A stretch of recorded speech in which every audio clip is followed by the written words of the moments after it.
of the championship Coed team. So we have University of Washington against Umass, University of Massachusetts. So let's clap as they march in.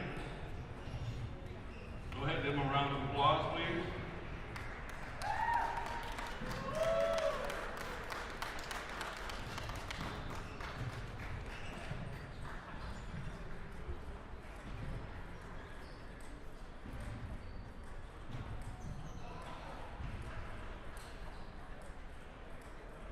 So our competition will be 4 singles followed by a doubles. The team with 3 wins the round. We will complete all 4 singles matches. So our head umpire is Steve Lee. Our assistant umpire is Linda Lee. Our players, University of Washington, Michael Whitmire. University of Washington, Sahil Paridi. University of Washington, Eric Jang. University of Washington, Waikik Ip. And from the University of Massachusetts, we have John Mcdermott, Daniel Jang, George Wade, and Vera Sirabajan. All right, thank you. Let's get her on.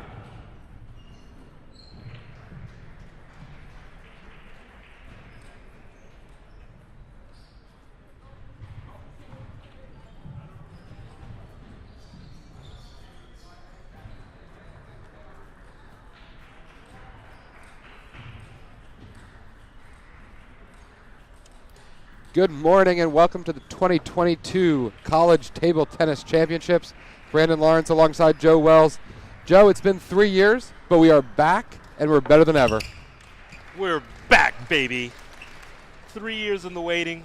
These college athletes have had to endure a lot over the past few years, in and out of universities, being taken from their original academic or scholastic environment. You know, some of them, their facilities not being able to practice. And they made it all the way back to College Table Tennis Championships, and I couldn't be more pumped about this year. I want to say that this probably will be one of the strongest fields we've ever seen in college table tennis, and we'll get into that a little bit more. But right now, Brandon, we want to tell everyone at home what we're about to see in this opening round of the Coed Championships. Absolutely, Joe. We are here in the Coed team event. Round 1 here on tables 1 and 2. As a reminder, we have 3 tables streaming. Feel free to click on to see the second singles match going on table number 2. But right here, Joe, we have a great match coming up here.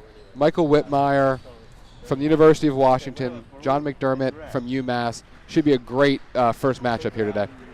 Yeah, this is going to be basically this sets the tone right now in this opening co-ed event for Washington and UMass. Both teams have decided to put their top players in the opening singles slot, and right now the rest of the team will feed off of what happens in this match. Obviously, the team from Washington being the higher seed, they have a little bit more depth on that roster. But, you know, as always within college nationals, depending on how these teams set their lineup, there's always a chance. So right now we have Mcdermott and Whitmire warming up. And on table number 2, we've got Sahil Peru and Daniel Zhang also on there. And we are underway at the 2022 College National Table Tennis Championships. And Joe, so for those that aren't aware of how our team competitions work, we have 4 singles players. You'll see 1 and 2 singles right now. Number 3 and number 4 will fill in after the first 2 singles matches get done. If it's 3-1 or 4-0, the match is obviously over. If we go to 2-all, there'll be a doubles match played to determine the winner, and that kind of sets college table tennis apart a little bit, doesn't it? Yeah, the one thing about it is that, you know, a lot of these teams, if you haven't never played in college table tennis, you've never seen it, you know, these rosters can be constructed in various ways. That the team that maybe they're not as strong on paper as another team, they feel like, hey, this gives us a chance to get to doubles. And sometimes in doubles, there's a fighter's chance, a puncher's chance that these teams have when they get to that point. So I'm imagining that's what UMass has done. I know that they have thought about it long and hard. You know, right now, again, it's going to be up to the player, Mcdermott, to to really get them off to a great start. Yeah, and we're excited here on court tables 1 and 2. You'll see all day. So we have our our team group round robin competition going on today.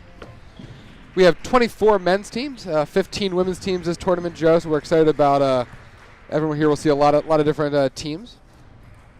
Yeah, I'm really excited about the participation on the women's side. Just, for the women's table tennis of the college ranks to grow the way it has, the depth has definitely increased as well. We'll see some more of that later, as Friday is the longest day of the competition, and we are underway. All right.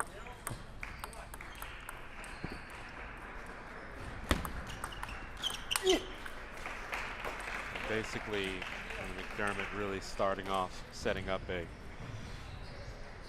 a opening combination of long under on the serve, and then on the coming out, he wants to open up with the forehand loop.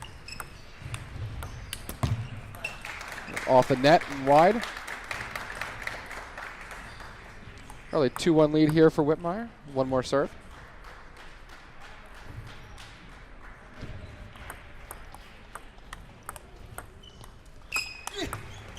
Great forehand there. Yeah, beautiful variation of spin in that point. Mcdermott decided he wanted to take that ball, just drive it down the line. Opening forehand again. He's starting off with a lot of energy in these opening points.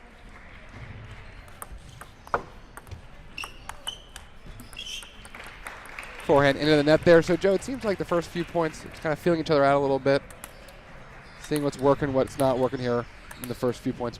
Yeah, obviously, again, first opening points, day one, first morning matches off the start. Some people, they're going to take a little bit of time to get into some kind of rhythm. If some of these athletes have never played each other because they're from different regions, it's also, again, like you said, it's a feeler in the very first game. But the one thing is you don't want to get too far behind too quickly.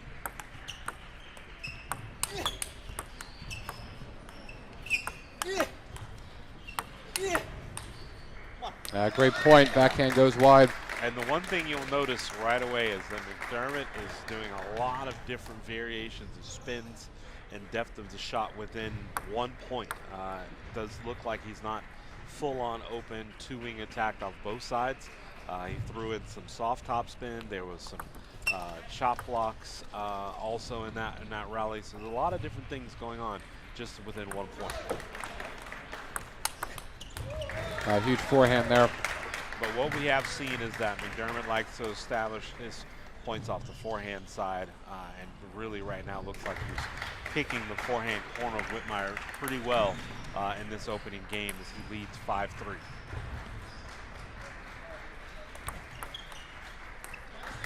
Yeah, return goes wide. Well, and Joe, we'd expect this to be an even match.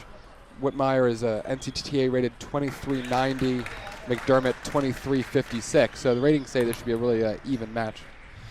Yeah, definitely on paper.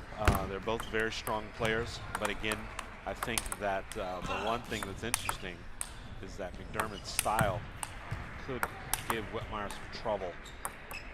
As you can see there, just within the point where he's on the defensive side, he lob, and then tried to throw in a chop at the end. That takes a lot of patience when you're playing a player like that who's just going to get a lot of balls back on the table, going to give you a lot of variations of spins. You really have to be patient.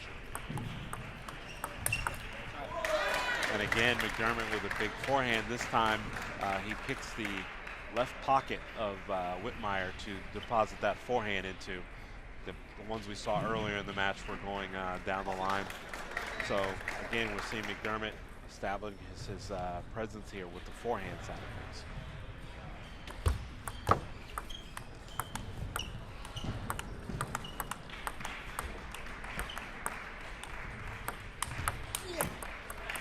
Yeah, Joe, definitely looks like a lot of different spin on the forehand side so far. We've seen both players use kind of different, mix up a little bit with different spins. Yeah, and I'm really impressed with Whitmire just being able to kind of keep his composure in this opening game and not being too thrown off with some of the things that he's saying on the table. The one thing that he does not want to do is maybe get away from his game and get trapped into what McDermott's doing, where Whitmire starts trying to vary the spin. I think he just needs to be a little bit more patient and maybe pick up the pace a little bit. Yeah, big forehand. Yeah, he does. It's not going to be in his best interest to get off the table against McDermott. McDermott then does establish a very strong forehand when he comes into the table. That's what we've seen here. So again, 9-5 McDermott in the first game here of this opening co-ed team event. It's University of Washington versus UMass.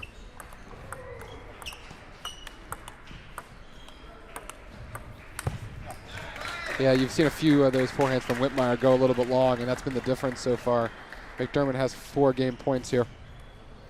Yeah, and it could be one of those things where, you know, he just, at this point, he doesn't know, you know, where he wants to start to establish his offense, because the one thing he's probably thinking that is, as soon as he starts to open up, McDermott steps off the table and starts to give him, you know, a little wiggle, little side spin, a little chop block here and there.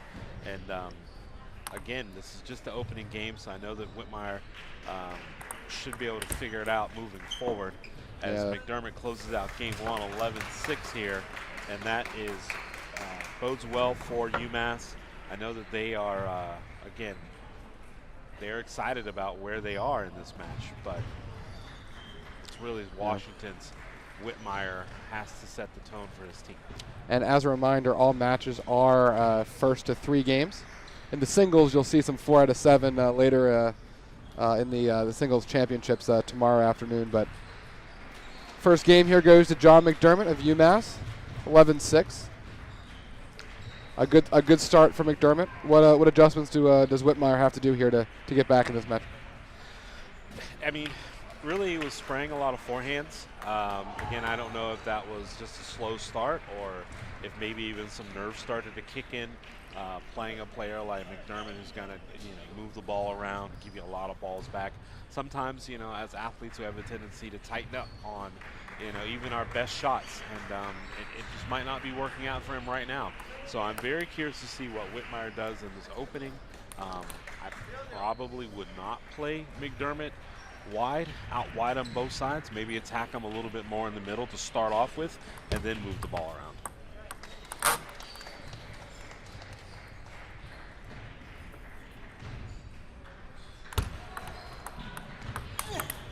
Yeah, there big it is forehand again. there. We're seeing McDermott opening up with big forehand. Whitmire just kind of like trying to feel his way into this point. Ultimately, opening up with some push. But I think, again, that's where McDermott kind of lulls you into the point where you give him nothing, and then he's able to establish his own offense. So it's a little bit of a give and take playing him, where he starts off controlled, and then he can quickly turn on offense. So I really like what I'm seeing from John McDermott right now.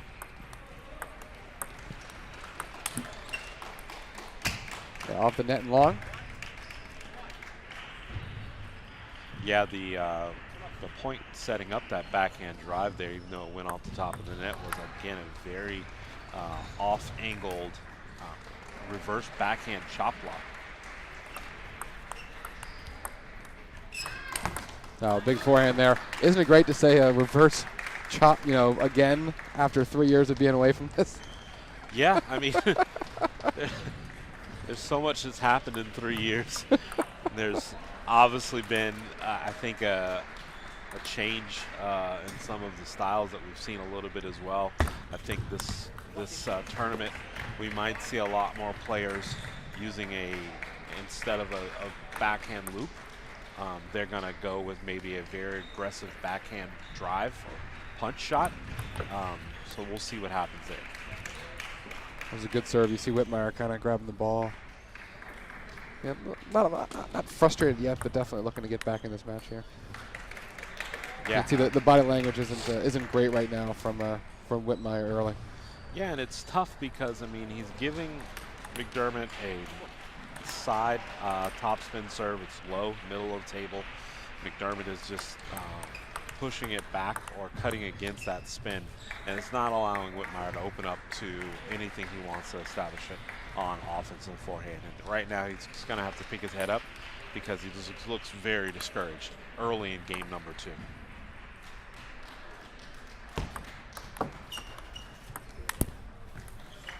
Yeah, that forehand's not working for him so far. McDermott's playing a really smart match too. You know, putting Whitmire in a position where he can't tee off on that forehand. We've got 6-2 here. Yeah. The opening returns for McDermott have been very telling of how, so far how this game is going.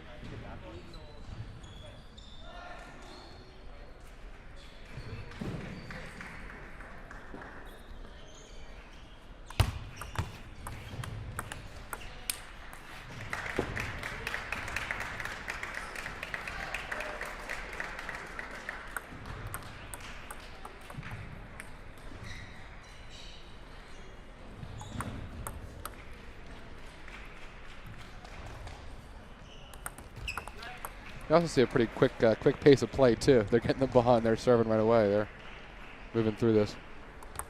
And maybe for Whitmire, that's not the best thing. I mean, he's dug himself a decent little hole here in game number 2. He trails 3-7. We saw a few points early. He was just frustrated with missing some forehands. So possibly slowing down and breathing just a little bit would bode well for him. Off the edge. Side. The umpire's caught a side there. Yeah, and I can see McDermott. how Whitmire, from his angle, he probably thought that hit the edge, but the umpire did call side. Big forehand. A little bit of a frustration forehand there, but teed off on the return. For sure, a frustration forehand because he thought he won the last point. No one wants to go down 2-0 and a best of 5.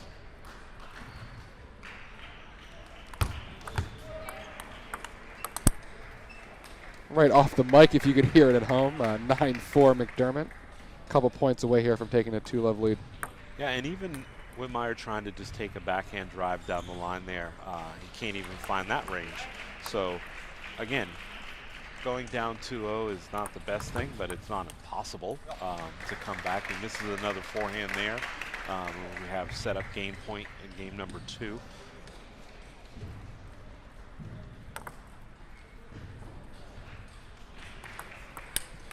Forehand long. John McDermott takes the second game 11-4 to take a 2-love lead for UMass here in the first singles matchup here between University of Washington and UMass. Joe, what have you seen here the first couple games, and what can Whitmire do here to turn it around? It's hard because the match really hasn't gone in any different direction. Even though it's been 2 games, it looks like McDermott has established himself with control, variations of spin, but also the ability to counter and open up with a good forehand of his own. And he's catching Whitmire on his heels ultimately when he's setting up for forehand attack, and Whitmire is not really expecting it after just seeing a ball that's coming to him slower or with side spin, and it's not the norm. So really, Whitmire is going to have to find his way into this match very quickly. The one thing that he doesn't want to dig himself into any holes, because what we saw in the last game is that his frustration just set in really quickly, and then he just started hitting some just really aggressive forehands that were ultimately just out of, desperation, if you will. So he's down 2-0. He's missing a lot of the forehands, but he also does not want to change the direction of what he's trying to do. He's just going to have to start making more shots. Yeah, a shot like that from McDermott. He's played a really great match as well, keeping Whitmire on his toes. Solid backhands, big forehands. It's been a winning combination for him so far. Yeah, Whitmire didn't even see that backhand punch down the line coming. I mean, he thought he'd open up with some good soft top spin and get himself into the point, and that would work, but that's not the case. Quickly, again, I really like the adjustment that McDermott makes from going from defense to offense, and transition and play is really, really impressive.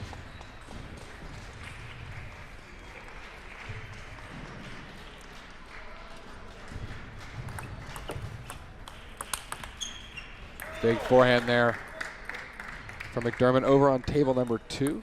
University of Washington is closing out from Sahil Puri up 9-2, 2-love. It looked like if things don't change, we're heading for an even split here in the first two singles.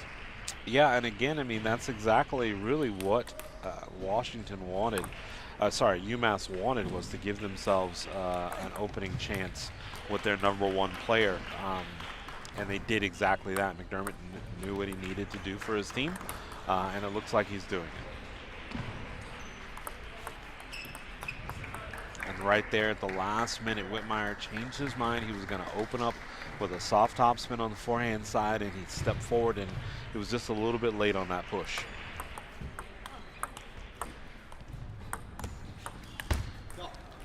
I think you saw in that point there how McDermott's done such a great job of neutralizing Whitmire's attacking.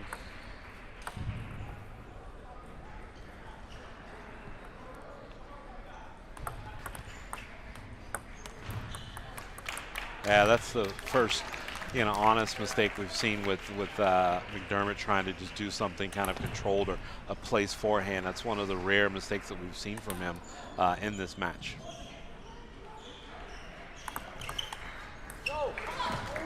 Can't handle the serve. Return goes long. 6-3 McDermott in the third game here. Yeah, again, Whitmire just takes a forehand long, and again, after we look at this match, he'll look back on this match and ask himself, how much of this was, opening match jitters, if you will.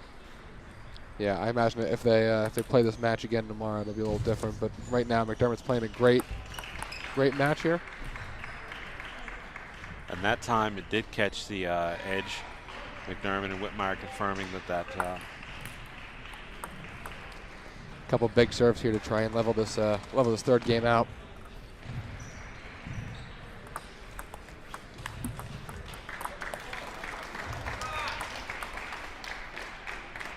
Yeah, just an unfortunate dump of the forehand and into the middle of the net.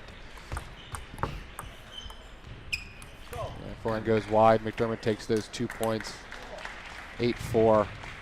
And again, he's just circling around, just throwing up his hands as if he's, really kind of lost for words, really not sure what to do, what to establish in the points, where do we go? And that was one of the things that we knew was going to be happening early in this match. That McDermott was just going to give Whitmire a lot of things. And throw the kitchen sink at them is the terminology that a lot of other sports use. And that's exactly what McDermott did to Whitmire. He threw the kitchen sink at him. Closing in here, 2 points away.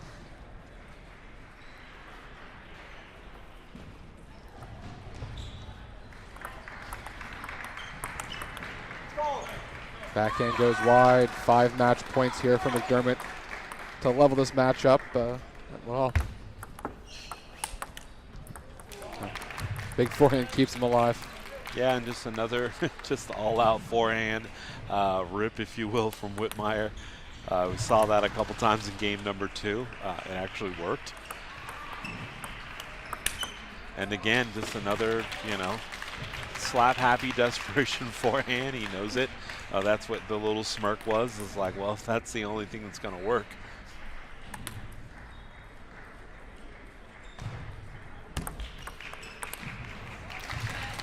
3 points here on the trot.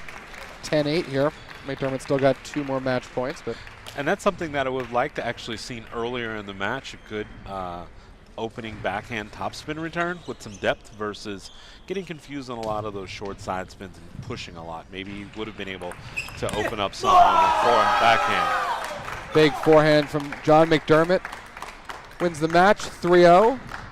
11-6, 11-4, 11-8. UMass is now tied the overall team match 1-all. Yeah, and the thing about it was that McDermott was in full control of that match, and we saw it from beginning to end. But the frustration and the excitement that you saw at the end of that was the fact that he had given up 3 straight points. He didn't really want to allow Whitmire to get back in the match at all.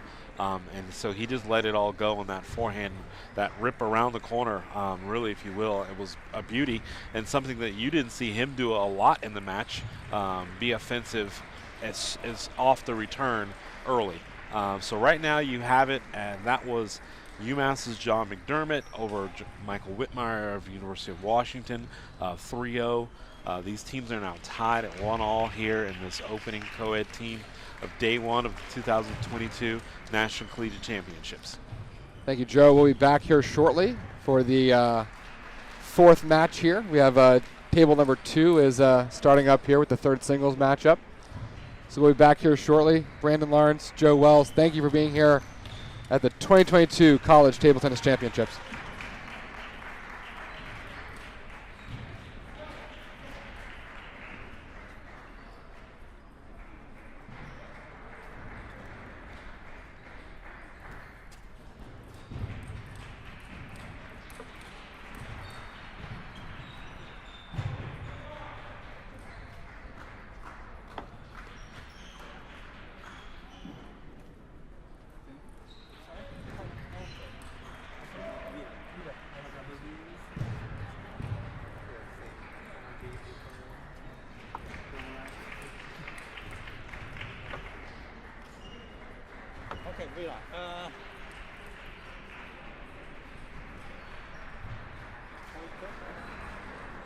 Okay, we have a red and a blue. Which color you want? I choose red. Red. You have blue. Okay. Red. Receive? Yeah. Okay, who choose receive? You are going to serve, and which side you want? Here. Yeah, that's good. Okay. 2 minutes long.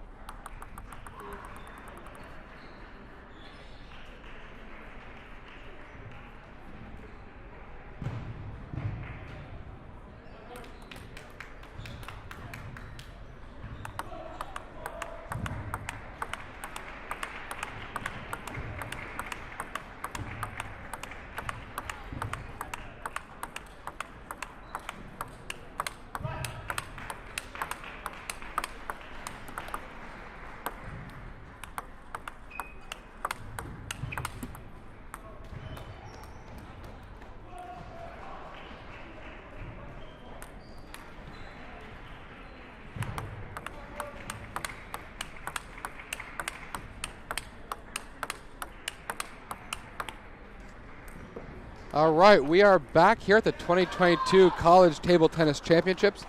We have the 4th singles matchup between the University of Washington and UMass. So, Joe, we've got Hokit Ip from University of Washington, and we've got Vera Savarajan from UMass.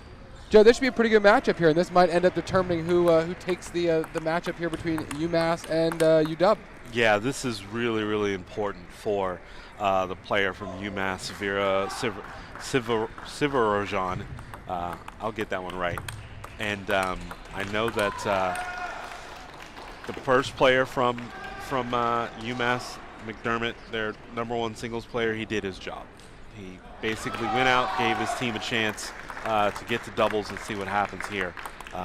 But the player from UMass, Vera, is under tons of pressure to get this W here. Like, there's no, in the way this is set up now, because the teams have split that opening singles, whoever wins this next one really has the edge going into into the doubles. Yeah, and on paper, Ip is a favorite as a 2100 rated player here at NCTTA, although Savarajan is no slouch himself at 2055 in terms of the rating. So on paper, this should be an even matchup here. Joe, when you're playing in a team competition like this, how does seeing the match next to you going affect your mindset? Or do you just block it all out and just try and focus on what you're doing? It could. And, I mean, depending on where you are in that match, and this is just me personally, I wouldn't want to really do a whole lot of looking at the table next to me. Like, I would want to keep my focus and my concentration all on my table. Obviously, we've seen some things where there's a little bit of a runaway, and they can relax a little bit and look over to see what their team is doing. Because again, this is a team competition, so every match counts. But no match is more important than the match you're in that moment.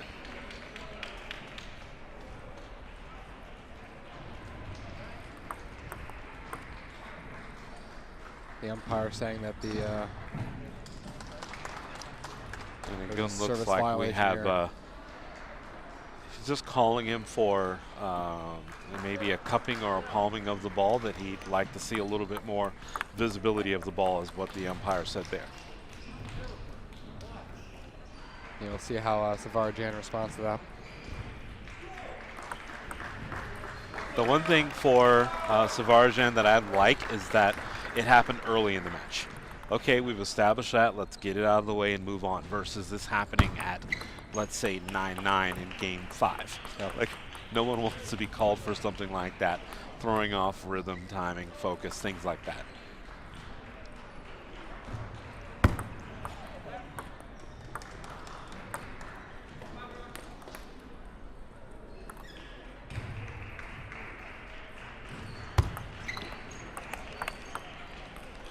And again, there we saw from Savarajan a very solid block. He put it right back down the middle into the forehand pocket of Hokit Ip. And I think that that's something we're going to see a lot of in this match as well. Yeah, you can see Savarajan trying to set up that forehand. Both points there. The serve, big windup. That one just into the net.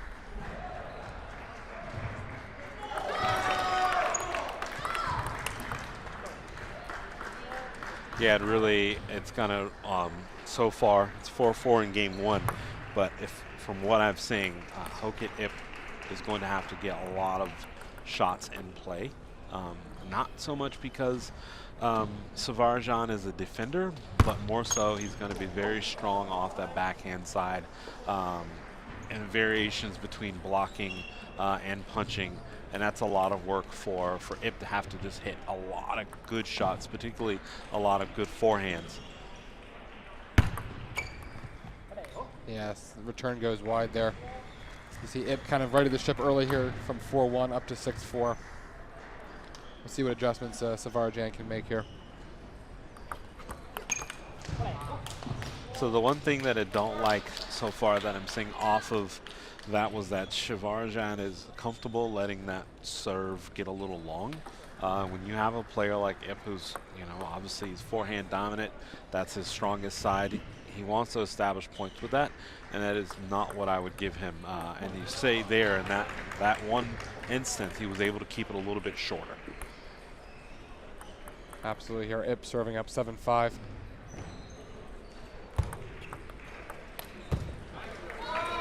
Backhand just a bit long. Yes, a little 7-6 here from Ip. Well, it's funny how you just miss it just a little bit, and all of a sudden that ball is flying into the adjacent court. It's the separation between the wood and the rubber. The wood and the rubber.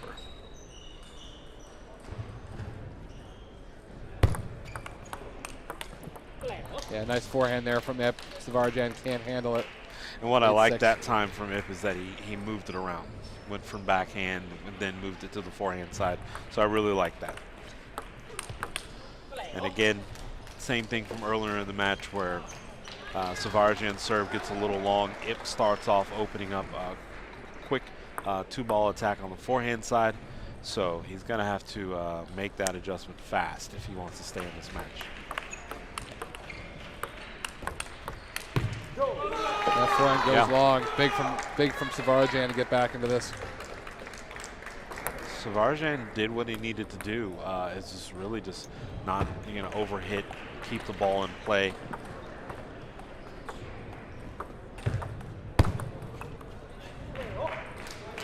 Return goes long. 3 game points here for Ip.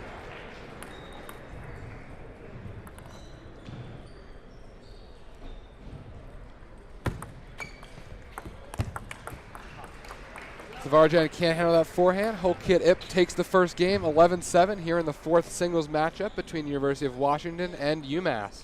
Yeah, and I mean, really a great start for University of Washington. I really like what I'm seeing from Hokit Ip. I like his aggressiveness, even opening the point on return of serve. He even likes to be aggressive, so that's a big deal. I'm hoping that Savarajan's corner is giving him a little bit of advice, particularly starting off with that serve. I think that that's what got the player from UMass into a lot of trouble early, was the serve. Serve traveling a little long. driving a little high, and we saw that Hokit Ip really liked to step around and hit forehand. So I'm hoping that that's the obvious adjustment that they're telling him over in the UMass corner. What I'd also like to say is that, Hokit Ip, he just stayed with his game. He did not slow down. He did not take his foot off the gas one moment at all. He was forehand attacks, forehand inside outs, opening loops, and I really like it. So excited to see what the player from UMass can put together here as he trails down 1-0 in the opening co-ed team preliminary round one.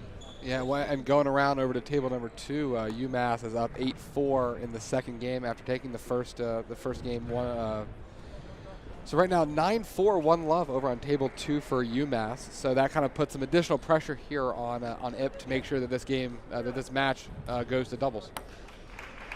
Yeah, and that's what we talked about. I mean, right now it's just the first match, and we're already going to doubles. It's no blowouts that we're seeing. So really excited about that for college table tennis, and it just really shows you again 2 things about the game: is the depth of the teams and their ability to construct some creative lineups to give themselves a chance to get to the doubles. So I'm really liking what I'm seeing from University of UMass at this point. Yeah, when you see a pattern there in the first 2 points of that game where Savarjan tries to open it up with the forehand, IP has a good defensive forehand, and then the first point, Savarjan's backhand was solid, second one it goes a little long. You're seeing that pattern a lot recently, and we'll see how that kind of plays out here in the next few games. Yeah, and again there, Hokit IP taking a forehand. This time he's just taking that forehand down the line, picking a different corner.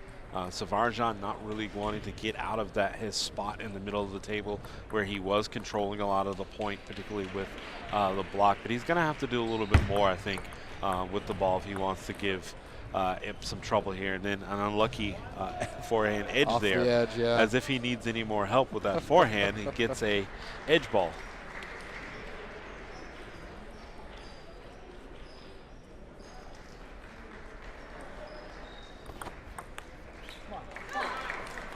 Yeah, you can see IP reacting to that forehand miss. Let the serve get up on a little bit.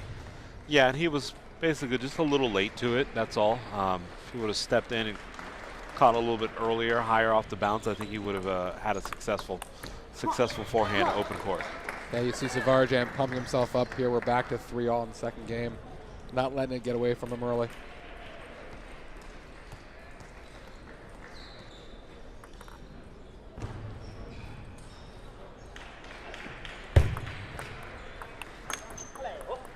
Yeah, big backhand. Savarjan can't handle it.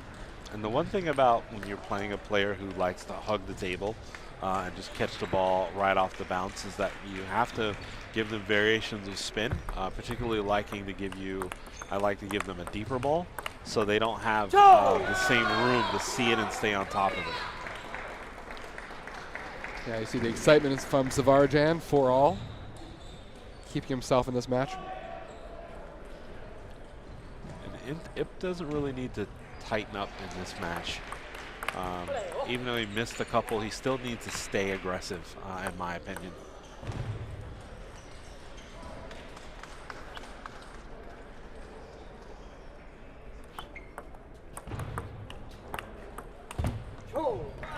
Yeah, some great play with the spin there. IP's backhand, can't keep it on the table. 5-all, no player's gotten more than a 2-point advantage so far this game. It's been very even so far. And it just seems like Savarjan did come out of that timeout after he lost game 1 with a different approach to the game. It looks like he is trying to establish a little bit more of his own offense in the second game. But that does come with a little bit risk when you are more of the defender, more of a passive player than your opponent, and you try to change that tempo a little bit. If you're not comfortable doing that, there is a certain level of risk that comes with it. Yeah, you see the heavier serve, but he can't handle the backhand return. We're on the seesaw again, 6-all. Yeah, I'm really, really pleased with the adjustment that Savarjan has made so far. And really, now we have, the player who came out so hot, so aggressive, so fast early. IP is wavering a little bit. Looks like some of that tempo or speed on the forehand side has slowed down just a little bit, which tells me that either he's thinking about it or it could possibly be some nerves. After you start missing a couple in a row, your mind starts to play tricks on you. So I'm hoping that is not the case with Collegiate, and that ultimately Savarjan is just playing a better game. Yeah, big forehand there from Ip. He needed that one.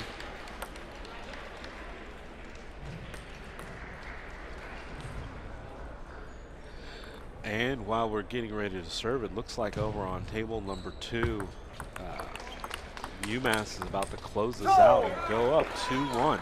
Now keep in mind, Umass is the 20 seed, University of Washington is the 8 seed. For them to go up 2-1 against the 8 seed really does talk about, upsets. And we're just coming out of March Madness, and the number 20 seed beating the 8 seed would be for sure an upset.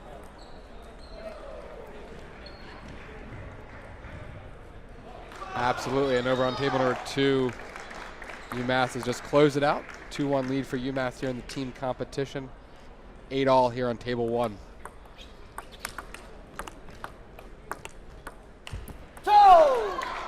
And he held on to that forehand just a little bit much more so, trying to direct it at, and know he wanted to go into that backhand side. It was soaked up with a lot of spin, but just dumped it into the net. Yeah, big backhand there from Ip, getting it back to 9-all. Yeah, I like the confidence from that return on the backhand side for sure. We got a big 2 points coming up here, going to the towel, which you're allowed to do at every 9 points. Every 6 points, excuse me. Going to the towel here, 9-all. Couple big serves here from Ip to see the direction of this match.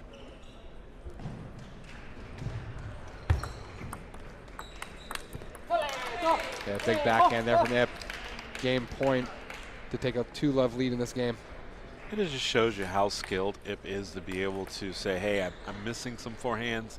Maybe that side's a little tight, and now for him to be able to establish some offense on the backhand side just shows how skilled he really is. Ooh, good return there from Savarjan. We're at 10-all.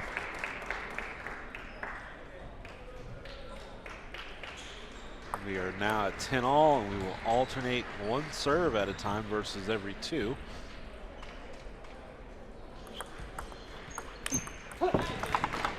I see a little frustration there from Savarjan with that forehand going into the net. Savarjan wanted that forehand, right? You're at 10-all, game number 2. He has a chance to even it up, and he dumps it in the bottom of the net.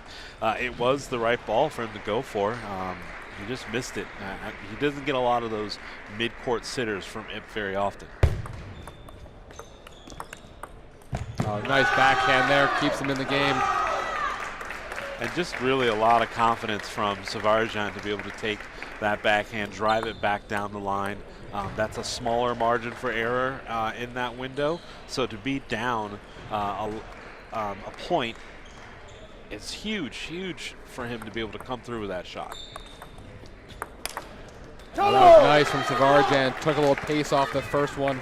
Huge forehand to set up a game point to level this match.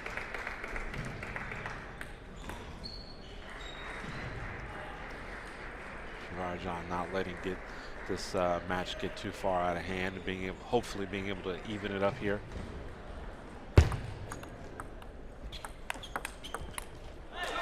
Can't control that forehand. We're back to 12-all.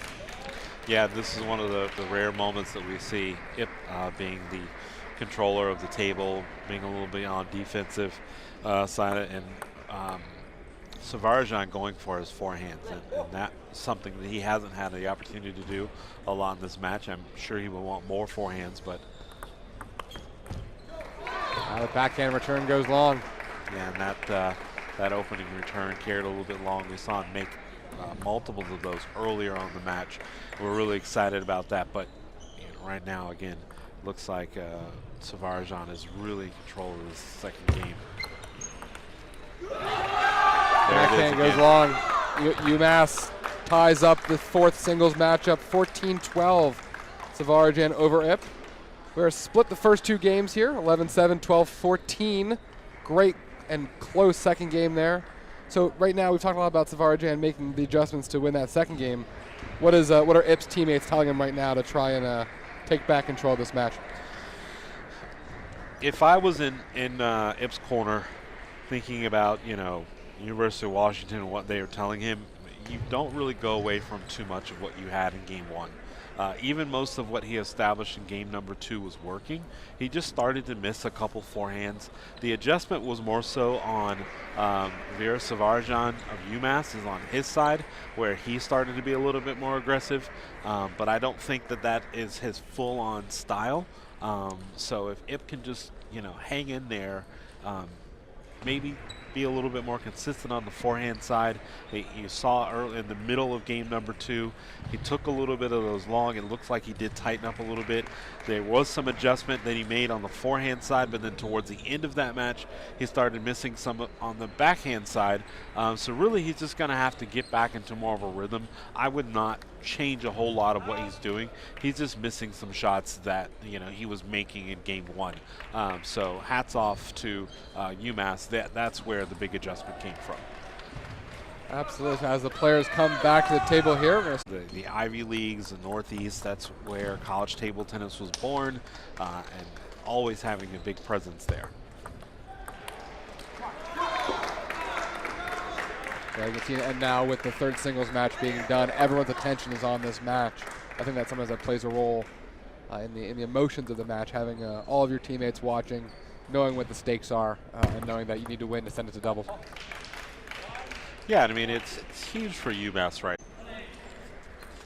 Ooh. Yeah, great opening backhand rip there. You see Ip was ready in case that was going to go off the edge there. Just a little bit long, 3-1 from Ip.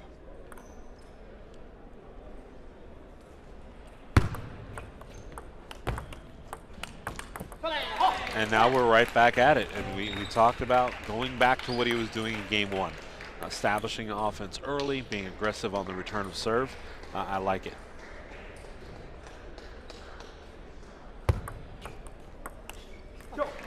Yeah, I mean, even though he missed that backhand, I think he'll want to try and keep doing that, though, because it breaks up the rhythm a little bit. And if it works, it's a great shot that puts him in control of the point. But it's also just a sign of being comfortable in this game. That's not something that he did in game 1 or 2 very much of. Yeah, if you're Savarajan, you can't be. If you want to win this game, you have to hit those forehands. Again, you don't really get very many of those sitters, so you have to take advantage of them. For Savarajan down 5-2 here in the third game. Yeah, you see Ip timing up the serve much better there. 6-2.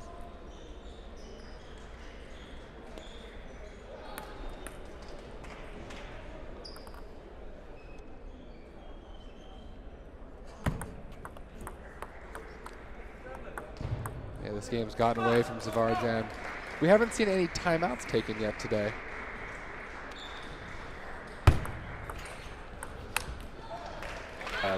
Sprayed that forehand just a little bit long, but he was a little late to it, slightly out of position.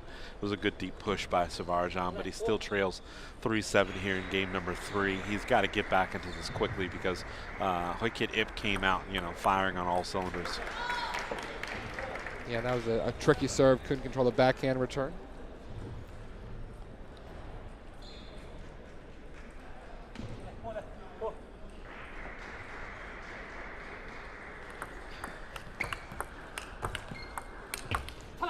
Yeah, not just really comfortable from Ip. A few big forehands there, taking a commanding 8-4 lead here in this game. Just great, actually, forehand control. He really didn't overhit, and he was able to move the ball around, and I like that. That shows that he's really feeling back to that comfort level that he had in game number 1. Again, like I said, it was forehand to the forehand side, then he moved it back out wide to the backhand side. So I really like that that control that Ip is showing right now.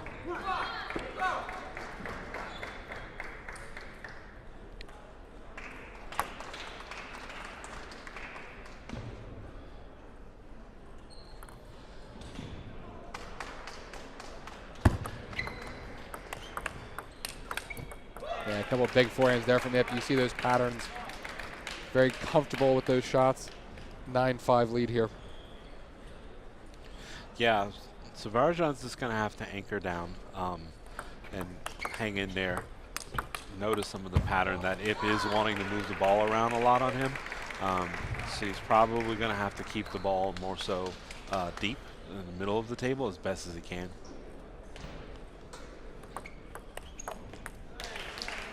The heavy backhand there from Collegiate Ip. 10-6, 4 game points here to take a 2-1 lead here in this fourth singles matchup.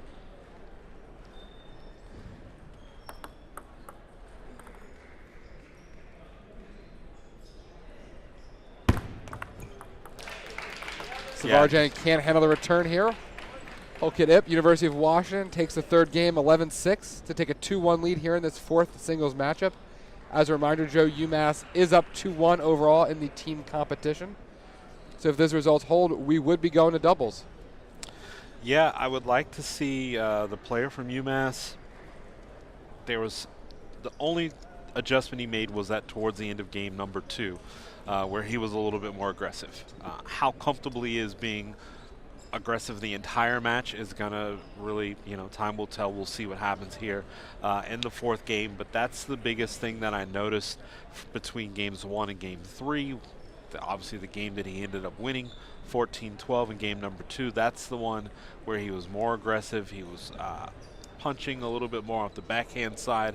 He tried to establish some more forehands, but then quickly Ip just went right back to where he was in game number 1, where he was aggressive, and I mean aggressive off of return of serve, where a lot of players just aren't comfortable being that aggressive opening up the point. But it just shows you, again, back to the level of Collegiate Ip of Washington, of where he is, that he's so comfortable attacking off the forehand and backhand side like right away. Absolutely. And then, Joe, it is great looking around here at the Round Rock Sports Center here in the sports capital of Texas. Round Rock, we are very excited to be back here. We were here in 2016, 2018. Little something happened in 2020, meant we couldn't be back here, but we are pumped to be back here. It's been a great host so far, a great facility, and we're excited for a great 3 days of table tennis. Yeah, Round Rock really is just been amazing partners to work with over the past few years.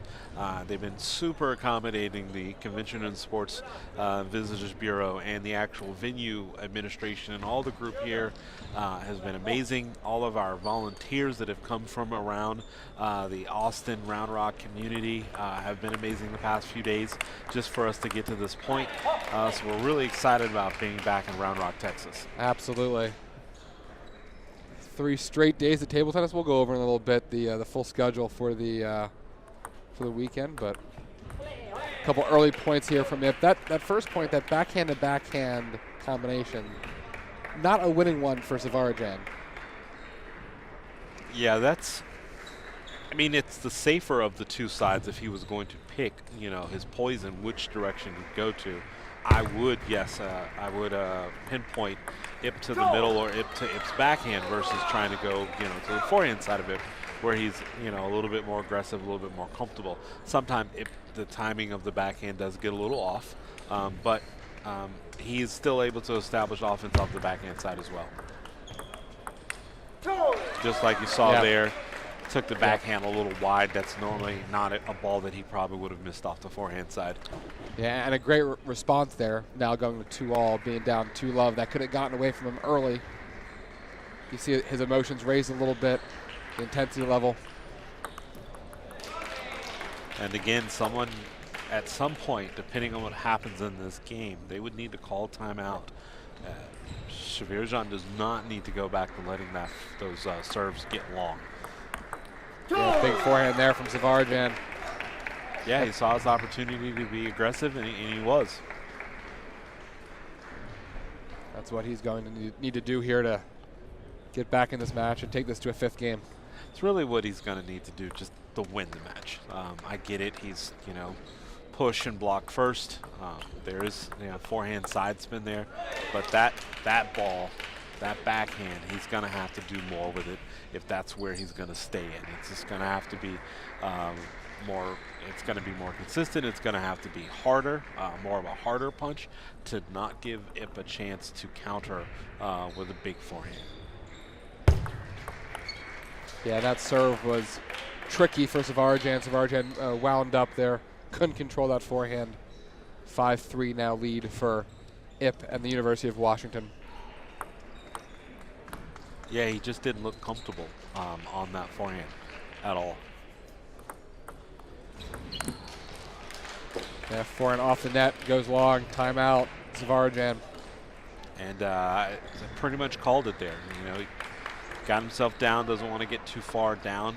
He was going to have to call the timeout. It looks like he was trying to establish some offense even before the timeout. But really that's what it's going to take for him to be able to beat a player of Hoikit Ip's level, is that he's going to have to impart some offense and get Hoikit Ip on his heels, being a little bit more passive than what he's doing. Again, these long serves he cannot give up.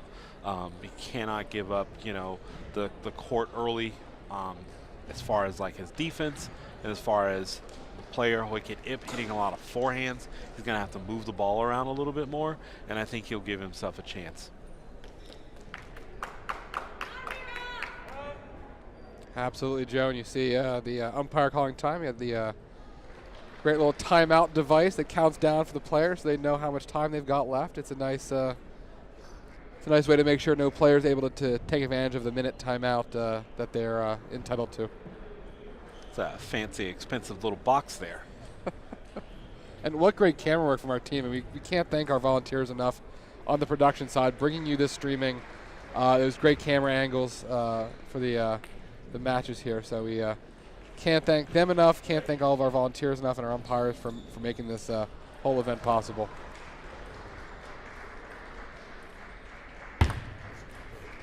Oh, the long serve. Yeah, coming out After of a the timeout. yeah. Can't give away points. No matter what the score is, no one likes to give away free points. Umpires called a let. I don't think either player saw it.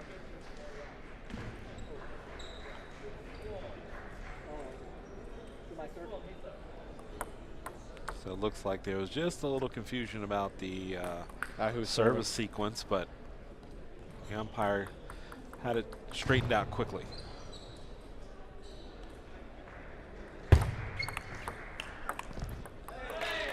Yeah, long serve, big forehand, winning combination here from Ip.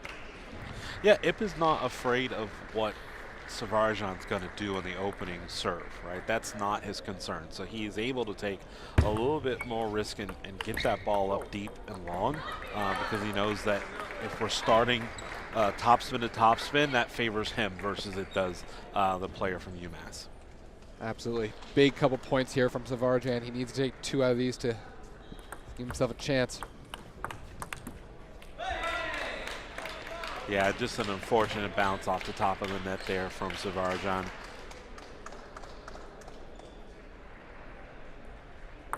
But more importantly, Ip needs this for his team to get the doubles.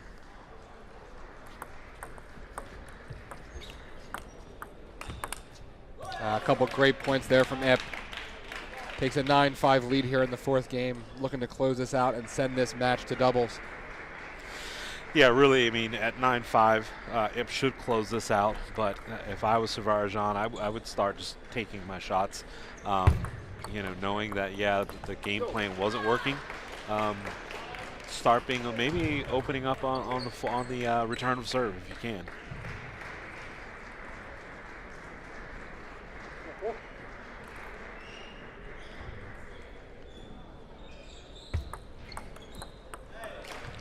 Can't put this return in play. 4 game points here for UW to take this to a 4th game, up 2-1.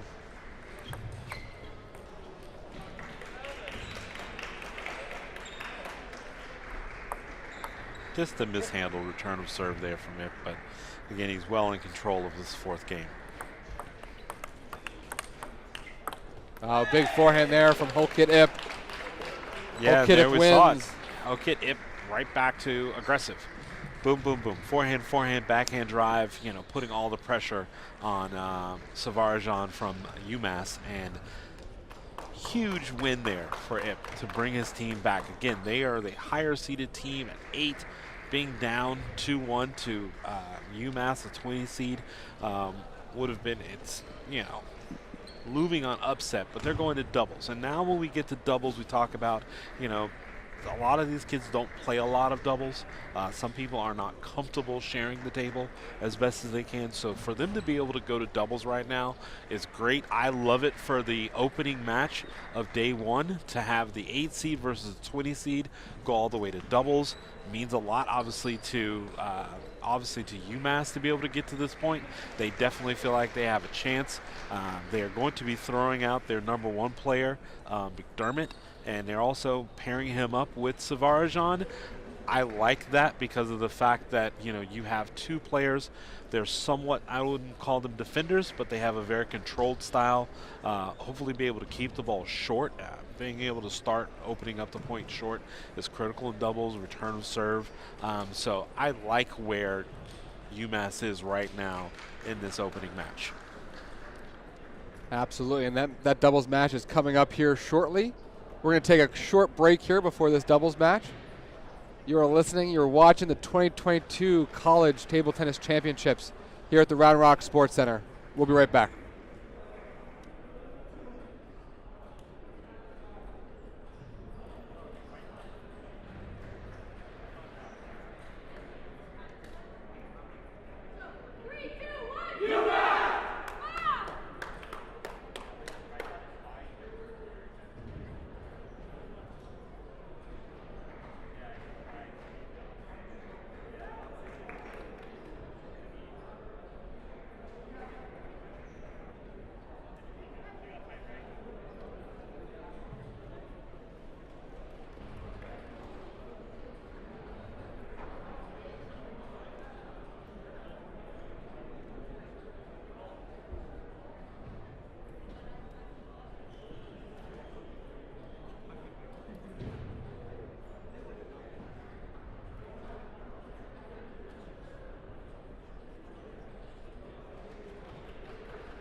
We are back here at the 2022 College Table Tennis Championships. Brandon Lawrence, Joe Wells. Joe, we have our first doubles match of the day. We've got University of Washington here versus UMass. We're tied at 2, and we got doubles. Yeah, so Sahil Puri of Washington won his match handily. Whitmire, not so much. He looked really uncomfortable in that singles. So from what we've seen all of these players play already. For me, Whitmire's going to be the X factor. He is the determination of, I don't want to put all the, the weight on his shoulders, but he's the top player for his team. He's going to have to be the one that really gets them going, gets them fired up. We've already seen what McDermott brings to the table. We've already seen his energy. We've already seen his ability to go from defense to offense. We've saw Virajan, even though he didn't win, we saw that he pushes and he blocks and he can control the table. Really, it's, he's going to be a lot of pressure on him to but to take advantage of his offensive side when he has it. He's not going to be able to give an easy ball back because, again, doubles is a different variation. Doubles is different from singles where you've got to set up your opponent sometimes. And obviously the team from Washington is a little bit more offensive-minded than the team from UMass, but we've seen what McDermott can do when he gets an easy ball and you think that he's not going to be on the offensive side, and then he just turns it on. So the key factors here are going to be, where Whitmire is after his singles loss and how well Virajan can, stay in the point and attack when needed versus, blocking or pushing. Yeah, absolutely. And actually, it's funny on the way that our NCTTA competition works. You have your divisionals, you have your regionals, and then the teams qualify from regionals to come to nationals. UMass actually played a doubles match in their regional matchup, but Savarjan did not play with McDermott. They had a different player with McDermott. Doubles isn't something that you see trained very often. You don't see teams practice it very often, and the best teams do practice it enough so when you get into these situations, you can have that teamwork and you can have that strategy that you need to make sure that you get the W. And that's going to be, again, like you said, they did not play doubles together in the regionals. I'm imagining they probably didn't practice a lot, their doubles with this pairing together. So a lot of pressure on Savarjan in this scenario here for them. He's going to have to, get out of that kind of passive comfort zone and be more aggressive.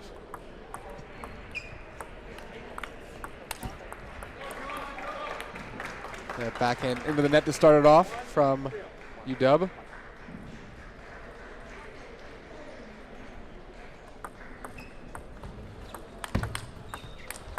Oh, big forehand. And this is really, right now, the player-to-player sequence that I think favors University of Washington. The who's hitting into who is really favoring them right now in the opening singles. The opening game of the doubles. And McDermott is calling early. He's saying that it looks like that Puri is hiding serve a little bit. He'd like for him to, I think, move the arm faster, but that will be up to the umpires to decide. Yeah, it's a big forehand there from Savarjan to start that off. Like you were talking about before the match, Joe, that combination is going to be really important to see what Savarjan can do to put pressure on the University of Washington team. Yeah, I think that there's no pressure on McDermott to handle the balls coming in from Puri, but it's really going to be up to what happens with the Savarjan opening shot. He doesn't put McDermott in bad situations. We know that McDermott can defend. We know that he controls the ball really well, but sometimes he's just going to be too far out of these points.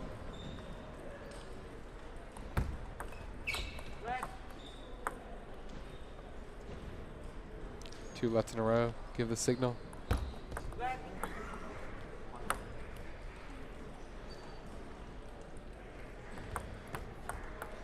Three lets and then a service fault. 5-2 early lead for UMass. Couldn't keep the return in.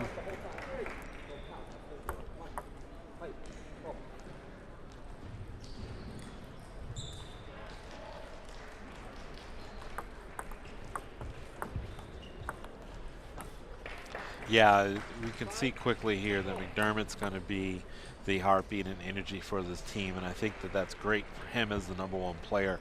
Shows that he is the leader of this team, and he's trying to keep his opponent, his teammate, just as excited in this, because we know how quickly things can change in doubles.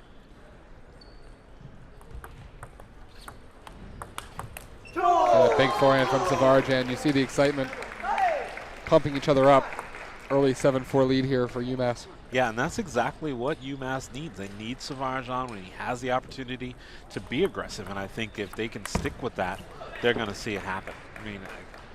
Yeah, much needed forehand there from Whitmire. Yeah, Whitmire with the step around, missed quite a few of those in his opening singles, but he was able to connect there. I still think that you're not going to win the match that way when you're talking about a step around forehand in doubles without that kind of. Oh, missed the forehand. Just an amazing effort there by Mcdermott to get that ball back and play. And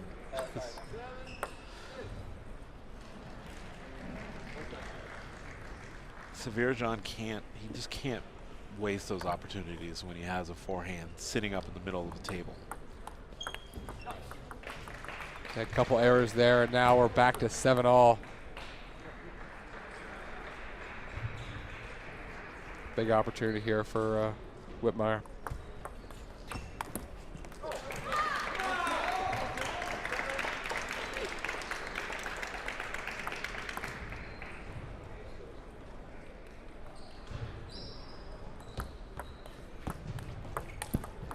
Yeah, that's the sequence that University of Washington wants there.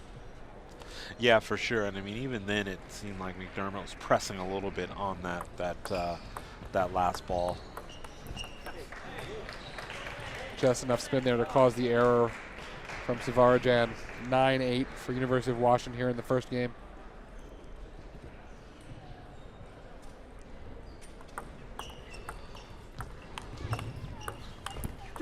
Yeah, back into the net.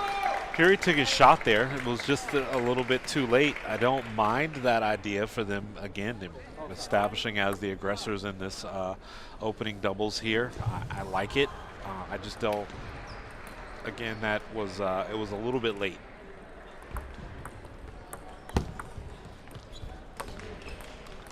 Just an unlucky bounce there. Whitmire and Fury of University of Washington up 10-9 in game 1.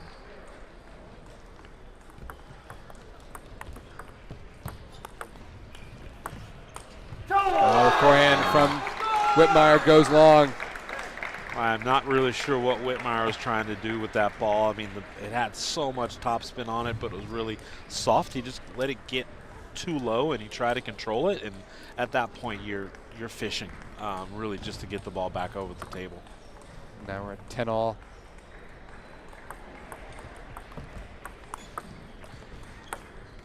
Oh, second straight forehand he's missed. Yeah, and again, Whitmire tensing up, getting an off-speed, variated spin from Mcdermott. That's what we saw in singles, and we're seeing it here in doubles. He's just not comfortable with those shots. Tough miss return there.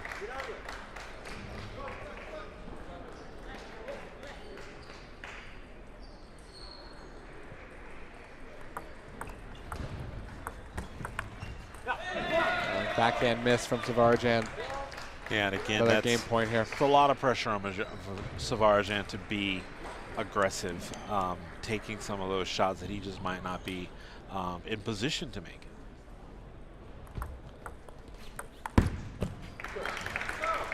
Forehand from Whitmire goes long. We're at 12-all.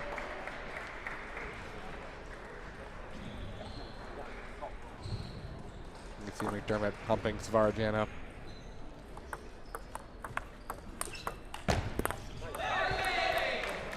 Great ball from Peoria there. You know, taking his cuts, knowing that he can be aggressive as well. I still like this sequence favoring University of Washington.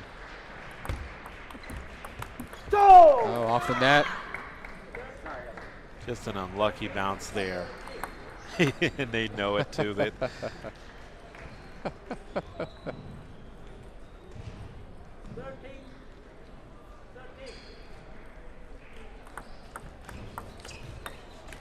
I really like that forehand there from McDermott. He took a little bit of pace off it, a little more side spin, caused the error. Another game point here for UMass.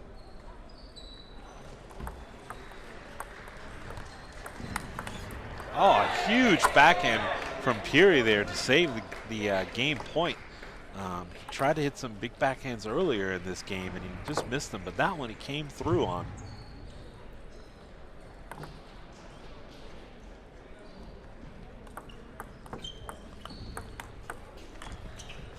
Oh, he can't control that forehand.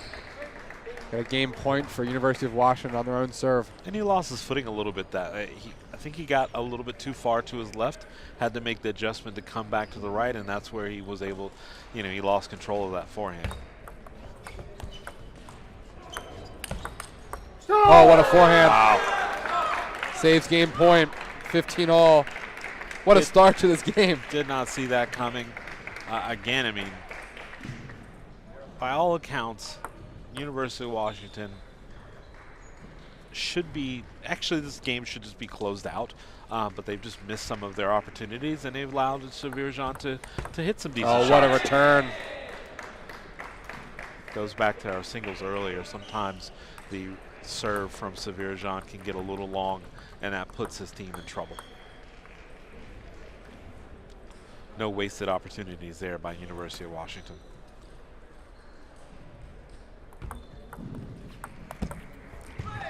Big forehand from Whitmire. University of Washington takes the first game, 17-15. Joe, if that's any indication of what's going to happen these next 4 games, we're in for a great doubles match here in the co-ed team preliminary round 1. Yeah, and I like the way that University of Washington was able to keep themselves composed. They were still trying to be the aggressors, even when things get tight a lot of times. When you go to deuce, I like the fact that Peoria came through with some big shots, some big forehands, big backhands. That, to me, takes a little bit of the pressure off of Whitmire to feel like he has to do more. We're going to see now that who's playing into who, the sequence changes a little bit based on the serve and serve return. That's going to be interesting to me. Now, it was favored in University of Washington's direction. Now let's see what it's like with McDermott hitting into Virjan and see how well Virjan happens to control all that spin and variation coming from McDermott. Absolutely, and we've got players taking the table again. We've got Whitmire to serve here first to start off the second game.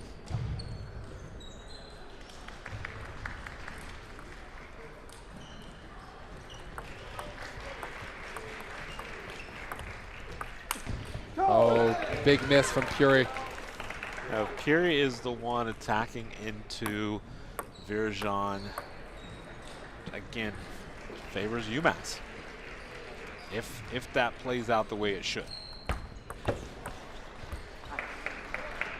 Because we know we've seen McDermott being able to handle the offense from Whitmire.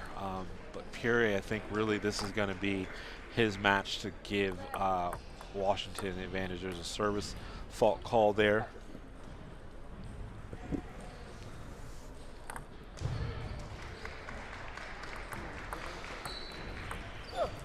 A nice spin from Savarajan. Whitmire can't handle it. That's just a really tough ball to try to pick up on. Yeah, again, they found that rhythm, and it's 4-love early for McDermott and Savarajan. Yeah, I think that they're a little bit more comfortable with Savarajan hitting into Whitmire, you know, playing him short, playing him to the middle of the table, and then if he needs to be offensive, he can, because Whitmire is not the best defender. Well, we saw this in Savarjan's singles match as well. That second game, much more comfortable after the first game, after the nerves are shaken out a little bit. You got to feel for your opponent's rhythm, feel for the pace, feel for the spin.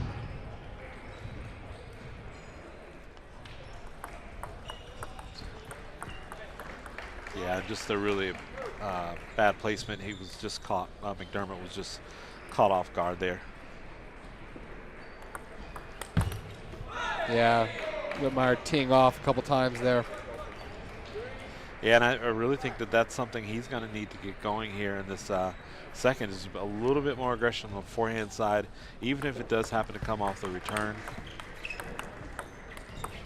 Oh, great change of direction. You hear Mcdermott say, "That's my bad," on the stream. Yeah, he knows that he just kind of left that ball up there, and that's not a position that you want to put your teammate in, especially when the ball's coming from Puri.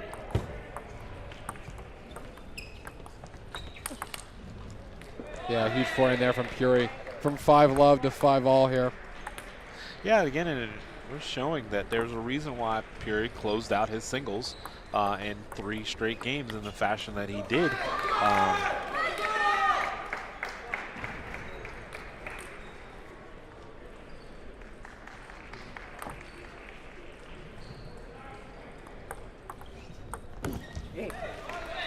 Yeah, it's a tough forehand to miss there. There was just so much underspin on that ball that, you know, Virjan probably just closed the racket head too much and dumped it right on the bottom of the net.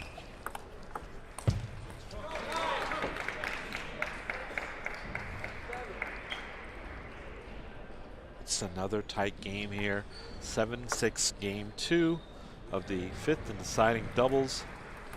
Puri from the University of Washington to serve. Yeah, big forehand there from Whitmire. Mcdermott can't handle it. 7-all. And it's a possibility that Mcdermott knows that he's might have to do a little bit more on that ball coming back if Puri is hitting into Virjan. He doesn't want to leave his teammate just out there hanging with any kind of ball. If he's by himself, I think he's more comfortable, but knowing that he has to get his teammate into a good position, again, we just saw it again. He left the ball up a little too high. Puri was able to take advantage of that.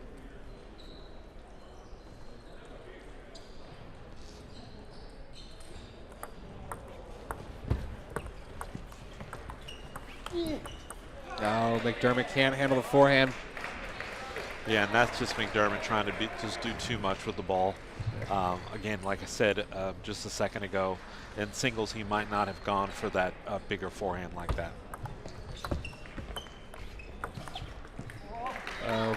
You see Whitmire kind of talked himself out of that shot there. Changed his mind, looked like 9-8 Whitmire Puri.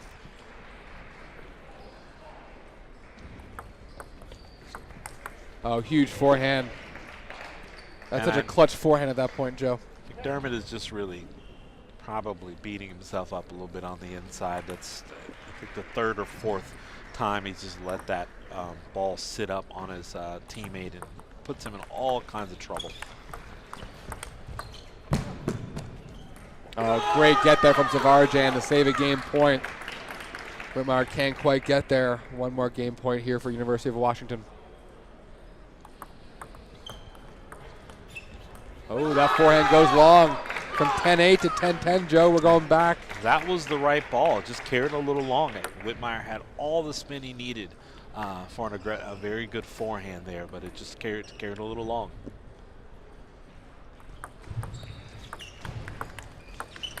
Oh, and that forehand from Puri goes long.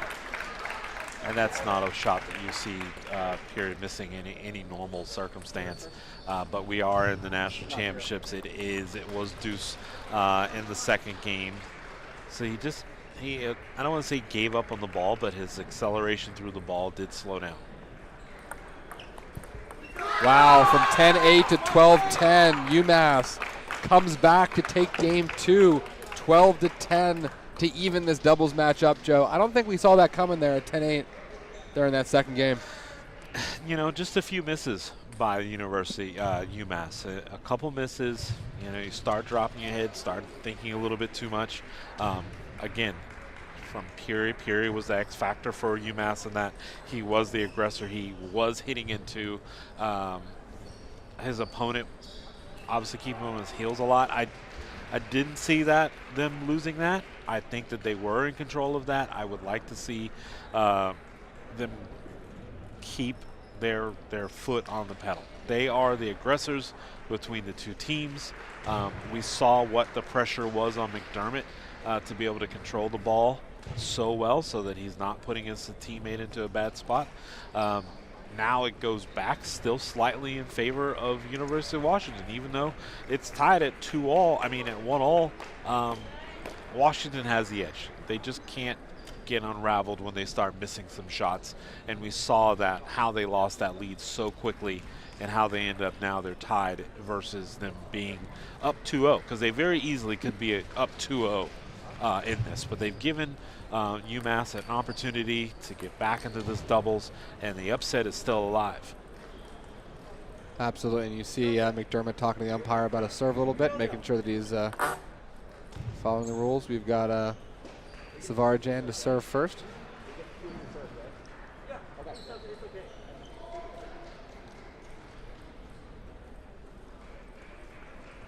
It's very rare that you see both members calling for which serve they want. Usually it's one or the other.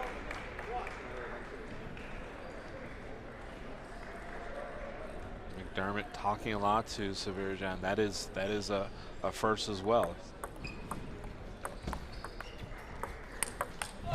Oh, almost. Early 2-love lead here for UW.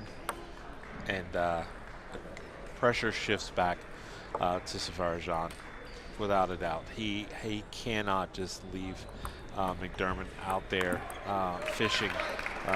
He's not a traditional defender, I mean chopping off the table, but he's back off the table. He's varying spin. He's fishing with the ball. There's side spin, there's top spin, there's, you know, underspin various times. But again, that's not where he ideally wants to be when you're talking about doubles at this level. They can control the table a little bit more if they stay closer to the table. Since they're not off the table, counter looping, two-winging, attacking, I don't like that scenario for University of UMass.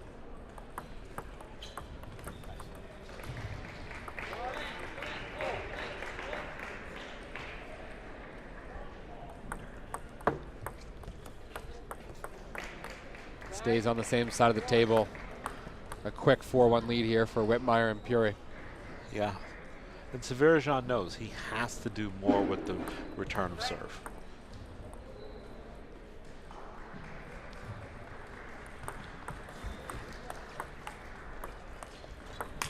Oh, McDermott set him up pretty well. You can see here early on UMass trying to reestablish their dominance. Well, they realize they let one go in it. game number 2. Yep. You're up 10-8. You need to close that out and then deciding doubles. You don't give teams with, you know, a player like McDermott on their side a chance to get back into it. And that's exactly what they did. But I liked how they came out from that game timeout. They're in control of this third game, 7-2.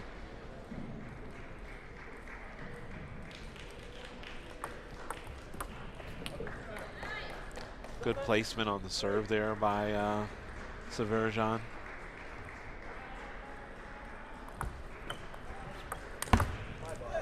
Yeah, he put that return up a little bit too high. He knew it right away. Yeah, he saw that, let the ball hang up there, and that's just going to be tough for Savarajan, considering he's not an off-the-table defender. He's more of an on-the-table blocker.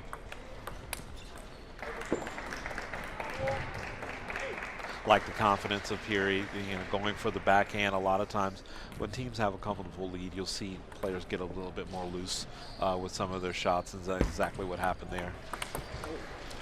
Yeah, Savarajan not in position there. 9-4 lead for Whitmire and Peary here in the doubles, third game of the doubles match.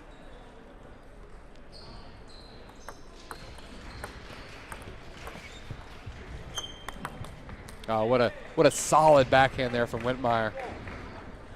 The patience from Whitmire is what I saw in that backhand. Yeah, it was a heavy underspin, but it was short. Whitmire was very patient to place that ball. He didn't try to kill it. And return it into the net, and a quick 11-4 win in the third game. Yeah, for we Whitmire saw and that Peoria. University of Washington really rolled in game 3. They never looked worried. They never looked concerned. I hate to see that the team from UMass just kind of gave that game away versus fighting to keep it close, because I think that's where they have a chance. They might not be in the lead, but when they keep it close, that's when they get their opponents thinking. That's when their opponents might get a little tight on the forehand side. So for them to just be able to throw that third game away like that, I don't like that. That is obviously, again, the favorite sequence for University of Washington with who was hitting into who. We're going to see what happens here as they come out of game number 4. Yeah, and we've seen, you know, after that first game, UMass made a couple of good adjustments. We saw that third game, Whitmire, Peoria figured it out. We'll see what happens here. Game 4, doubles match between UMass and University of Washington, starting off our 2022 college table tennis championships with a great matchup here on tables 1 and 2. Yeah, on table number 1, we've got MIT and Texas A&M. On table number 2, they are tied at 2-all and will be going to doubles. So again, some really competitive matches here on this opening day.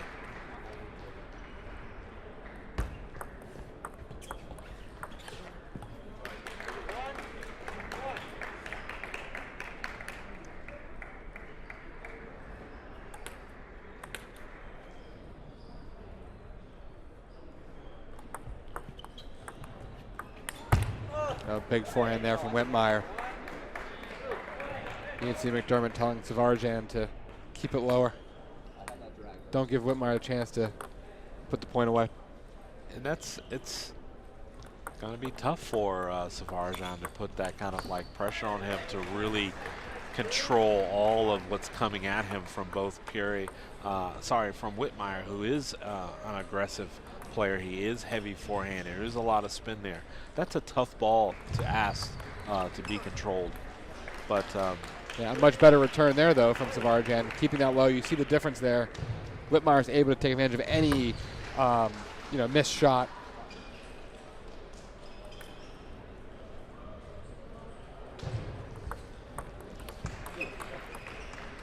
And that's, again, right idea, a lot of pressure to execute.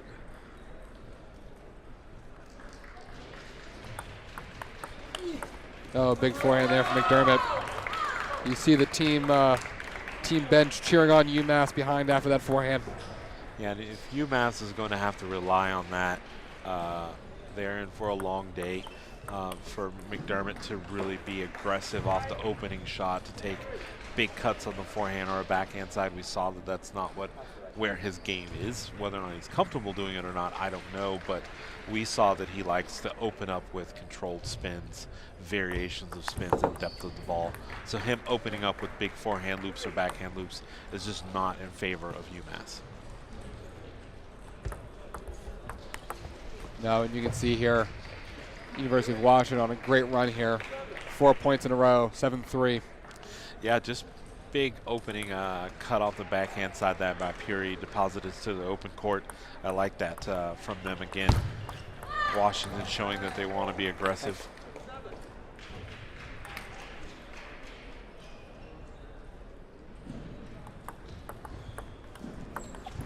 That was a nice forehand there from Savarjan. He put enough pressure on Whitmire. You can see Whitmire looking at his paddle, seeing what the right angle is going to be there. Yeah, that was a heavy topspin ball to be able to control.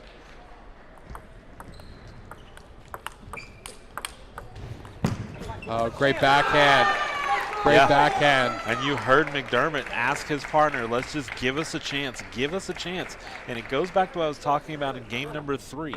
If they can keep the points close, they know they have a chance. They just have to keep it close. If they let the points get too far away from them, Washington gets very loose, very comfortable teeing off on balls. But I like the fight from UMass. I like the leadership from Mcdermott telling us like, his teammate, hey, give us a chance, stay in these points. Let's see what happens when they come from this timeout. While they're in timeout, we're going to take a quick timeout. We'll be right back with you. This is day number 1 of the 2022 College National Table Tennis Championships.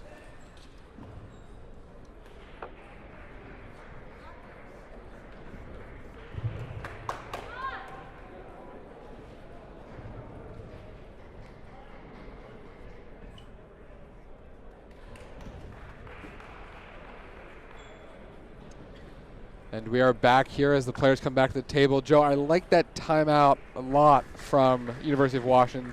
They lost 3 points right in a row. UMass was having the momentum.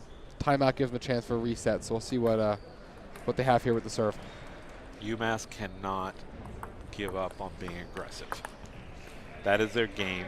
That is what got them to this point. They have to stay aggressive. And you can see Mcdermott not being aggressive. They're letting the ball get up on them. 8-6 here for University of Washington, 3 points away from winning the team match. Big forehand. Yeah, beautiful flip there, open court by Peary. Hadn't seen a lot of that, so that again, that shows that they're comfortable in this game. That shows that they're still wanting to be aggressive, because when things get tight, you tend to bail out and go safe, and he easily could have pushed that ball.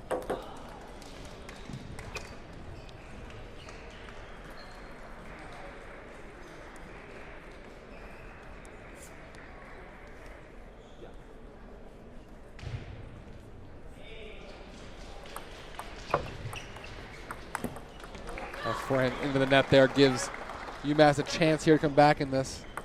Yeah, and I did. That just wasn't good decision making on such a heavy ball. Short, he didn't get his footing under him to get set to make a good loop on that ball. And off the edge, 9-8. Just unlucky for University of Washington on that ball, but again, UMass is still in this. Whitmire to serve, 9-8, game 4. Great backhand there from Mcdermott. You can see his reaction there. Crafty punch there by Mcdermott to be able to take the backhand down the line. Again, that is his aggressive movement there when the ball was just played slow, and then out of nowhere, he turns on backhand punch down the line. Oh, McDermott's backhand goes wide. University of Washington with a match point to win this team match. It just that's it's not a fastball, but it's a very, very tough ball to be able to control a slow topspin deep into the table. Oh, great forehand there from Peary. Finishes the match off for the University of Washington, 11-9, 3-1 in games. 3-2 is the overall team score. Yeah. Joe, that was a great overall team match to start off our 2022 College Table Tennis Championships. We could have been looking at an upset here, but University of Washington, the pairing of Peary and Whitmire, they kept their wits about them. They decided to, stay aggressive. I like them attacking off of both sides. We know that the rotations were not in UMass's favor based on the style of play. It was hard to see who was going to be the aggressor of the two. Sometimes it put a little bit too much pressure on Mcdermott to do more than what he typically would like to have done based on what we saw in singles. I like some of what Verjan was doing, but I think the stage at that moment with the sequences and who was hitting into who was just a little bit too much for the player from UMass. So congratulations to University of Washington as they are moving on. We're going to get ready for what's coming up next here. Day 1 of the 2022 College National Table Tennis Championships. Yep, and right now coming up next here on tables 1 and 2, we have MIT and Texas A&M women. If you've been watching the table number 2 stream, you've seen that they've already played a couple matches. So we're going to see what's coming up next here on table 1. Women's first round matchup here between MIT and Texas A&M. Brandon Lawrence alongside Joe Wells. Joe, we had a great start here. We'll be back shortly here at the 2022 College Table Tennis Championships.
only thing they're really asking is not to wipe your hands on the table. So you can wipe your hands on the towel anytime. You don't have to wait for every 6 points. All right? 2-minute warm-up.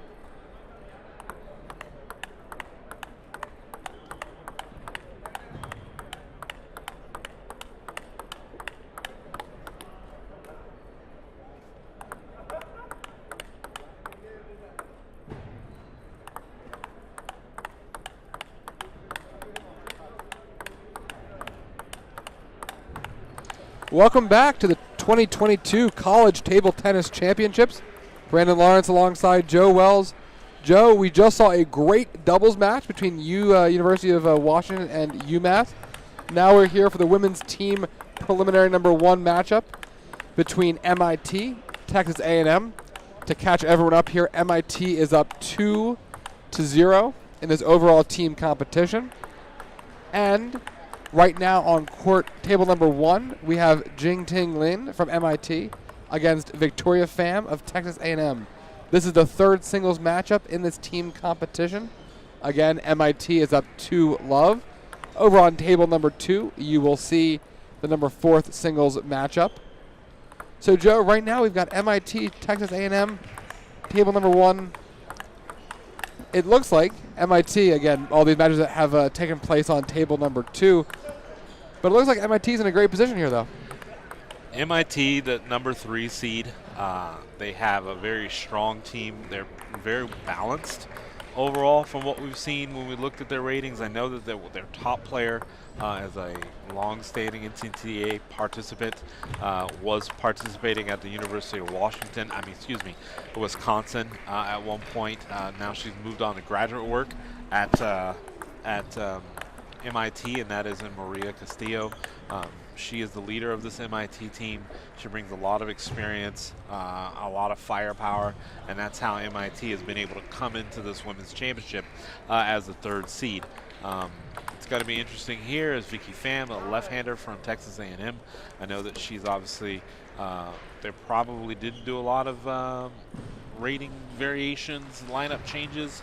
They might have just gone straight up and down and placed their players where they are, but clearly this is going to be interesting because the warm-up indicates that it's going to be heavy push to open up, and then they're just going to go counter to counter in both sides, forehand and backhand side. Absolutely. Well, here we go. That was the first point of the game. Early split here, 1-1.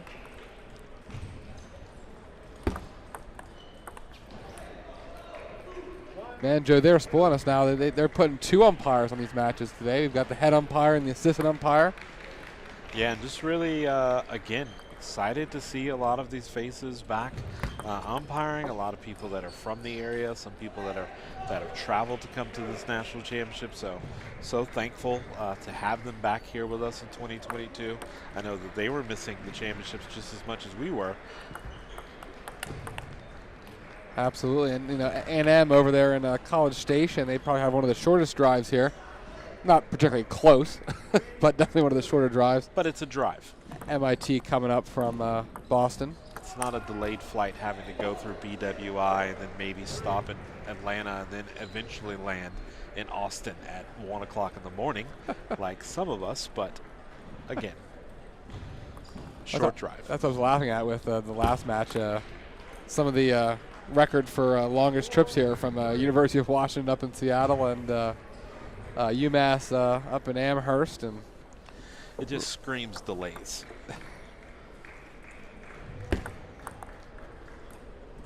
The service return goes long here.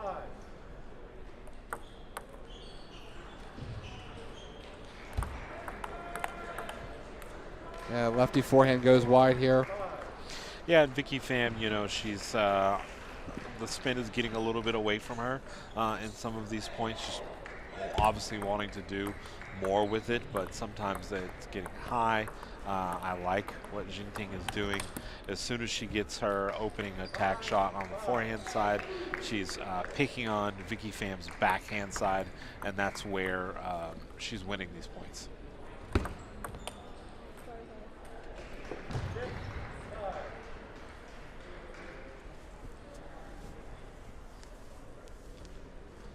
Victoria Pham up 6-5 here early.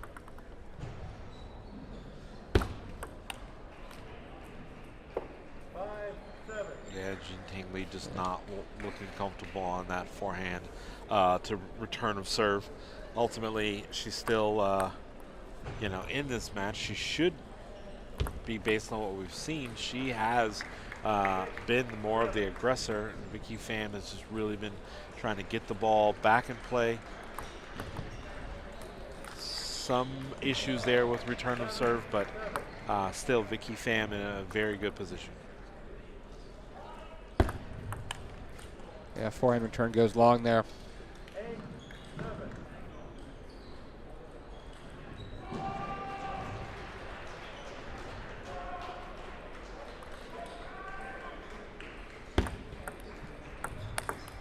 Yeah, oh, big and a backhand. nice backhand there from Victoria Pham. I like that.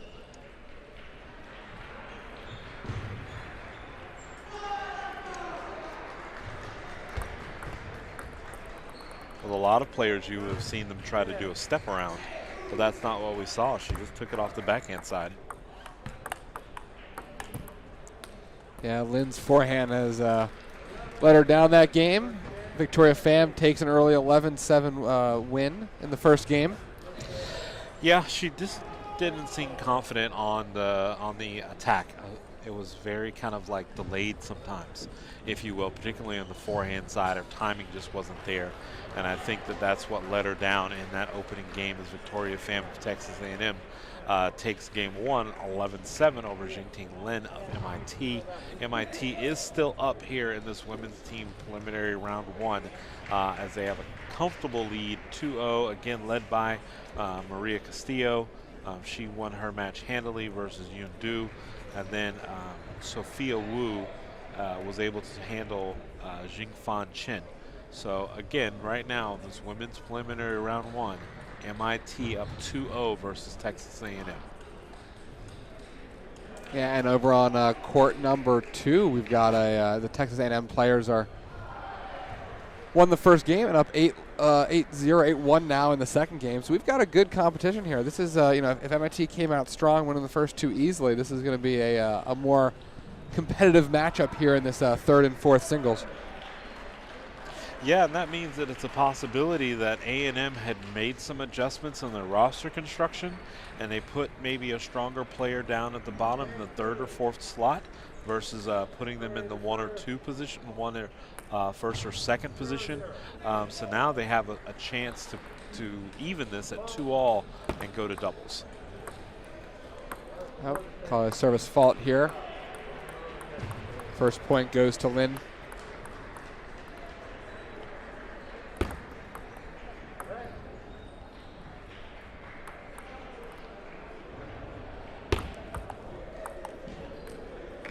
Good return long there. Pham can't handle it.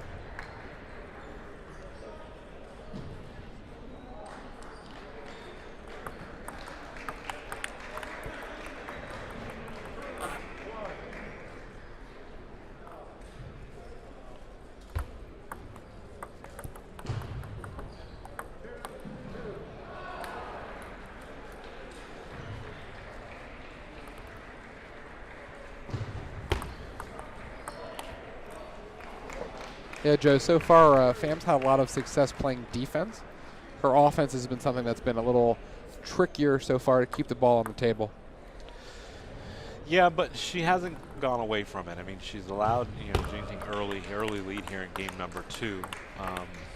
But that's not a rally that I would like to see Jingting get into with Vicky Pham, as she is a little bit stronger in that, you know, back and forth, forehand to backhand drive combination.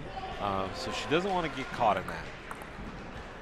That's really what's going to help her, is if she can slow the point down, not allowing Vicky Pham to open up with topspin just like that. She wants to, you know, maybe take a little bit off the serve, keep it shorter.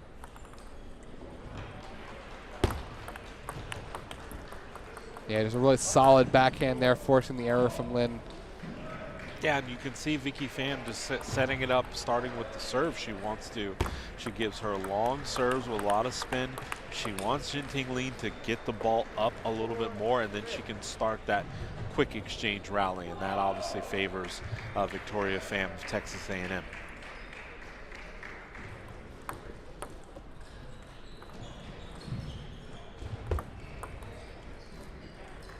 Turn goes long. Lin staying close in this matchup so far.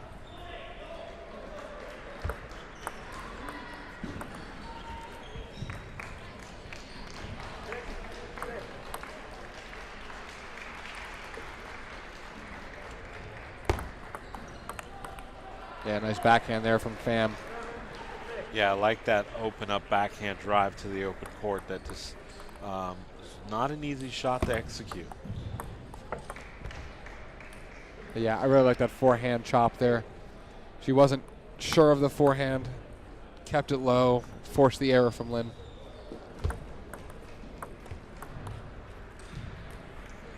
Spin just was a little bit much for Victoria Pham to handle. It was heavy underspin. If she continues in this pattern, she does give Jin Ting-Ling a chance. If she goes back to slow and push.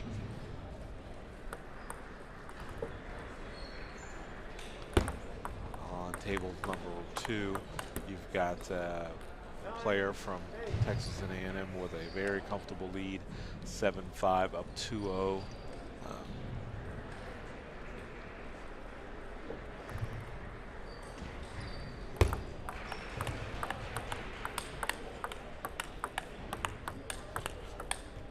Best point of the match ends with a Lin backhand that goes long.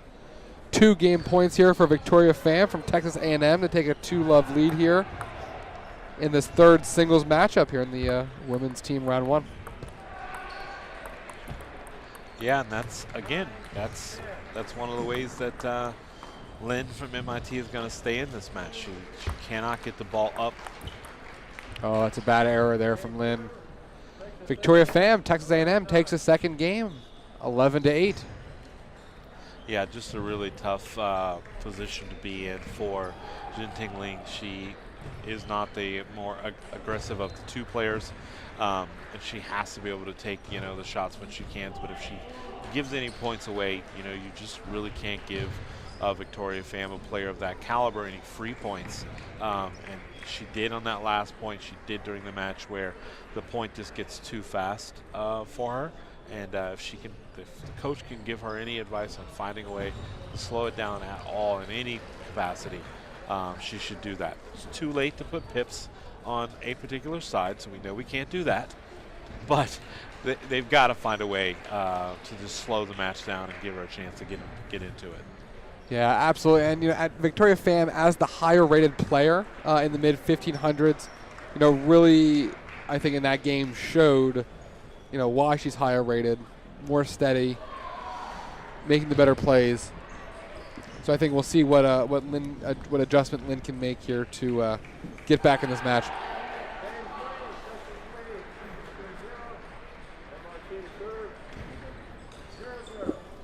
And over there on table number 2, Texas A&M has won the 4th singles matchup.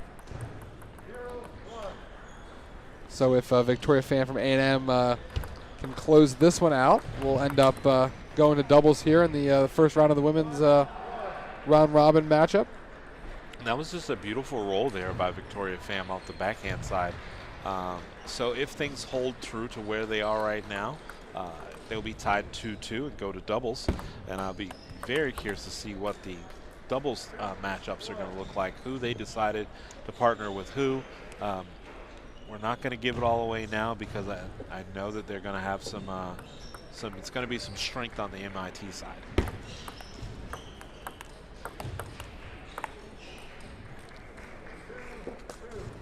Backhand goes just a bit long there.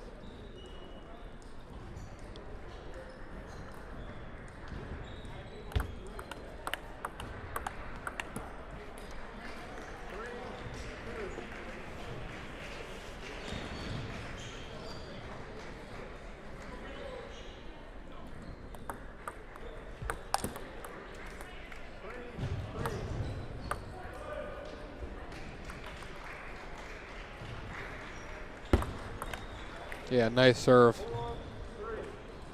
Lin can't handle it. Yep, and that's exactly what Victoria Pham needs to get back to. There's long, spinny serves, giving Lin a hard time to return it, and then she can open up her attack.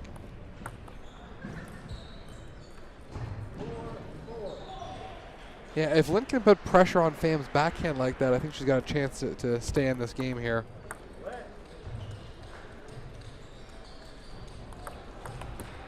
Yeah, another backhand error there.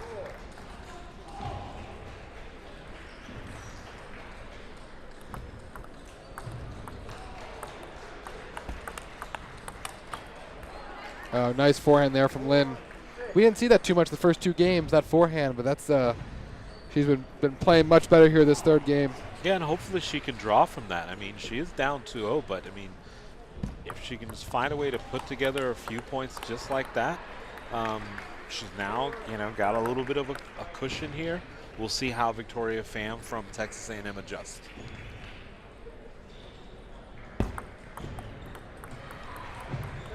Can't put that return back in play. 7-5 right now. Lin with the advantage. Oh, nice forehand. Yeah, we didn't see that much in the first 2 games. So I like whatever Jin Tinling is doing right now. I'm liking it.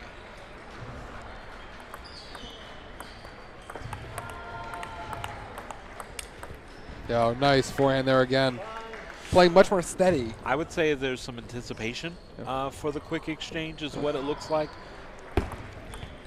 Oh, and the service fault gives Lin 5 game points here at 10-5 in the 3rd game.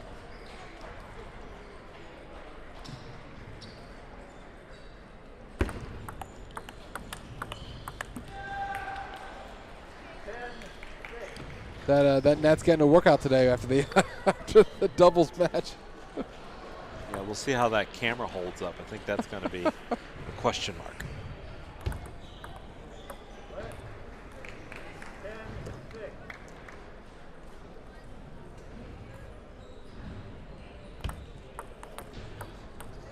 Victoria Pham's backhand goes into the net. Jingting Lin of MIT takes the 3rd game 11-6. Joe, we thought we might have been cruising to a quick doubles match here, but great adjustments made by Lin. And now we've got 2-1 here in this 3rd singles matchup between MIT and Texas A&M. Yep, so 2 things happened there. Jin Tingling started to anticipate the quick exchange better. Victoria Pham started to give away some balls on, particularly on the serve, and as well she was just maybe overhitting when she saw that her opponent was starting to get more comfortable with the quicker exchange. I would definitely advise her not to get too ahead of herself.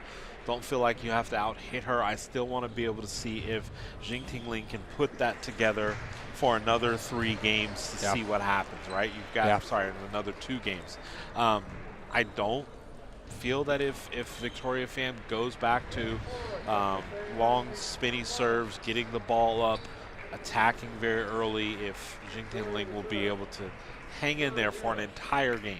There'll be some points won here and there, but overall, edge still to Victoria Pham of Texas A&M.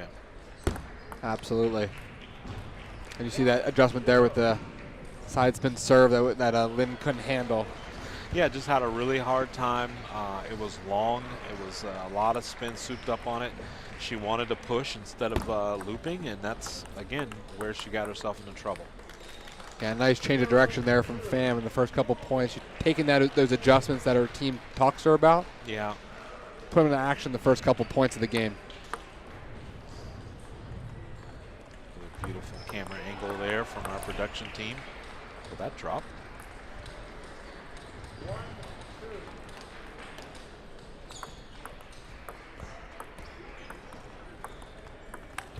Yeah, nice forehand there from Lin. Staying more patient as well, understanding that Pham's not going to put the ball by her right away and taking advantage of the opportunity when she gets it. And Pham really isn't much of a defender herself, so when Jingting Ling does have the opportunity to open up on the forehand side, you know, she is in the driver's seat there. It just really looks like it all starts with the return of service and whether or not she can just control that opening ball and get herself into the point. But as soon as she lets that serve get too far away from her, you know, advantage Victoria Pham. Right now, Jingting Ling does leave 3-2 in the fourth game. Oh, big forehand there. This match has really changed after those first couple games. I mean, the first two games, Pham was in complete control. Lin was missing a lot, but Pham was also taking advantage of opportunities, though. She was taking the chance to be aggressive. These last couple games here, Lin has really started to play her game, and Pham's level, it seemed like it's just dropped just a little bit. Well, she was very aggressive in the opening two games, and she's moving the ball side to side. But again, I think that, you know, Jingting Ling has picked up on that. She's anticipating the ball better. She is moving side to side a little bit better than she was in the first two games, and that's why she's winning right now, 5-2 in the fourth game. The forehand is not sailing long on her as much. Maybe MIT is trying to close this out and not go to doubles.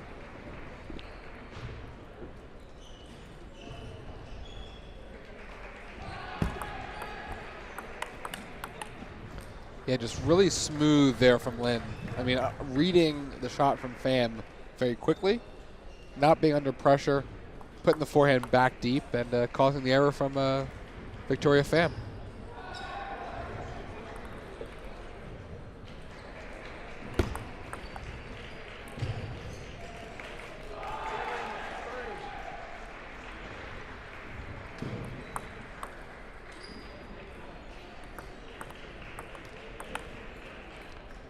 The backhand from Pham has gotten away from this last couple games here.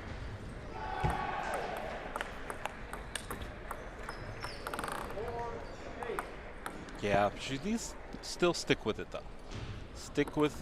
Stay within your game.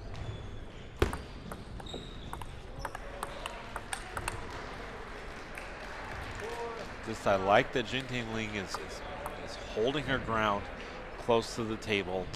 Quick exchange on top of the ball, and that's what's been getting her. That's what's gotten her a lot of points, particularly out the forehand side of things. 9-5 here. Lin a couple points away from evening this matchup, but the fault serve doesn't do her any favors, and she'll get one more serve here before Pham will get it back.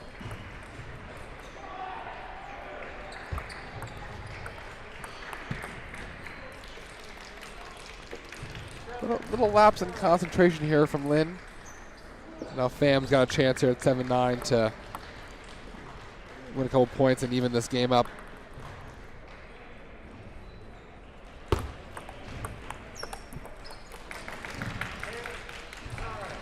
Yeah, danger time now for Lin. She has to regroup here, buckle down, win these next couple points.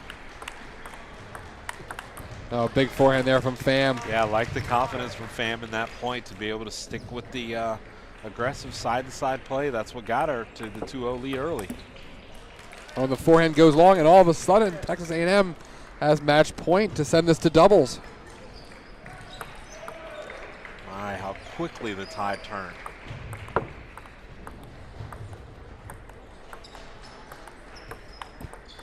Yeah, the forehand into the net. Victoria Pham wins the match 3-1 in our third singles here. She wins it 11-7, 11-9, 6-11, 11-9. And now we get a doubles here on table one between MIT and Texas A&M. Joe, that match really turned on a cue there in that fourth game. It looked like Lin had all the momentum, playing some great table tennis. Pham was off, went from 7-3 to 9-5 to 11-9, winning six points in a row for Pham. Well, what do you think happened there? I don't want to toot my own horn, but I called it at the beginning of the fourth game that if Vicky Pham could just stay within her game, be aggressive. Jingting Ling got out to an early lead. She was winning some points. It looked like it was getting that it was going to go, you know, the distance in that match. But I'm proud of Victoria Pham for staying with her game.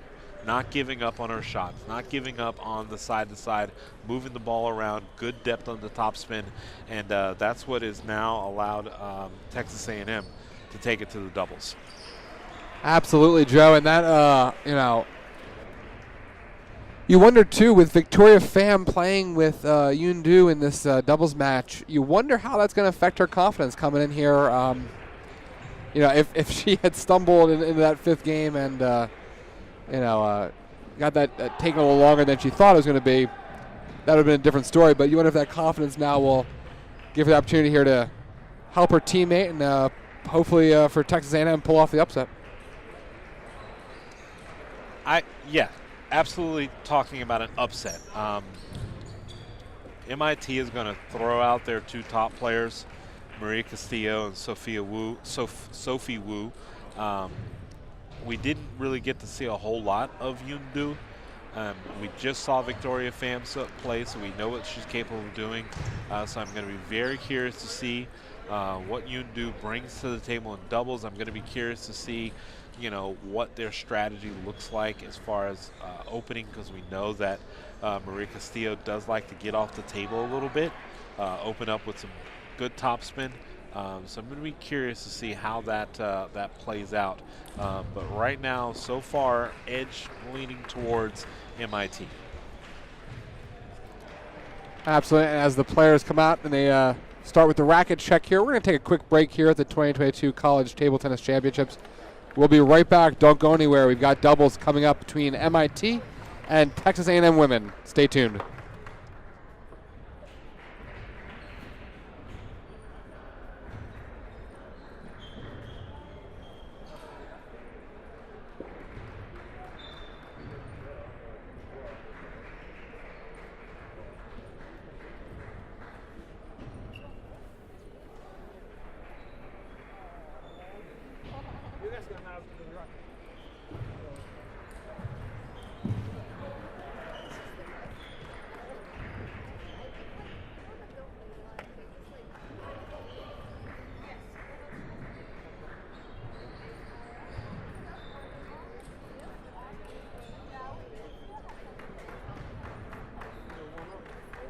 Toss after.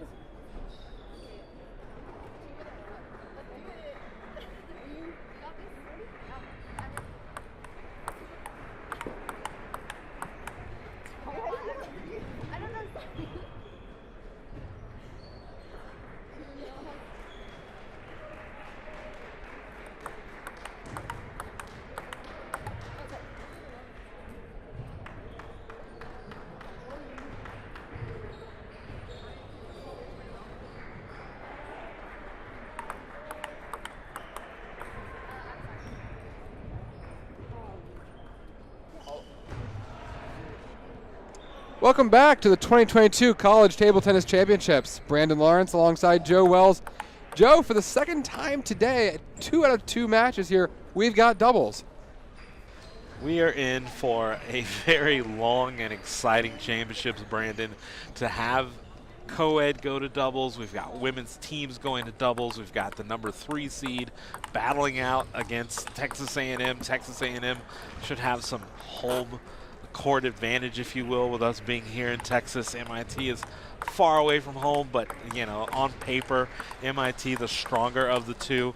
If we look at what happened with the construction of the rosters, Maria Castillo, obviously the top player from MIT, she went up against Yoon-do, a lower rated player at A&M. So A&M figured, hey, we will, I don't want to use the word sacrifice, but they threw out Yoon-do in the number 1 singles.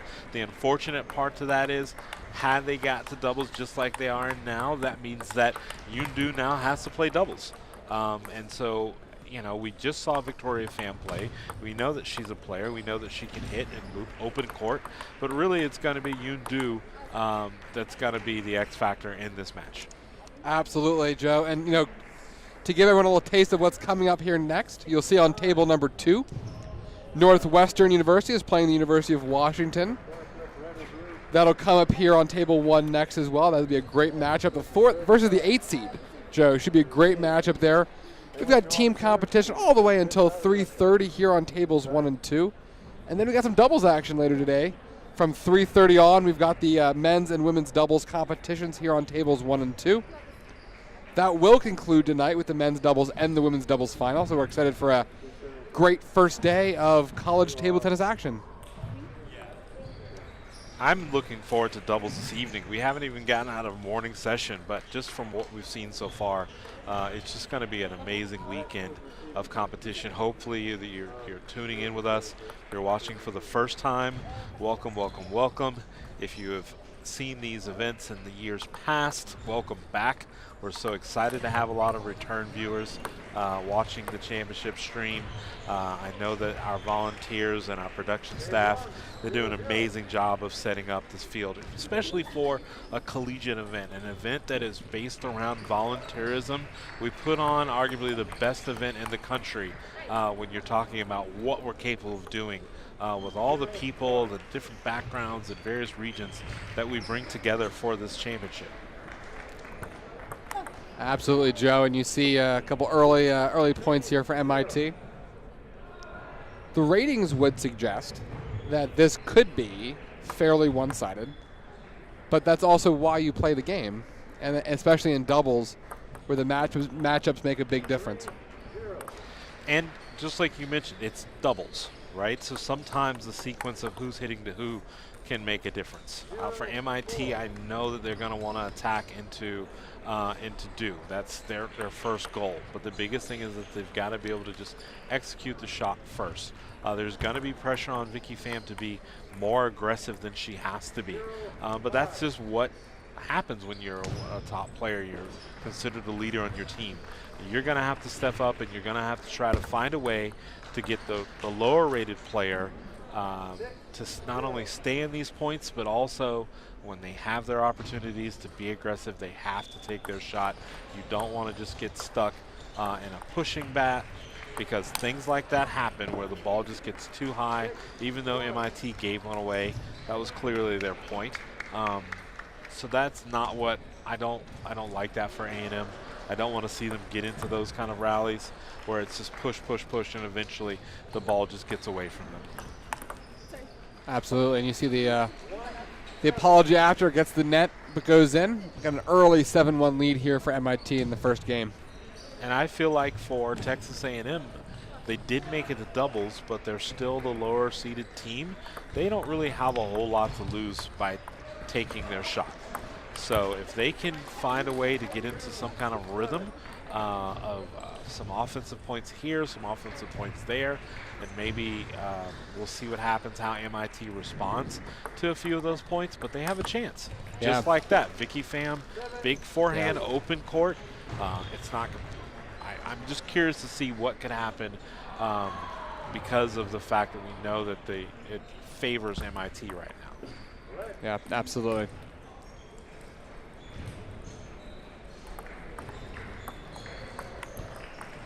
And the backhand goes into the net there.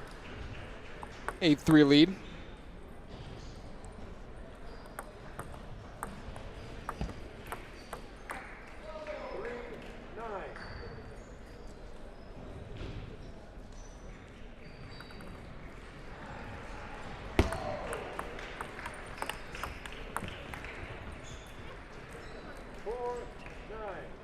That's interesting to see that Sophie is somewhat of a chopper. I believe that there are medium or long pips on the red side, which is also interesting. She's got to be able to control the serve very well, obviously. Oh, forehand return goes long. We have got 5 game points here for Castillo and Wu for MIT. Yeah, not having any problem whatsoever in this match. Although, you've seen the last few points here, A&M kind of get into this match more. They got blitzed a little bit early, down 7-0 right away. But they've competed hard here, and I think that it will give them a template here for future games. Yeah, and this is a beautiful return there by Castillo. She was able to open up the blade, slide across the ball, and give a very short side spin return serve. So I like that they were able to keep their composure, even though they kind of squandered a very large lead. And I think that they're playing loose and they're having fun right now, and you can see that as they go to their bench. They lead 11-6 here in game 1 of the deciding doubles match of the women's team preliminary match. Texas A&M did a lot just to get to this point. Now they're just going to have to do what they can to shake some things up. Well, and you can see, too, with the way that MIT's team is structured, with two very highly rated players in the number 1 and 2 singles spot. Joe, do you think this will give them some just experience playing together in doubles? Because I would imagine that as the tournament goes along, they're going to need to win a lot of doubles matches if they're going to make a deep run here as the number 3 seed. Yeah, they're going to win a lot of doubles matches, but Jingting Ling for that entire team is going to be key. We know that they kind of fall off a bit at the 4th singles, but Jingting Ling, we saw her play singles. She did not come through in the singles, but as MIT, if they progress through this tournament, it's going to be on that 3rd singles player. She's so critical to the success of this team. Absolutely, Joe. So here we go. MIT to start serving here in the second game of this doubles match.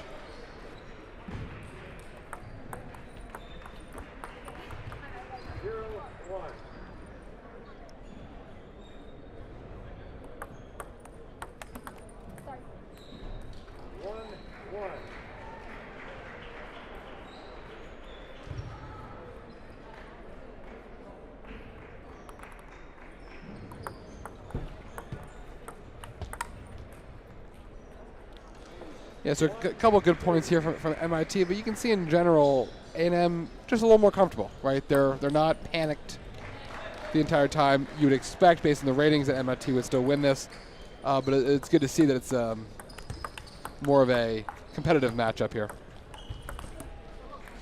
Yeah, just an unfortunate scenario there where it looks like A&M was getting in some kind of a rhythm, and then the pips came out and it slowed the game down.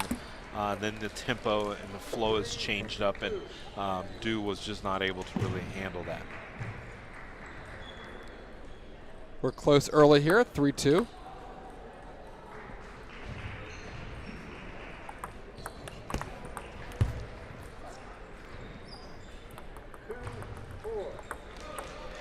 And yeah, again, unfortunately, that's a lot to ask of Du to be able to handle an exchange like that.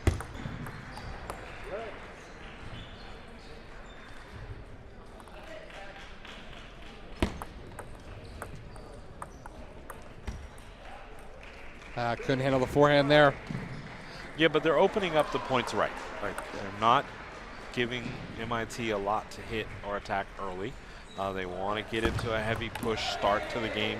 You can see MIT is not wanting to allow them to get to the push, but at some point, Texas A&M has to take their a loop or two off of either side, no matter what the opponent is. They've got to be able to get some loop there, because that is, yeah, that's not going to do it for you. They're just not going to be able to win a lot of points that way. Yeah, they'll get a couple here and there, but they're going to have to try to do a little bit more. MIT is just really too strong to play against with just a pushing game, especially that favors Sophie Wu. Mm-hmm.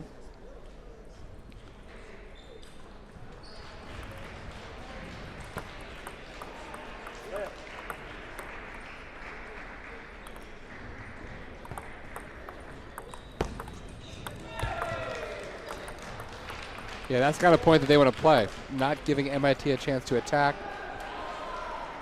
Going on the offense when they can. Yeah, big backhand there, Victoria Pham. From 7-2, we're at 7-5 now. A couple good points here from Texas A&M.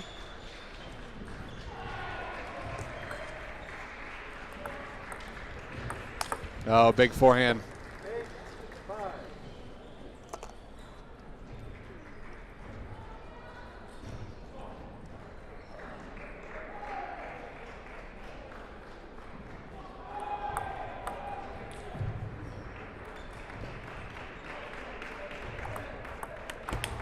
Oh, nice backhand there from Victoria Pham. Brings it back to 6-8. And again, Victoria Pham having to take big shots. She's capable of it, but she's going to have to do it over and over and over again. Beautiful serve. Tough for MIT to handle that.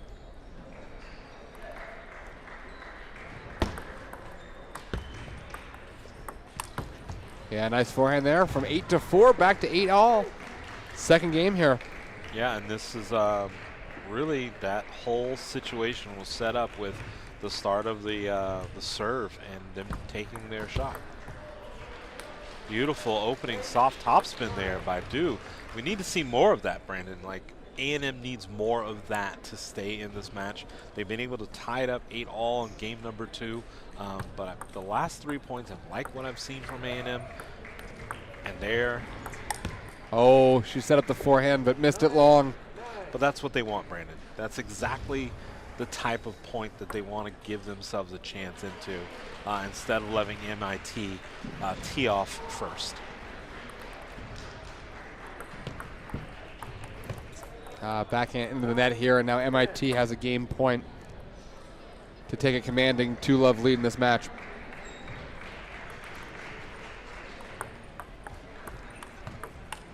Oh, forehand was there for her. She took it. MIT takes the second game, 11-9, to take a 2-love lead here in doubles. Joe, that was a competitive matchup, though. That was a MIT had to dig deep there to win that game. Yeah, applaud A&M for doing what they can to get back into the match and really put a little pressure. I think their level then quickly fell off for whatever reason towards the end of it. But they were in that game, and I think they have some things to draw from as they go into the third game.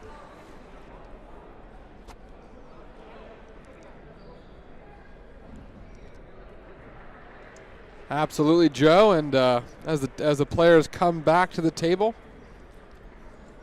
as a reminder, over on table number 2, Northwestern is playing University of Washington.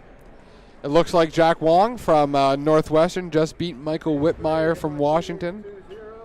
So we'll see what the fine tournament director here puts on table number 2, but that's coming up next here on table 1. We'll get second singles, third singles, maybe fourth singles. So we'll see what we'll see next here on table 1. But back here, due to serve in our third game here in the doubles match between MIT and Texas A&M women. A&M needs to get off to a great start. They don't want to trail early in this match and then have to fight their way back and then, lose a few. They need to, yes, exactly, that type of point. She missed it, but it was the right shot. It was just unlucky just off the top of the net. But this is exactly what A&M needs to do to stay in this match, is to keep it close early, take their shots, and not be afraid.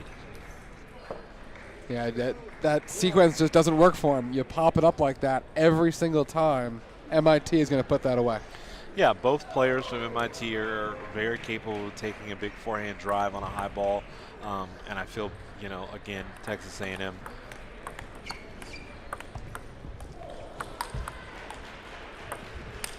Oh, it was set up there so nicely. Great point, though. Great defense from MIT. A&M pushing.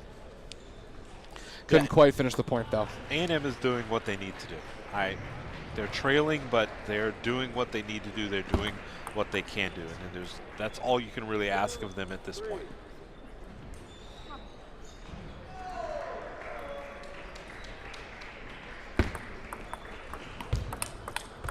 Oh, great backhand. Beautiful backhand block there by Victoria Pham. Clearly, Sophie Wu was not expecting Castillo's huge forehand to come back, but it did.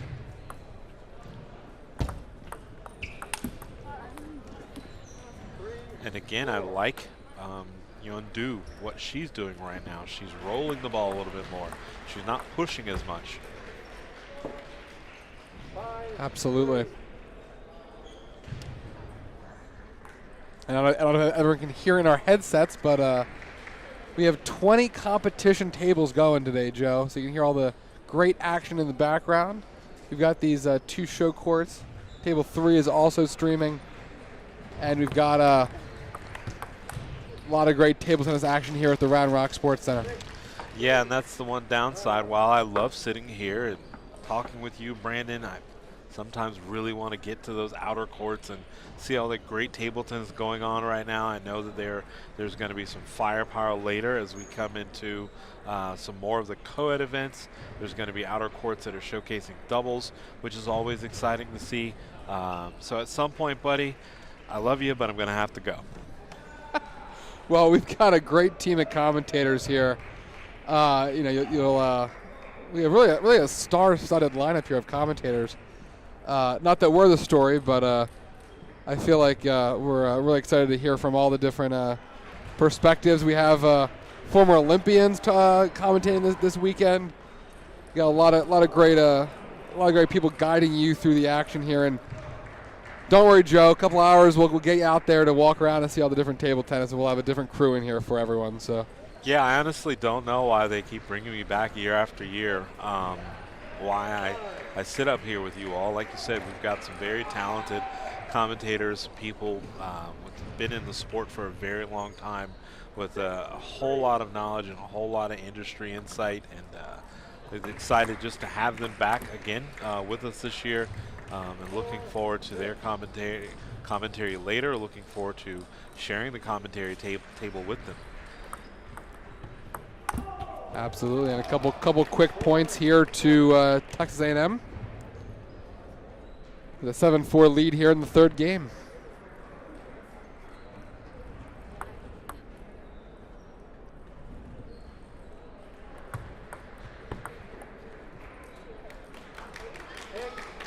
And there you saw the ball sailed a little bit on MIT, but what I wanted to point out was that they were opening up into a push. When the ball was pushed a little bit long, Yuan Du was already setting up for a forehand loop, and I like the fact that they've got her into that mindset of take the forehand loop, don't just settle for pushing. Absolutely, and that pressure that A&M's putting on them gives them 6 game points here to take the third game. We'll see what response MIT has here. And wow. The fault serve does it. 11-4 in the third game to A&M. And there's the gimme game from MIT to Texas A&M. They handed it to them. Looks like, MIT is still smiling, wanted to keep it light, but they're not taking any time to go to their corner, which shows a little bit of a break in their strategy of what they have been doing. They typically go to the corner right away, but it looks like they're trying to just get themselves right back into this match. I don't think their strategy will change a whole lot, but I did like the adjustment that Texas A&M made. Absolutely, and over on table number 2, we have third singles starting. They've got Ryan Louie and No King Tong. So we'll most likely get the second singles here, but hey, right now, we got a match here, Joe. Yeah, we just want to point out that on that table, Tong goes by Bosco, and I like it. I'm not calling him by his birth name. I'm calling him by what he wants to be called, and that is Bosco. Well, we are not calling that match. We got a great crew over there calling that one. So if you want to flip over there, you're more than welcome to. Keeping both tabs open. We're all on YouTube, so you can watch both at your leisure. MIT is going to serve here to start the fourth game.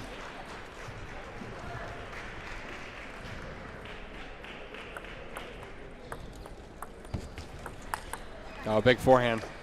Yeah, and that this reminds me of games 1 and 2. A lot of pushing, and then MIT opening up on the offense early. Texas A&M needs to go back to what they were doing in the third game. Absolutely. You see, that third game, you called it a gimme game. I think they kind of woke up MIT a little bit. I wouldn't be surprised if they regain their focus here in this third game. Yeah, I mean, they handled games 1 and 2 pretty easily, and sometimes the levels do fall off a little bit there, but it looks like MIT is quickly regained their focus, and maybe this is also the rotation that they preferred when they were playing this match. I know that if having to handle Sophie Wu's pips, depending which players hitting into will be a problem for Victoria Pham, as the spin and the pace will vary. And we know that Pham is very much so a rhythm player, and I think that is advantage MIT, is you have a rhythm player going up against someone who's constantly changing the spin and depth of the ball. Absolutely, Joe, and it's a quick 5-1 lead here for MIT here in the fourth game.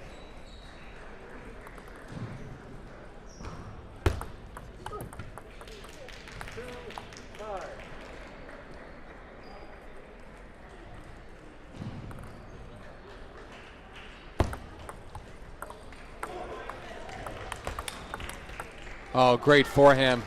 Yeah, just a great reaction forehand by Du to deposit it to the open court.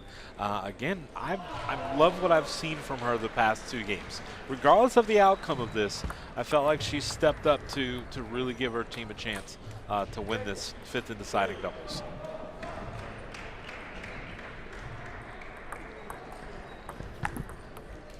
Yeah, and that return was able to keep it low enough where she wasn't able to tee off on it like she has in the past. And we got 6-4, striking distance here. Oh, great change of direction there. What was that? Caught Du leaning the wrong way. Couldn't recover. Are you sure that wasn't a chop block? Opposite direction court ball. Did you see it? It was something amazing. I'm sorry that you didn't see it, but I saw amazing. 8-4 lead for MIT here. That's that. That setup, they've gone to the well over and over again. Yeah. It's worked. 9-4 lead, 2 points away from taking this doubles match in the first team win of the day. Yeah, and this is basically the sequence that MIT wants. Basically, you've got Sophie Wu setting up Maria Castillo. Castillo very comfortable on the forehand side attack, and it just plays into MIT's favor. Absolutely. Match points here for Castillo and Wu for MIT to take the first their first overall team match of the tournament.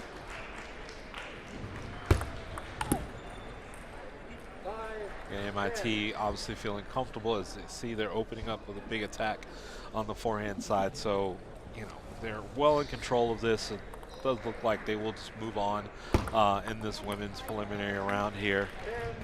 But again, hats off to A&M for getting to the doubles. And again, they tried to construct a roster that would give them a fighter's chance, and they did just that. And there it is. MIT wins 11-6 in the fourth game to win their preliminary match number 1 against Texas A&M. Went to doubles, 3-2 overall team score, and Castillo and Wu winning this one 3-1.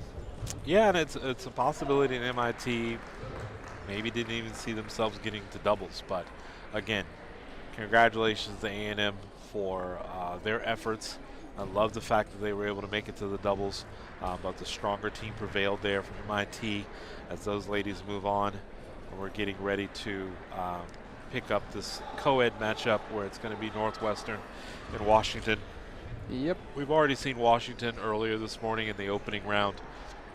First chance we've here to see Northwestern. Northwestern off to a very strong start as Jack Wong handled Michael Whitmire pretty handedly. And on this table here, looks like we're going to get Michael Walski and Sahil Puri. We did not get to see Puri play singles, but we did see him play in doubles. Very impressive player. Didn't overpower you, but could attack off of both sides. So I'm very curious to see what's coming up next here in this second singles. Absolutely, Joe. Thank you all for being here. You've just seen MIT defeat Texas A&M 3-2 in women's doubles. Coming up next, we've got Northwestern and Washington. Thank you all for being part of the 2022 College Table Tennis Championships. Brandon Lawrence alongside Joe Wells. Thank you all for being here. We'll be back after a real short break here from Round Rock.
wants to call it?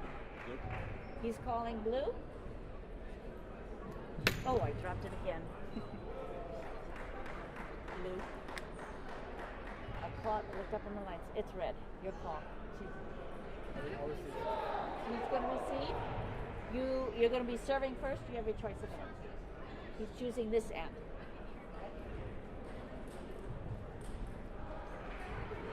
2 minutes. Warm-up starts now.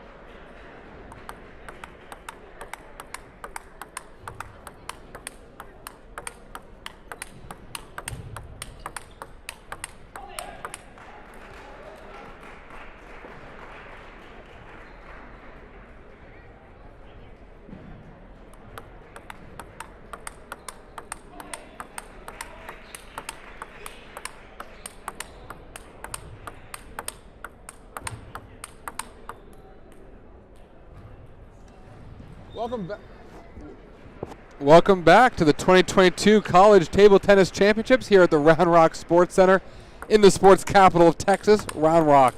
We are back with a number 2 singles action between Michael Wolski of the University of Northwestern University versus Sahil Puri of the University of Washington. Joe, we've seen some great table tennis so far today. We're excited for a great matchup here between 2 really talented players here in the second singles matchup. Yeah, we were able to go back-to-back doubles in the co-ed and then doubles in the in women, so we're really excited about that. I know we're waiting on to see the full results right now. Looks like Northwestern does lead Washington 1-0. We are in the second singles. The third singles is underway. It looks like they are even 1-1 there in the third singles. So, you know, Sahil Puri gonna have to come in here, do some work as they're the 8th seed against the 4. But they also, depending on the roster construction again, have a chance to get to doubles, and we'll see here that see if Sahil Puri can to get his team on the board. Yeah, absolutely, Joe. And in the first matchup of the day, obviously we saw on tables 1 and 2, we saw University of Washington defeat UMass. Over on tables 19 and 20, Northwestern actually beat Texas A&M in doubles as well. So we've had some really competitive matchups here in this group. And we've got Puri to serve to start off our number 2 singles matchup here on table number 1.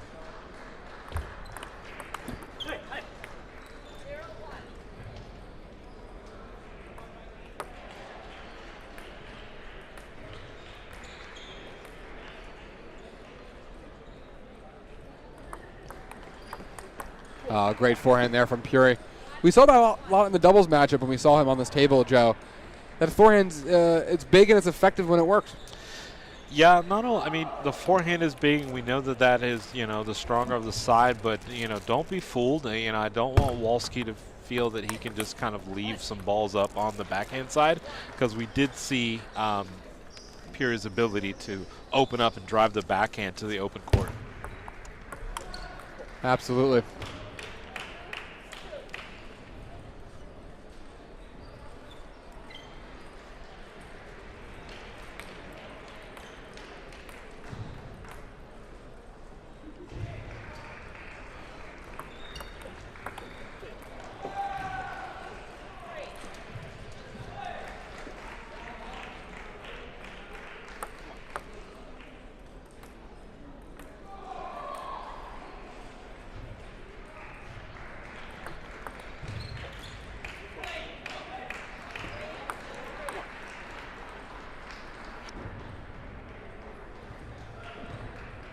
We're even here, 3-3 in game 1, the second singles of Northwestern versus University of Washington. Yeah, it's definitely the feeling out process here early, both players. Seeing what each other has so far. Yeah, you see the big stomp when he serves. He's got the rhythm going with the serve and brings out to an early 5-3 lead.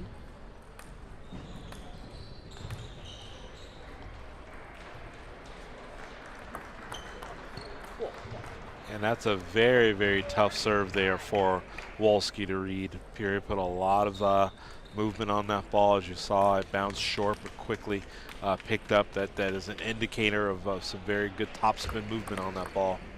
Absolutely.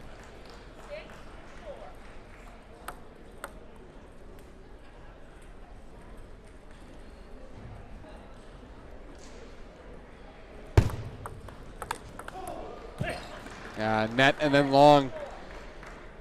7-4 lead here for Wolski.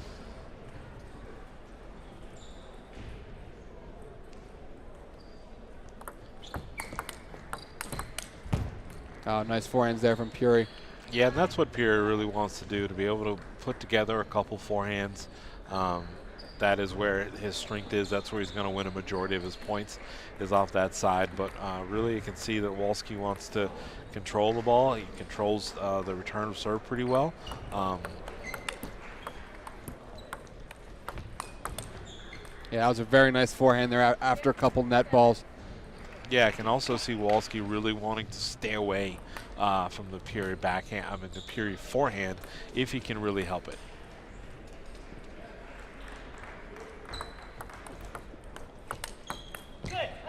Yeah, nice defense there from Wolski.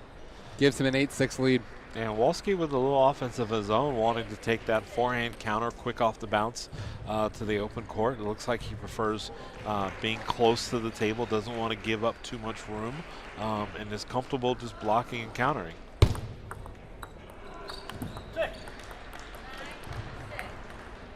Yeah, very good match here from Wolski. Really neutralizing a lot of Puri's strengths.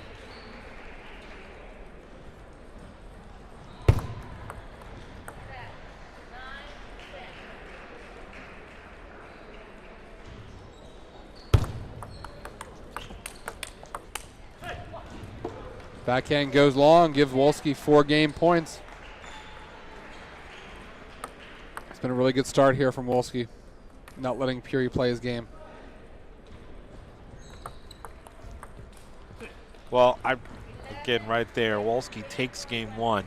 For me, it starts with his return of serve, and his ability to handle the offense from Puri, which, again, now Puri is going to have to maybe take a step back from wanting to open up more and seeing if Wolski has some offense. We saw Wolski counter, but I want to see what Wolski does when he has to establish his own offense immediately. Like first, that's what the ball he's bringing. But Puri's just going to have to make more loops. He's not going to get as many easy balls, as many free balls as he was getting in some of those other matches, like the match he played earlier. He's going to have to work for a little bit more, Brandon. Absolutely.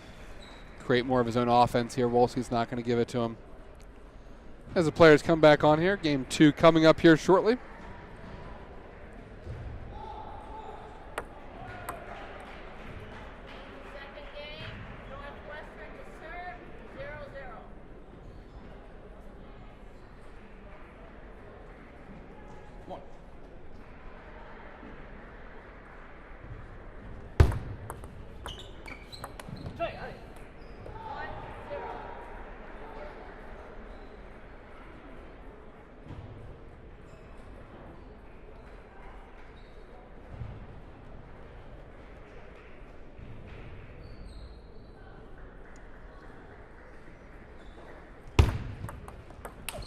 Yeah, great forehand there from Wolski.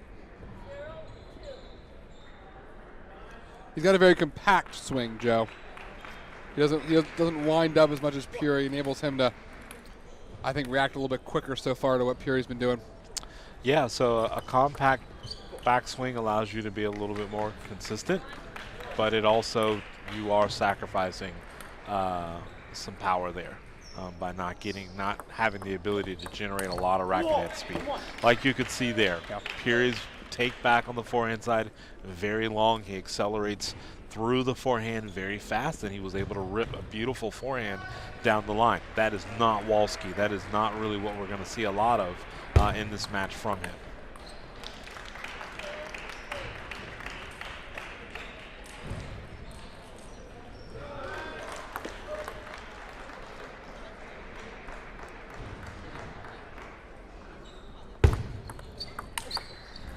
Yeah, nice forehand there.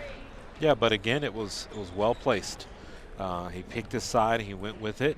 Again, I don't see Puri being a defender off the table too much. So when Wolski does have a chance to take a controlled forehand off of whatever side, he has the advantage. Yeah. That's the play that Puri's been trying to do all match. Yeah, and Sets there up the you big can forehand. see like Puri with the step around again. Like Wolski's trying to pressure the backhand. I think Puri finally is seeing that. And he's just like, hey, let me just anticipate the step around. Nice forehand. Beautiful misdirected forehand there. Wolski's going to have to now change up the plan for going strictly to the middle of the table with the backhand. Puri is anticipating that. He's moving, bouncing around a little bit more, showing a lot more energy. So Wolski's really going to have to change up. And again, that's 3 straight forehands from Puri. And all 3 of them, long take back, full acceleration. I like what I'm seeing from Puri right now. This is what we missed in the opening morning singles. We saw a little bit of it in the doubles, but he wants to rip when he can. And when you're a player and you're teeing off forehand after forehand after forehand in a match, that means that you're feeling comfortable, you're in a zone. But the one thing that we've learned from tennis, for example, Brandon, is that sometimes you got to come out of the tree. And now we'll see whether or not Puri will be able to stay at a very high level all the way through, forehand after forehand, or eventually he does digress and come down just a little bit. I think you've seen so far as well, Wolski's level has dropped a little bit in this game as well. I saw that forehand miss right there. Yeah, because that's a big forehand, but it's a controlled forehand now. He's not aiming for the corners. He's not overexerting. And this match is taking on added significance because over on table number 2, Northwestern is up 2-1 and 5-3 in the 4th game. That would make this game a must-win for Puri to keep University of Washington alive in this match.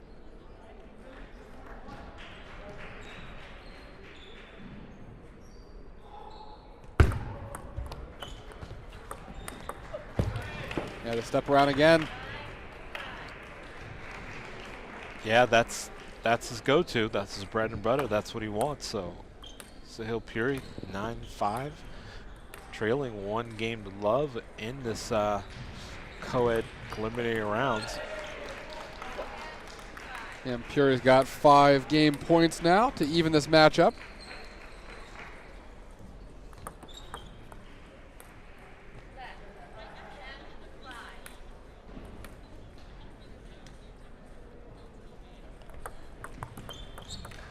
And the second game goes to Sahil Puri of University of Washington, evening this matchup at 1-all. Yeah, and he was just really in the zone early in that match. He was able to reel off again, 4 straight forehands. Those were big shots by Puri. And when he's hitting those shots, clearly he's feeling more comfortable. At that certain point, Wolski will have to change up the direction because we saw it. If we can see it from this angle, I know that Wolski can at some point was able to see it, and his coach can see it as well as they go to the corner to say, look, you can't just leave that ball up in the middle of the table or even sitting a little high because Puri is looking for the step around. So if you have to keep your opponent honest, yeah, going to the forehand side, but maybe going to the forehand wide keeps him a little bit honest and then gets him out of that corner where he's just really been holding on to the table and hitting lots and lots of forehands. So we have to see Wolski make the adjustment, and it happens really at the start with the return of serve, because the return, he's been sitting there with soft top returns, and Puri's been stepping around and ripping forehands. Absolutely, Joe. So we'll see what adjustments he can make here with Puri to serve to start the 3rd game. That's a good start from Puri. Big forehand. That has certainly been on for him so far.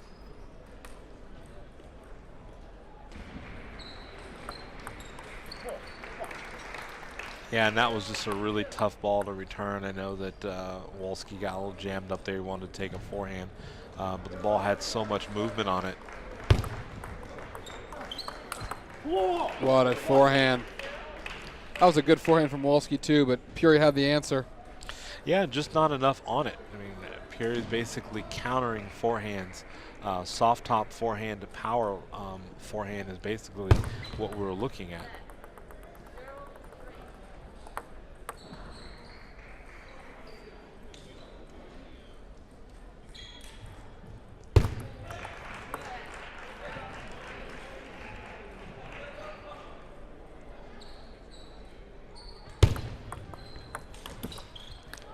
Yeah, that's the one that Wolski can't do there. It was a good serve, good return, but Wolski can't make that error there, especially in this critical stage of the match. Already down 3-love, now 4-love in this third game. Yeah, you can see the frustration building a little bit. You know, at some point you have to take chances. I think that Wolski maybe tries to do a little bit more off the return versus just a safe, controlled roll to get the points started. Like we talked about earlier, he sees that Puri is anticipating this now, so he's going to have to give him a little bit more on the return.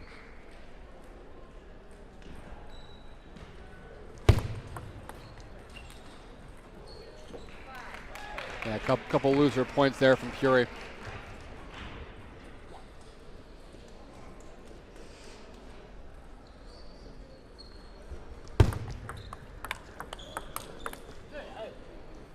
Yeah, you see a little more aggression there from Wolski.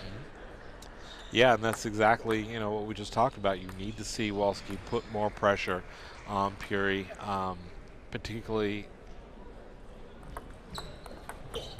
wide to the backhand. He's got to get that ball out there, keep Puri honest, and maybe then move him, you know, back out wide to the forehand. Yeah, nice serve there.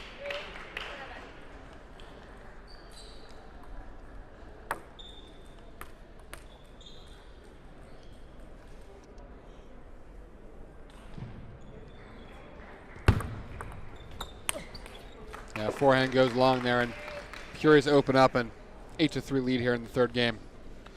Yeah, feeling very, very comfortable. Again, it doesn't look like Wolski's made a whole lot of an adjustment between the games 1 and 2 now to the third.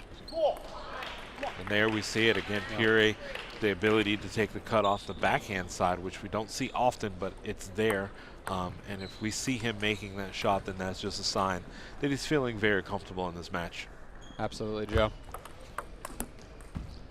Yeah, he couldn't quite get around that step around there. Jammed himself a little bit, but again, it's definitely a comfort move. He's feeling very comfortable right now.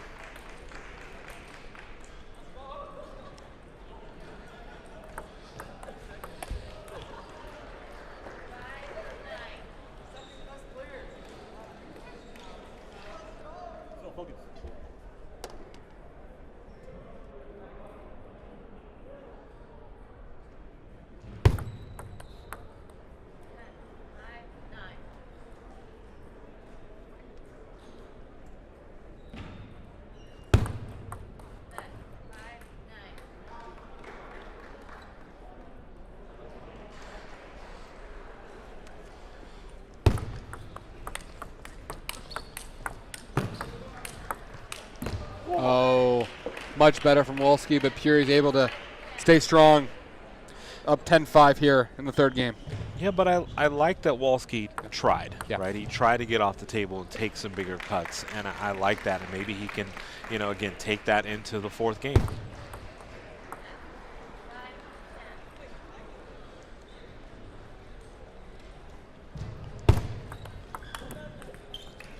And that goes long, and Sahil Puri wins the third game, 11-5. They take a 2-1 lead here in the second singles matchup between the University of Washington and Northwestern University.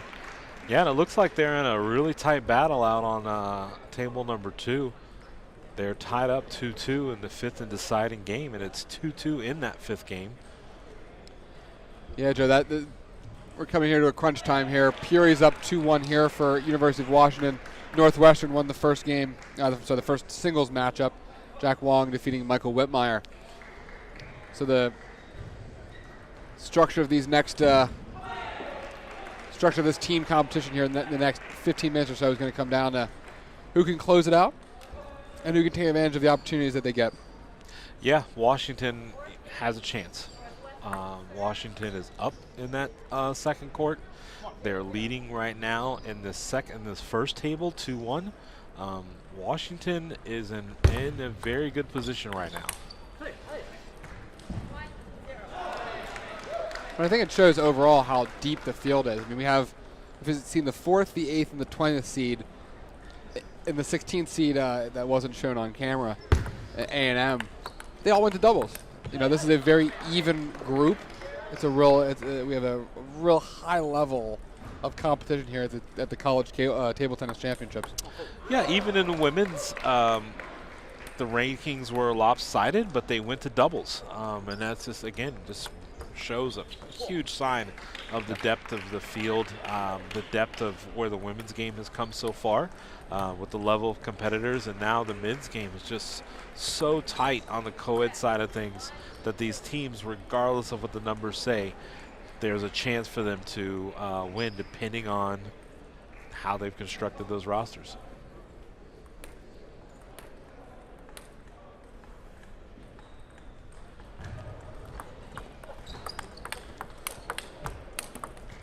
A little lucky there with the net. I thought Walski was doing really well in that point.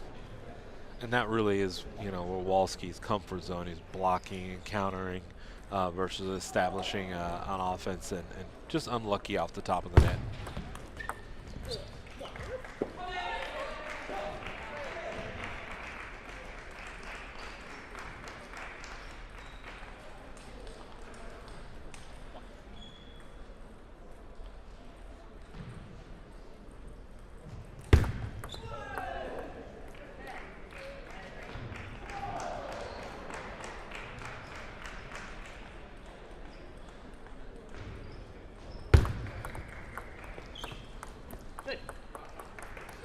Yeah, 3-all here in the 4th game.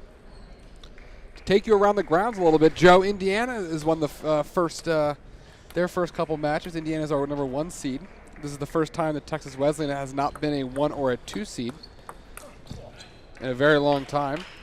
Indiana as the 1 seed, winning the first 2 matches. NYU is our number 2 seed, winning 4-0 their first couple matches as well. Texas Wesleyan as that number 3 seed, winning their first 2 as well. And then we have here Northwestern and Washington looking to round out the top 4 in terms of our seeds here. Yeah, I mean, really just Indiana's been a while since we've had a team. They're led by the Coed brothers. Obviously, they're very strong junior national team members. They had a brother that played at NYU. So not surprised to see a little bit of the shift and power with some of the teams on the co-ed side of things. Obviously, we do not count out Texas Wesleyan just because they went from being on top. We know that team's roster is going to be filled with talented players, typically players with a lot of experience. That sometimes, that's the one big advantage that they have over playing some of the younger teams, some of these younger athletes that are true co-eds just entering college. Texas Wesleyan always fields teams that are players with tons of match experience, either here in the U.S. and at an international level. Absolutely, Joe. And those top 3 seeds are stacked. Should be a great tournament on the back end, but on the front end, we've seen a lot of competitive matches so far, a lot of doubles matches. We're excited really for a great team competition here, and it's been off to a great start. And as a reminder, so we have our preliminary team competitions that will end around 3 o'clock today. Tomorrow at 10 a.m. starting up, we'll start off the knockout rounds for the teams, with the team finals being tomorrow starting at 4 o'clock. So it should be a great couple days of team competition. Yeah, and we just have to remind ourselves that Friday is typically the longest day. That's where you're going to see the most matches, your opportunity to see a lot of the teams. If you're an alumni watching at home, Friday is obviously the best day and chance to catch your team on the stream. As we advance throughout the weekend, we start to get into those quarterfinal, semifinal rounds that your team might have already got on the plane home. So if you're tuning in, Friday is definitely the day to watch, because there's just so many exciting matches. There's so many things that can happen on Friday that really shape up the days to come. Absolutely, Joe. And here and now, we've got Michael Wolski with an 8-7 lead. Been a very tight match so far. Wolski's made a lot of great adjustments that have let him get himself back in this match. Oh, big forehand there from Puri. Needed that one. Yeah, huge forehand, and we saw that from Puri in game 1, where he steps around and is confident to rip such a big forehand into that small space. That forehand is big, but, you know, this is really where Wolski wants to be at. He wants to keep it close. He wants Puri to have to hit multiple balls, and that's where he has a chance. But if he's one and done, where it's a third ball attack from Puri, you're not going to Wolski just puts himself really behind the 8 ball in this match if he thinks he's going to get away with it from there. Absolutely.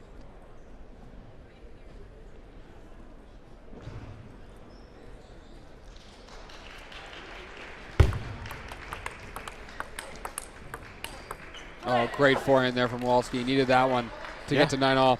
And again, that's where Wolski's comfortable. He's close to the table. It's a counter, moving the ball side to side, and he was able to pick his shot when the ball got a little high. You know, Puri is, again, he's not a defender. So once he gets on his heels off the table, he's probably, you know, he's at a disadvantage. So, you know, again, this is Wolski is really favored in this tight situation where he's controlling the point from close to the table. Yeah, Wolski needed that return, and now Puri's got match point. Oh. 10-all after that return trickles over the net. And that is ping pong.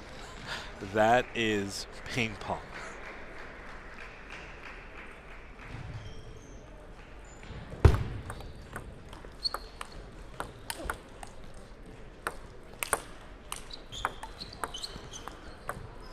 Oh, point of the match there. Yeah. Puri, great, by Puri. Great defense. Leads to a big forehand. He's got a second match point. And Wolski gave Puri an opening, being able to just couldn't do enough with that forehand smash, and allowed Puri to be able to counter it. And you know, Puri has a match point again.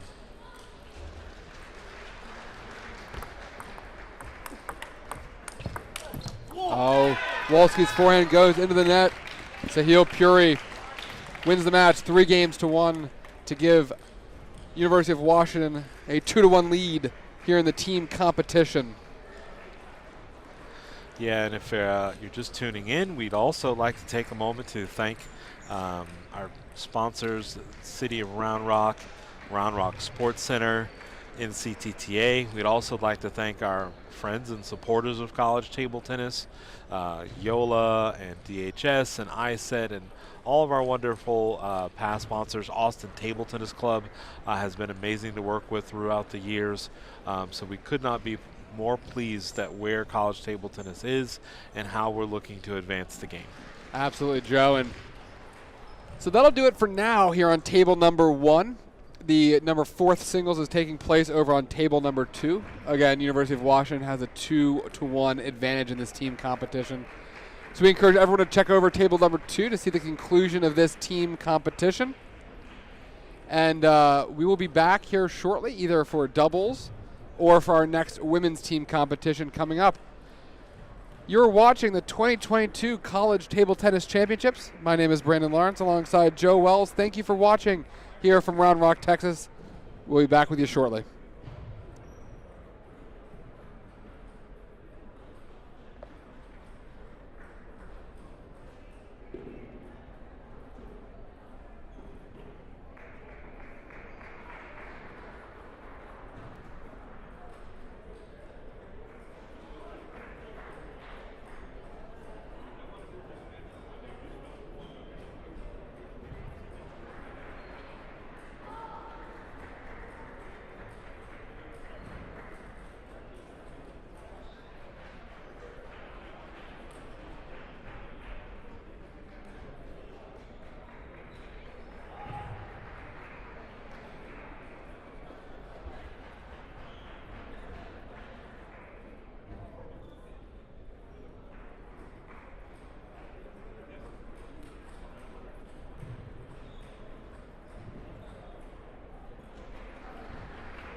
And we are back here at the 2022 College Table Tennis Championships.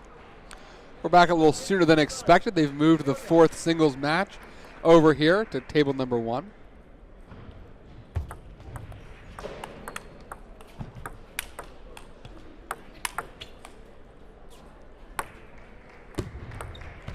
Oh, what a great drop shot.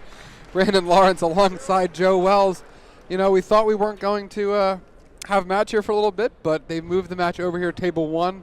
We're in the 4th singles matchup here between Northwestern University and the University of Washington.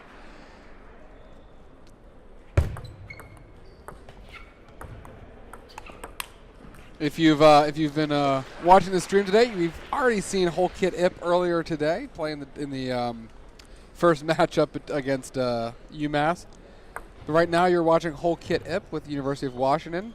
Shabhan Pahade with Northwestern University playing in a match that will determine if we're going to doubles, Joe, or if this match is going to end with a Washington victory.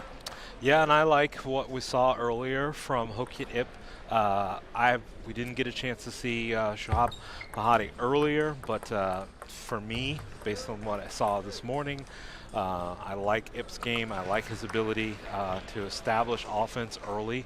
I like his ability to not shy away from it on either side of the table. So that should be, again, if Ip is feeling comfortable, taking big cuts at the ball, you know, advantage the player from the University of Washington. Absolutely, Joe. An early 4-2 lead for Pahade. Off the net, but a great forehand.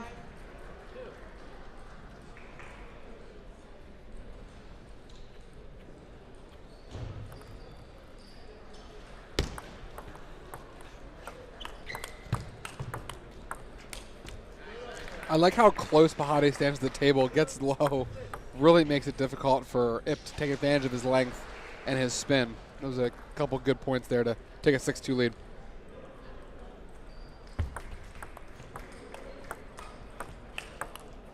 And I think that's where, you know, Pahade feels comfortable. He's not going to be the aggressor. He wants to force Ip into mistakes and errors. Ip is obviously, you know, a longer backswing, takes bigger strokes. Pahade is very content being close to the table and just blocking and kind of soft rolling back forehands. So it's really going to be up to Ip. If he wins or loses this, it's going to be because he was missing, making or missing shots.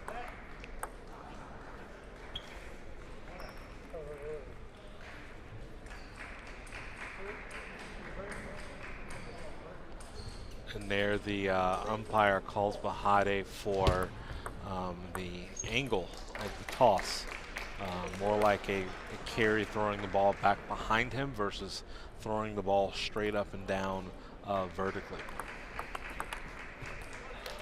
Well, I think our umpires so far have done a good job of giving a warning, talking to the players, calling a let first, trying to work through with the players to try and cut it off early.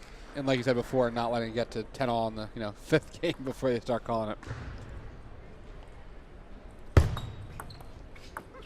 And hopefully some of the other players that are in the venue, as they watch some of these matches, they can take this into their future match knowing that, hey, these umpires are going to call it, so I might want to get my toss right before I get on the table, because I wouldn't want to be in that situation to where they have to call a fault or a let on your serve at 9-9 in game 5, or if you're leading 9-8 in game 4 to get you to the 5th game. Absolutely. Couple looser points here from Pahade, not in the right position. Ip's done a good job so far here of staying close. We have 8-7 lead for Ip in the first game here in the 4th singles matchup between Northwestern and Washington.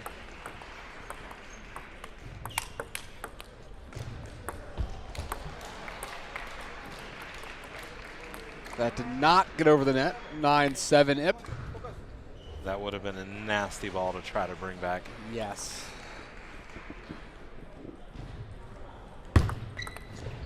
Yeah, it served too heavy from Ip. Yeah, just a tough serve from Ip. Pahade wanted to just kind of like use the speed and spin, but there was too much on it.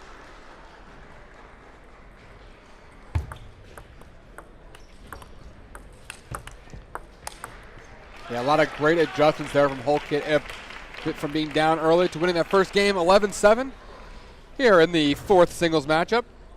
Again, as a reminder, University of Washington is up 2-1. If they were to win this match, they would win the team match 3-1. If Northwestern, if Pahade can come back here and win this match, it'll go to doubles here on table 1. Over on table number 2, we're starting off the women's second round matchup between Syracuse and MIT. So MIT will be back on the table. So you'll see them here shortly. We'll see how they do against Syracuse. It's a 3 versus a 6 matchup. We'll have a lot more to talk about that later. But for now, Joe, what adjustments for Pahade would you be telling him if you were his coach right now? Easiest way for me to explain it is that Pahade can't be a target. Yeah. You can't just put a ball up there and think that a player of Ip's level is not going to just pick his shots and wanting to tee off. Yeah. You can beat a lot of players by being consistent and just getting the ball back and play and thinking they're going to be forced. But Ip is another level. Ip has another level of speed and spin that, Pahade is going to have to work more on placement of his shots. I think he's going to have to play deeper with a lot of those passive blocks that he's giving Ip. If he thinks that he can just basically be practice partner robot style versus Ip, he's got another thing coming. He's in for a very short day. So while I know he's comfortable with that style of play, he's going to have to do more. Yeah. That was a nice forehand there.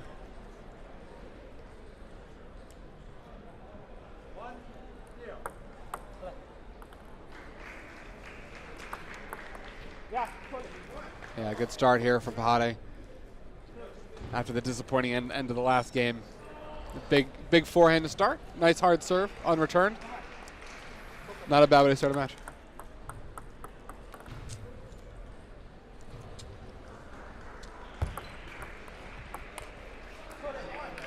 Yeah, and that's exactly what Pahade needed. He needed a strong start to the match. He needed to be able to show that he does have some offense. And now, he has a little lead in the game against Collegiate Ip. And right there again, instead of just waiting for the ball to come to him, he imparted his own offense. It was a forehand step around. No, it's not the biggest forehand, but the fact that he's attempting it is amazing. And it was effective. So, that's what got him this early lead, and hopefully he can hold on to this in the second game, and he just doesn't feel like, again, that he's just playing practice like they did in the first game. Yeah, absolutely. Well, and the pressure's on him as well now because we've got if Pahade doesn't win this match, they're going to doubles. I'm sorry, the match is over if he loses this one. For Ip, there's not that you want to put your team in a position where they have to play doubles, but there's definitely a little more pressure on Pahade to make sure this match does go to doubles.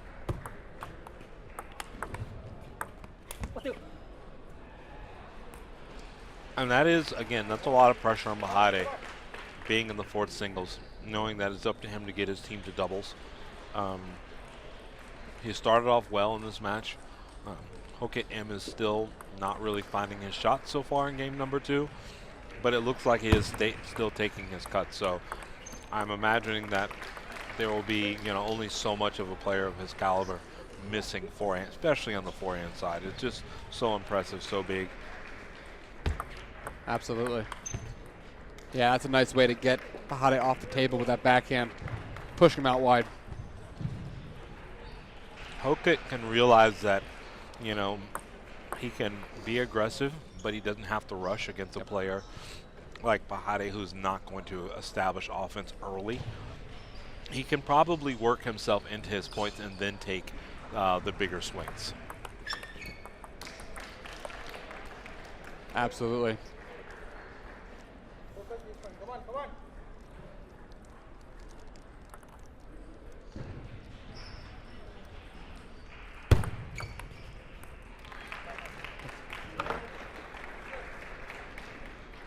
Now we're down to 6-5 here with Pahade lead. Takes a timeout.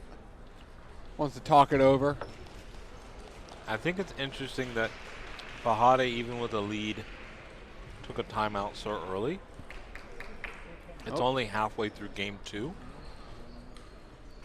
Yeah, he must not have seen something that he liked, right? And if the game is off, if you're not quite sure what you're seeing, want to get some advice from your coaches, rather do that now, in his mind, do it now, rather than waiting before it gets too late. Because if he goes down 2 games to love, that's a tough thing to try and come back from. So I think he understands that he needs this game. But I think that's the question mark. Like, where does Pahade go from here with how he opened up the match, how he started game number 2? You don't go back to how you opened up the match. Yeah. Right? So now it's just like, well, you started off game 2 well, but your lead slipped away quickly. So now what do you do?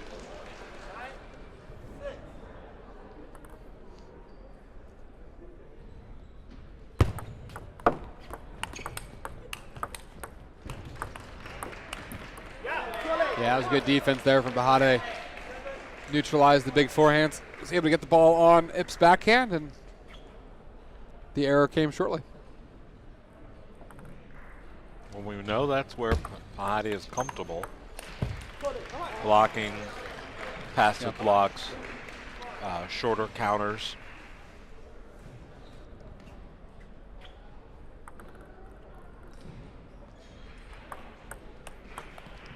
That's a really nice return there from Ip. Yeah, that was just a really tough serve that Pahade gave it, but he was able to control it very well. Yeah, and that was good patience as well from Ip. Getting that ball right in the hitting zone, putting it back. Pahade with an 8-6 lead here.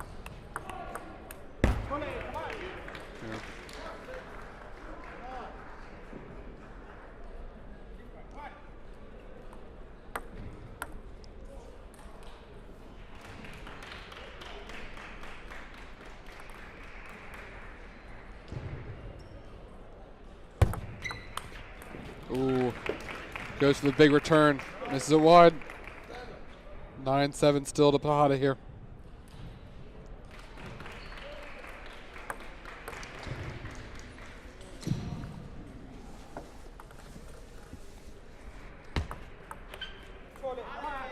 That's a good serve. Clutch serve there from Pahade. 10-7 right now. Got 3 game points to level this matchup at 1-all.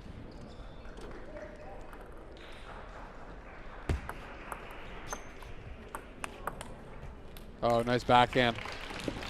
Yeah, and great patience there from Hookit Ip to take that backhand inside out, if you will, which is not common for a lot of people, but for him to hit it inside out backhand was very good control, good patience. Oh, big forehand there. Saves another game point. Now Pahade only has 1 more game point left on Ip's serve. Yeah, you don't want to hope that your opponent is going to miss. And that's exactly what happened in that point from Pahade. Oh, great serve from Ip. We're at 10-all here. Pahade's lead has evaporated. 10-all here in the second game. Great fight from Hookit Ip.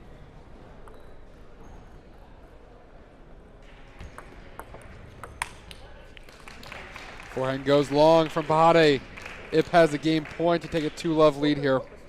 And you can see that again, that stroke, that off-balance forehand, it was a bit of a slap. There was no follow-through on it really.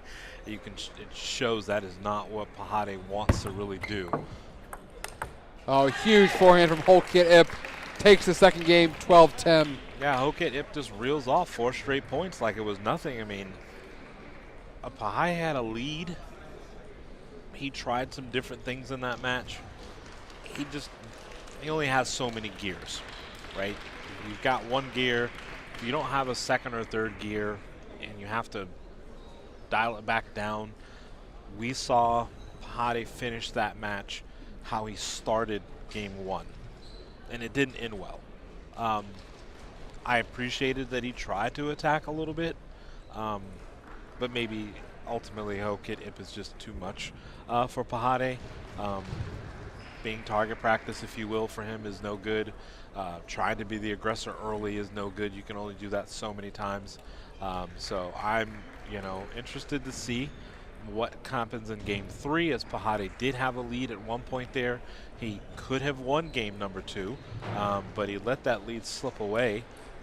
Credit to Hokit Ip for, finding some shots there at the end, especially that impressive inside-out backhand that he had, I believe, at 10-9. That was huge to have the confidence to hit that shot at down 10-9. Shows a lot from the player from Washington. Absolutely, Joe, and we'll see here, what happens next, right? Does Ip, take that momentum and keep it going? Does Pahade rediscover what he found that first part of that game? We'll find out here with Ip to serve in the third game here in the number 4 singles here between Northwestern and the University of Washington.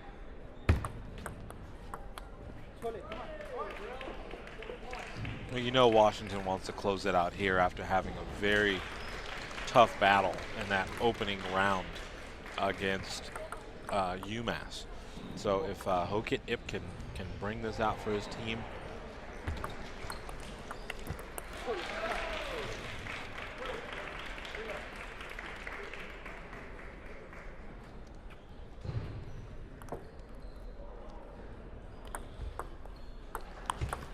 Nice forehand there for Pahade. Early 3-love lead here in the third game.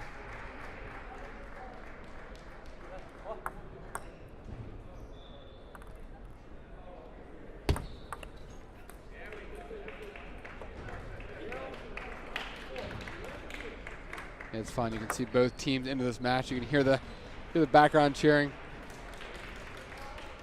Both teams, especially on the UW side, a little more energized right now. And UW, really, they know what this means for them. They know what this means for their tournament. I mean, they are the 8th seed. Being the number 8 seed to get far into a tournament is a big deal. That means that they, at some point, had to pull an upset. They saw themselves up against the brink. It's very well possible they could have lost to the 20th seed and University of Massachusetts, but they're about to beat the number 4 seeded Northwestern Coed team. So I'm really impressed with Washington right now and what they've done so far. An unlucky edge ball there off a backhand loop, but he was able to really take advantage of that long return.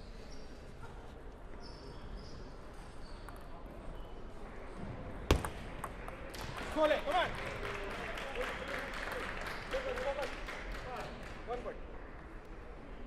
on. You can see Pahade trying to pump himself up here.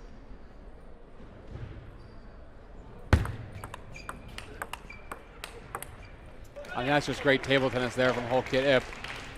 Long serve, huge forehands, creating the forced error. Yeah, and rightfully so for Pahade having to fight. I mean, he knows he gave one away in game 2. It really should be 1-1 right now, and instead he's down 2-0, but he leads in this third game. Slight lead, but he leads in the third game. So if he can just, again, take some of what he got out of game number 2 into this third game, he still has a chance. Yeah, but just like that, it's 5-all.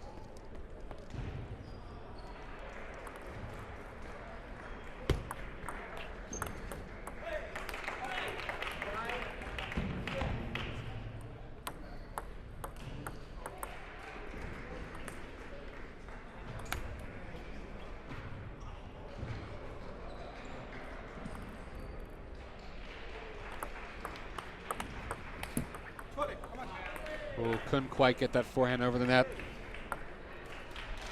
Yeah, just a really tough ball to lift up over. Let the ball drop a little too low there to execute that forehand. That's a tough serve. Pahade getting a little frustrated there, not being able to make that return. That was a key return he needed to make there.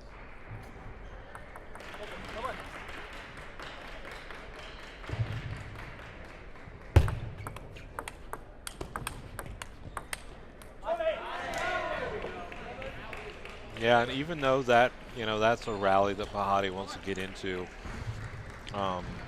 hoping that it, makes an error somewhere. You just can't rely on that to get you through a match. Oh, Pahade can't keep the forehand on the table. That was a good point from him up to that last shot. Again, just a big, tall ask for Pahade to reel off offensive shot after offensive shot after offensive shot. This is not his game. And it did look like he was uncomfortable by the time he got to the third ball. Yep. He's like, I've got no more. There is no other, gear for me to hit harder.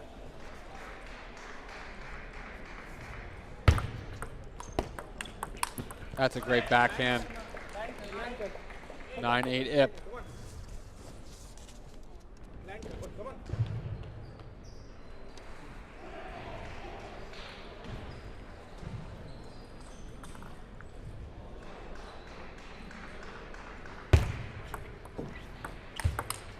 Oh, what a forehand. Just a really nice open court block there from Shubham Pahade. I didn't see that one coming, and I know that it probably didn't see it coming because Pahade really hasn't done it most of the match, even though he's been blocking and countering the open court block. Hasn't been there all match, but he was able to get it there and tie it up here 9-all in this third game. So hats off to Pahade for still battling. Yeah, big forehand there. Now Pahade has a game point to grab a game back here. And again, this is, uncharted waters for Ip to see Pahade being the aggressor. And he had a slight smirk there because he's just like, well, where did this come from? Where has it been? So Suha Pahade still, Oh, great point. Yeah. Ends with a Pahade back into the net. 10-all. But that's what I'm saying. I mean, right there.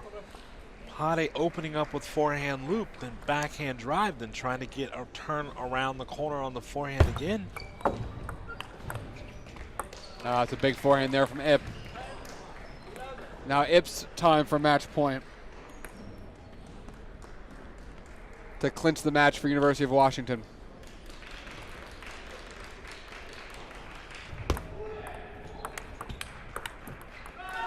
Pahade's backhand is into the net.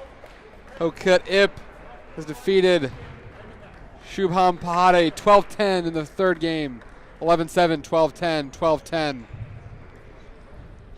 University of Washington wins their match 3-1 over Northwestern. Our first upset of the tournament here with the number 8 seed defeating the number 4 seed. Coming up next here on table number 1, we've got MIT and Syracuse. I believe we'll probably get the second singles or the third singles, so we'll see what we'll see here next. Thank you to all of our sponsors here. Thank you to the City of Round Rock. They've been amazing partners to work with. Thank you to DHS and to Doublefish for their support as well. Brandon Lawrence signing off for Joe Wells. Thank you all for being here at the 2022 College Table Tennis Championships. We'll be right back.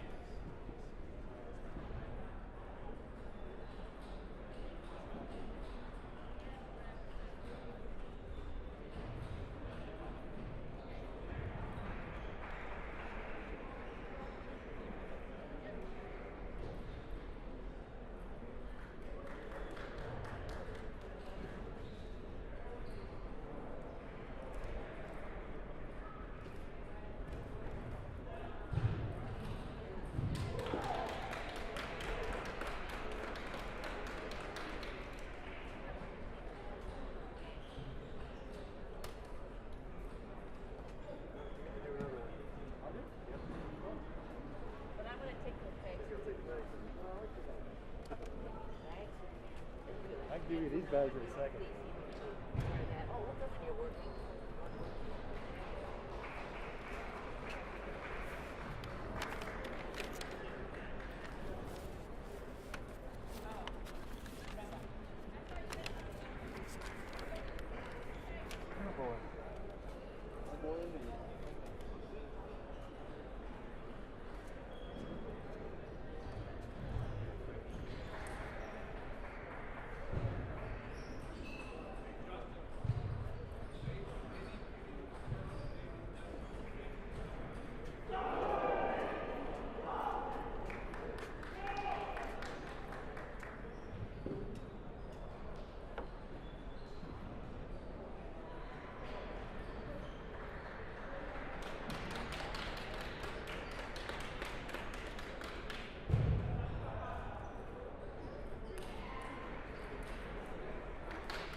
Serve or side?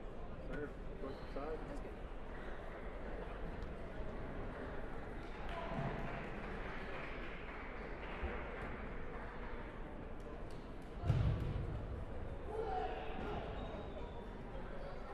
Warm up.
MIT versus Syracuse. Rachel, Syracuse to serve first.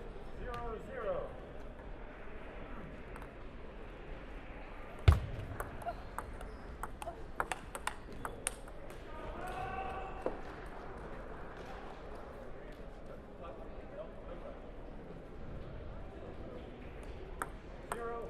All right. Yeah, back for the National Collegiate Table Tennis Championships here at the Round Rock Sports Center in Texas. And this matchup is between the 3 and 6 seeds of the women's team event, MIT and Syracuse. Maria Castillo in the maroon against Rachel Yang in the orange and purple. I'm Matt Hetherington. I'm joined by Barbara Way. Nice to be here. Nice to be here.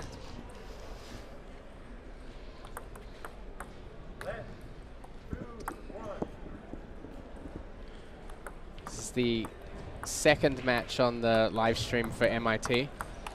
They played earlier against Texas A&M. Maria Castillo was the kind of the spearhead of their team match there. And that match went to the doubles, and I think that's pretty common for this MIT team to end up in the doubles.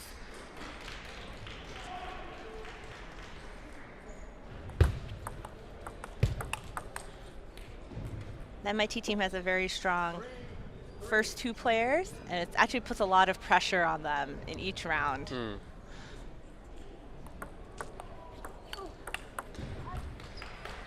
And Yang looks like she can handle that first opening pretty well.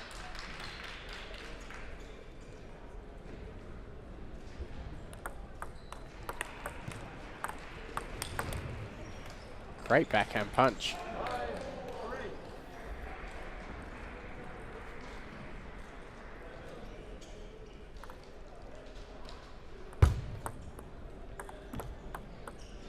Talked about Maria in the morning match. Played for Columbia, has been to 2 world championships, played for Lindenwood back in the 2014-2015 cycle, and then with the University of Wisconsin-Madison, and now here with MIT.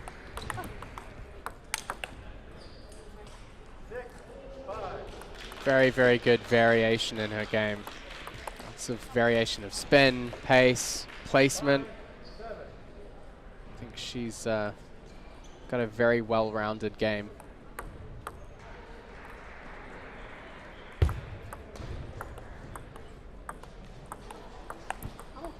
And if you watch Maria, she has a lot of creativity, so it's not going to be the same shot every single time. It's going to look different.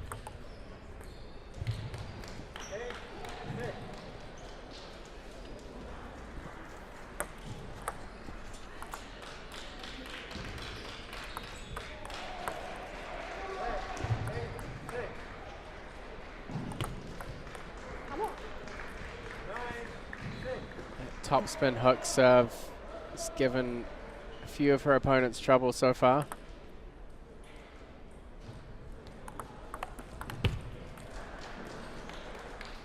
Maria is the best when she plays very consistent, very kind of controlled, and puts in the variation. And if you can get her to rush, that will be something that I think Rachel's going to try to do. Looks like Yang's a little bit less comfortable in these kind of pushing exchanges. She is a little bit taller. Once it goes to topspin, she's played some pretty good shots, backhand over the table.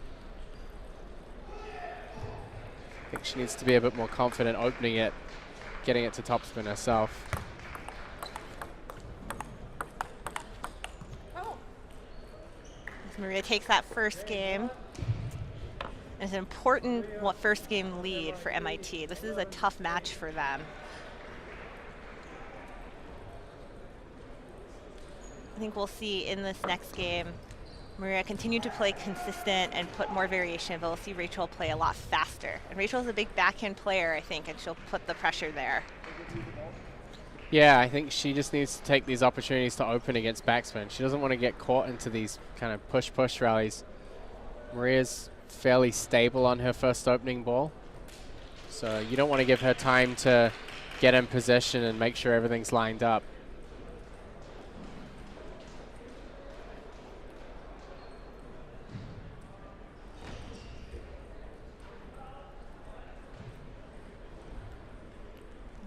With MIT is the third seed, but again, very strong with their first two players, and so it's critical for them in order to win both these matches on tables 1 and 2. And they're definitely being challenged, much more so than their first round match.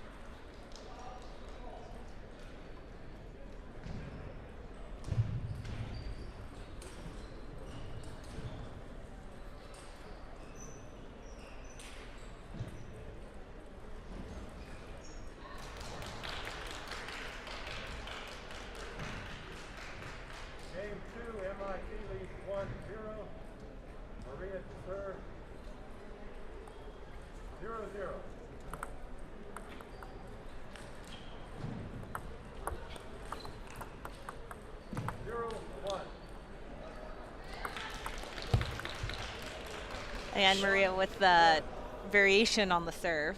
She moves so quickly to her next serve. It's almost like she's planned out every point in her mind straight away.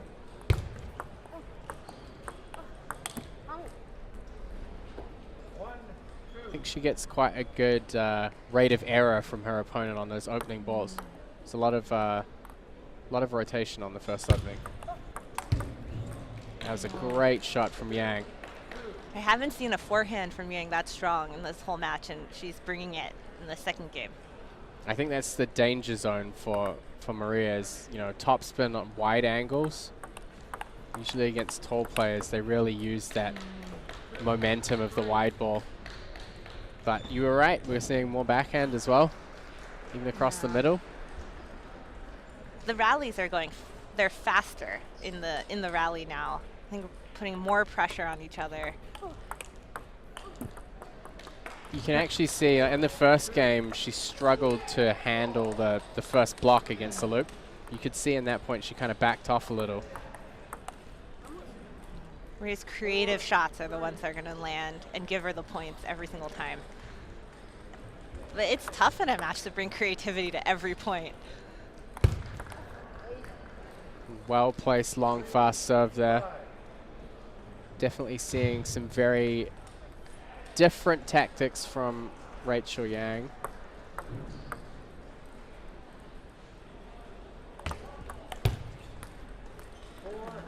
Maria bringing out new serves, heavy serves into the forehand.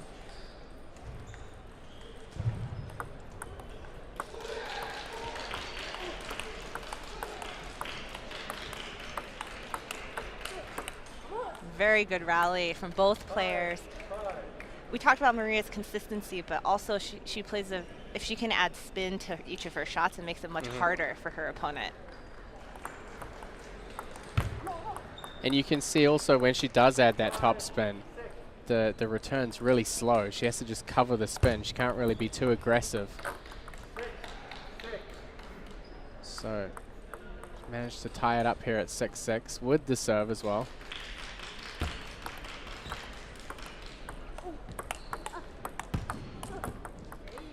Yeah, so Yang's just holding the table, definitely using her height to her advantage well to play over the top of the ball. Yeah, variation Stumbles. into the forehand. Yeah, a little bit of a stumble from Rachel.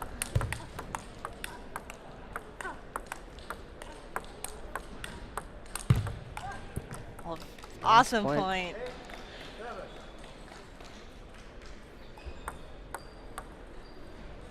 Really pushing both players to play at their maximum level, seeing longer rallies.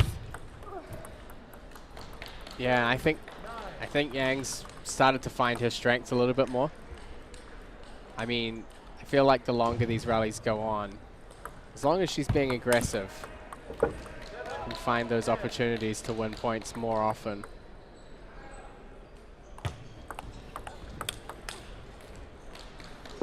Great way to finish the game. Yeah, both players are very strong on their wings. I would probably see more middle play in this third and very important game.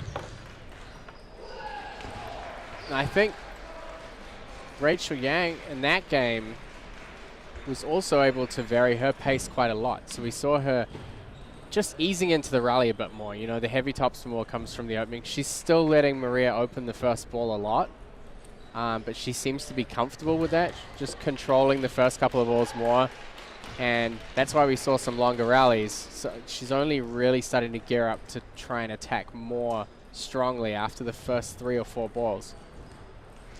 I'd love to see that continue. I like long rallies.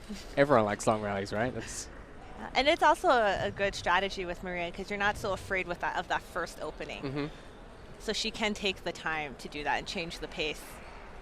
Yeah, and you know, her open game in her rally is consistent. She doesn't play a hugely overpowering game. She can hit some powerful forehands if the ball's really slow.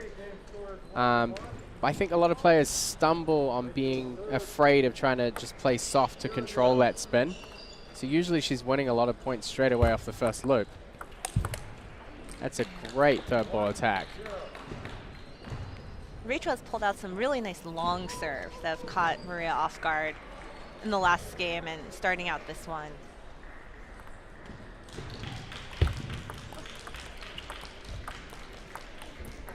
I actually like her playing style, Rachel Yang. I think this kind of being a little bit taller and getting into these rallies and really playing over the top of the ball, it's very smooth. It's very, you know, lots of fluid technique.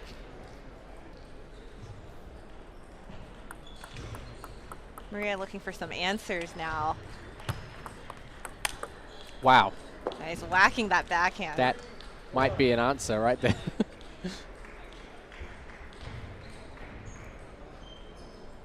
She knows she has to put more pressure on that first shot. And this is the game of table tennis, really forcing your opponent to make those mistakes, to put the pressure on them.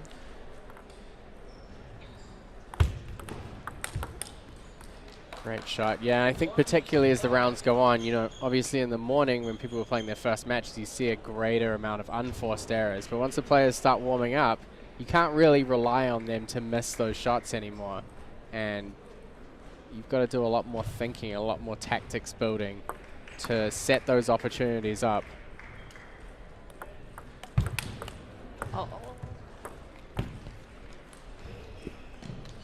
This is a fantastic rally. A strange finish, but a couple of amazing shots in there. You know, we see the players come out and kind of drop that tentative feeling that we saw in the morning, and we're just going for it now. We have to go for it. And sometimes that leads to even more unforced errors, and that's just part of the strategy.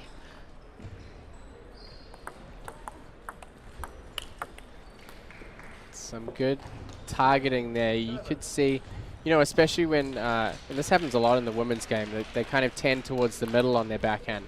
They do sometimes leave some gaps down the line. Wow. Again, aggressive play from Maria. And she set that up perfectly with her serve and follow-up. She was right there waiting for that forehand.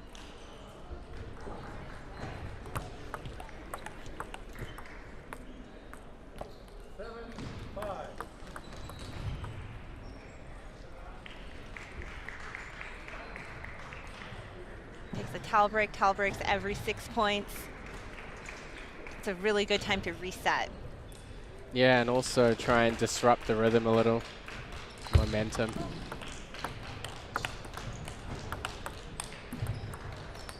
A little bit of a lucky break, but I think Yang has found the right pace for her to be able to take control of a lot of these rallies.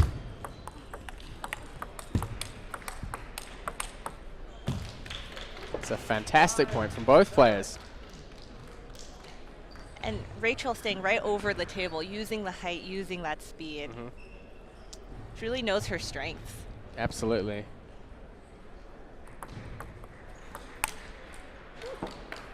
Overhitting from Maria. Again, her game is really based on consistency, variation, spin.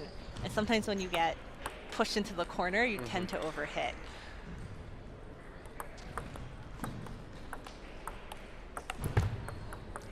Slowed that point right down. Rachel Yang with the serve. She's got 4 game points.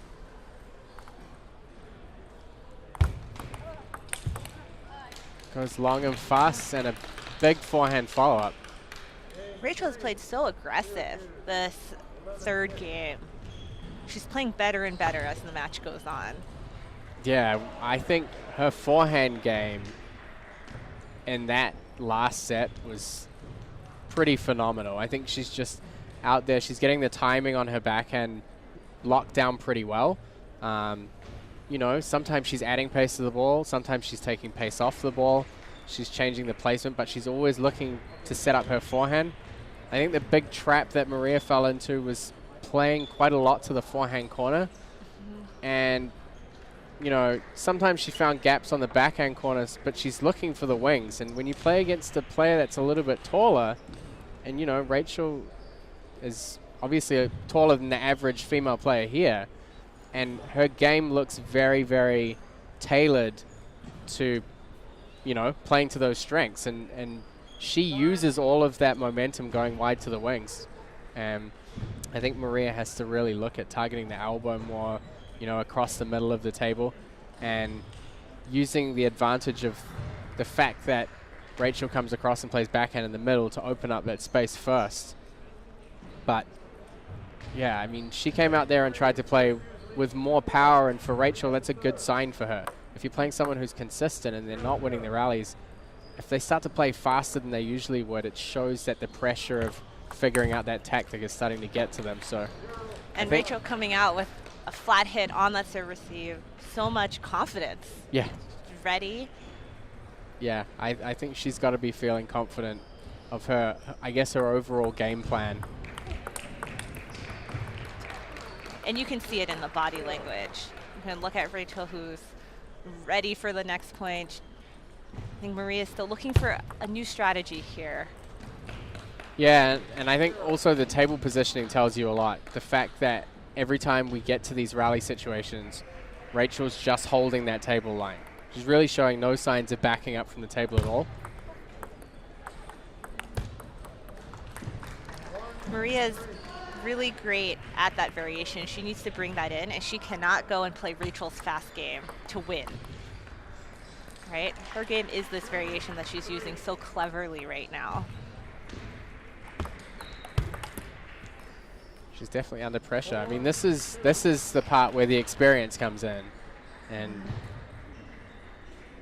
really get put under the spotlight of whether you can adjust your tactics and use international experience at an event like this.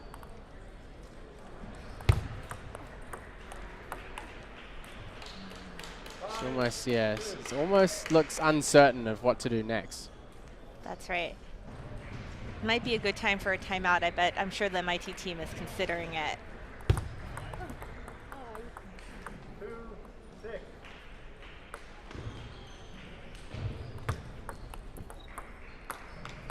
They might need you on their bench, Barbara.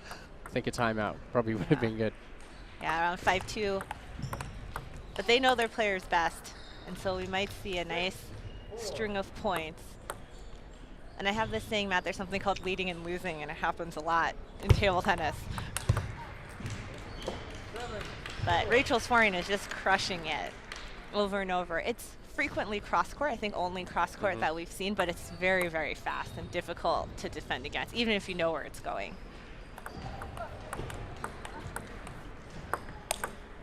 That's a great play. That's the first time, really, we've seen Yang backed off from the table.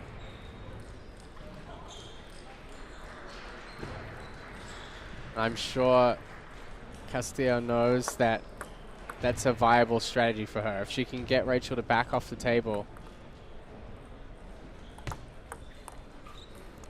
Now you see Rachel with the hesitation.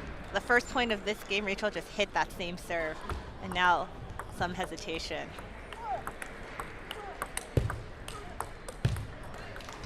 Really putting in the fight. So Rachel sort of backed off a bit, and that is the danger of leading.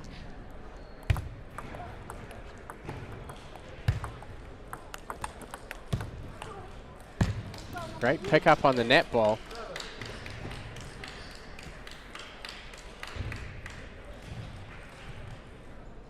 Really getting the crunch time here for Maria. It's the end game. It's the right idea for Maria. Try to return to the middle.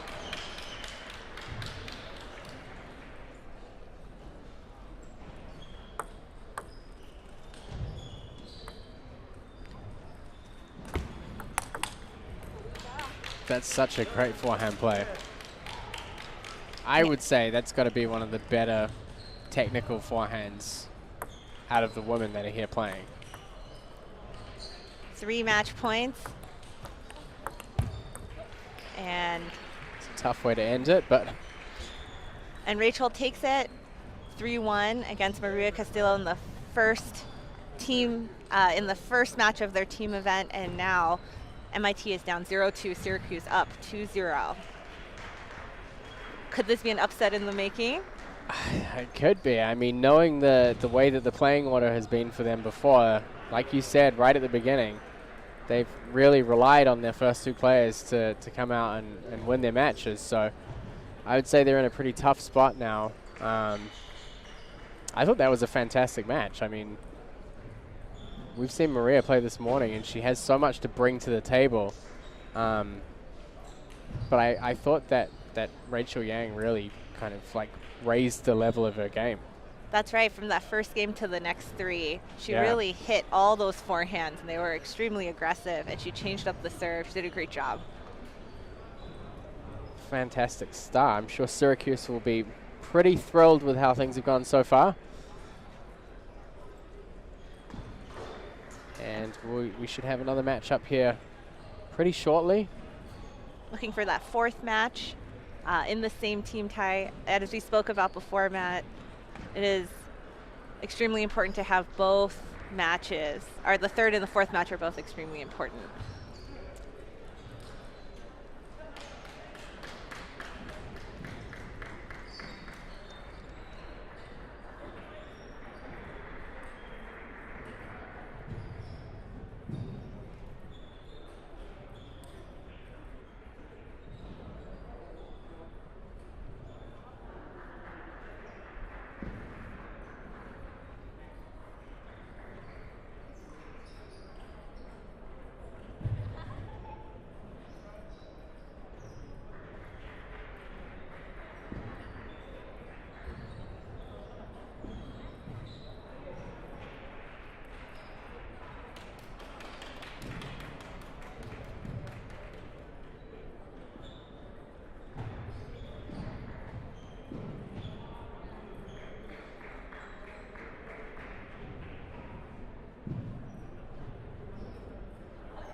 Back.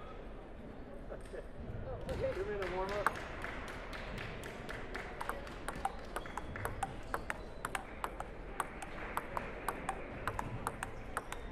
Welcome back to the 2022 National Collegiate Championships in Round Rock, Texas, the sports capital of Texas, right outside Austin, which is the capital of Texas. We are in the fourth match here of MIT versus Syracuse. This is the women's team preliminary round. Number 3 seeds MIT with number 6 seeds Syracuse. Syracuse looking for an upset here. They're already leading 2-0, having kind of upset the order of winning those crucial first 2 matches.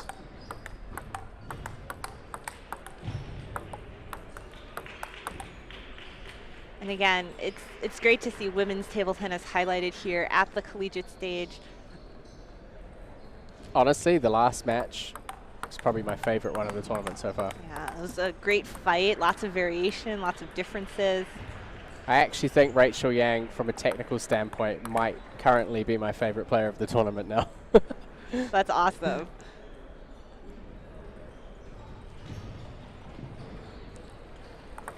College table tennis is a great opportunity to actually bring more women into the sport. Absolutely. To fill the teams that maybe have one player who played growing up, and then to actually coach new players and get them involved and bring them to places like nationals. Right, and they're also, you know, having a women's team event really, you know, it's hard for female players to go to tournaments, to individuals. You know, a lot of them, they don't just go for the table tennis. They go there to make friends, and they want that experience and the atmosphere. So, you know, having female teammates is a really important aspect of that, and I think that's really a game changer for NCTTA. Having this women's team event really brings more female players to a tournament like this than you would usually see around the country. Agreed, many more, and it's so exciting for the development of female table tennis.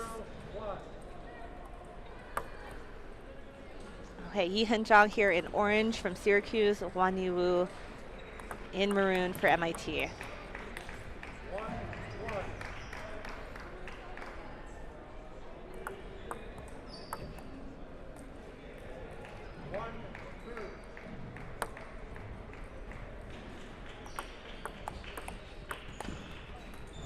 I've already decided that Wu is my fearless opener. She always goes for the forehands really early in the rally. As soon as you see an opportunity for her to play a forehand, she takes it. That's right. She is ready for it, no fear. She's not going to play consistent with you. She's going to go for it each and every time.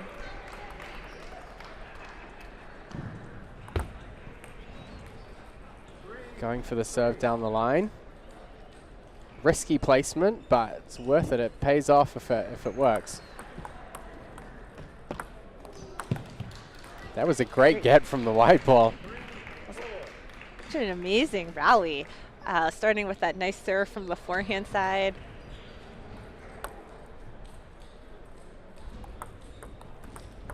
And the pressure is on from both of these MIT third and fourth players. They need to win these matches, stay in this team match. It's definitely a tough position to be in. I don't envy them.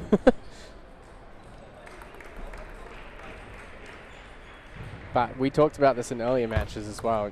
You know, the importance of these third and fourth matches. You know, the fourth player playing their match, it's just as important as the first match and the strongest player on the team. Right, and it's critical here.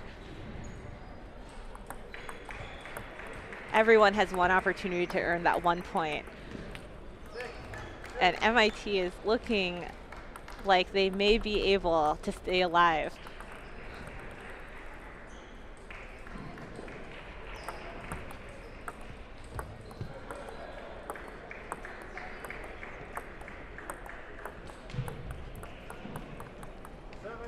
Long pushing rally there.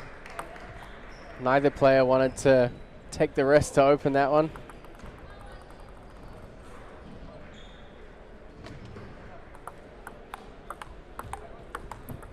Fearless forehands from Wu. See if we get more tomahawk action. Come on. That's such a great serve for her. It's an amazing serve. The one thing that she hasn't done so far during this tournament is use it twice in a row. So see if she switches to the pendulum. I think she's putting the pressure on herself not to try. She doesn't want to do the same thing twice, just in case it doesn't work. She's got herself a two-point lead. A little bit of a mishit from Zhang, giving her a nice break. But very, very close first game here.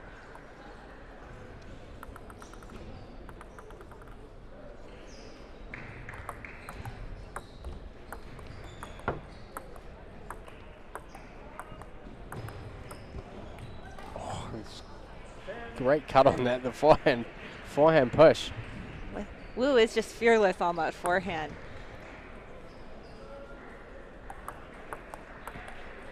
Good control on the serve receive. She definitely gets a good amount of topspin on that serve. She's got to focus on the placement. Just off the edge. It was a very, very close game, and again, super critical for actually both teams.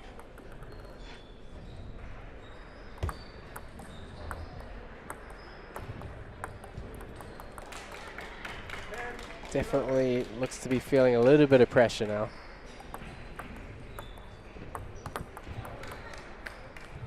And Zhang going for the backhand.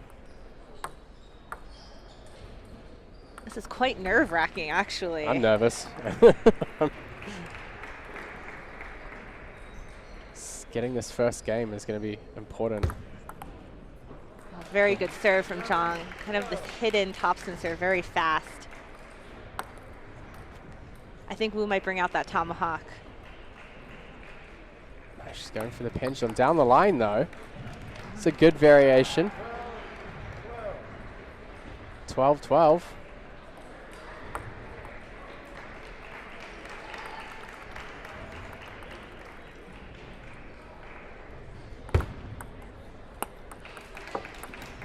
Didn't quite make it over. It hit the net post on her side of the table. I think you got it this time. Almost. And great forehand over the table to take the first game. That was close, though. Oh, very close. I was invested. I think my heart rate is, that was very, very close and so important. And what great experience for both of the players to play on table one in a critical match. Yeah, I mean, I was thinking about this more. The crazy thing about this is, like, some of these players might be playing this tournament for the first time, right? I can't imagine how difficult it must be to go from playing probably in like a small university club in like a hall, maybe with one table, and then you show up here, you've got like multimedia setup, there's cameras everywhere, you're on like bright blue rubber floor, a huge court, you're kind of like the center of attention at this national event. What a jump, right? Yeah. And how nervous would you be? I would be terrified. That being said, I think they're handling it really well. Really well, you know, they're just out there doing their thing. Yeah, I'm so impressed with the women players here, bringing all the variation, all the confidence. Mm-hmm. And all the fearlessness in their matches. Just Definitely. going for the shots.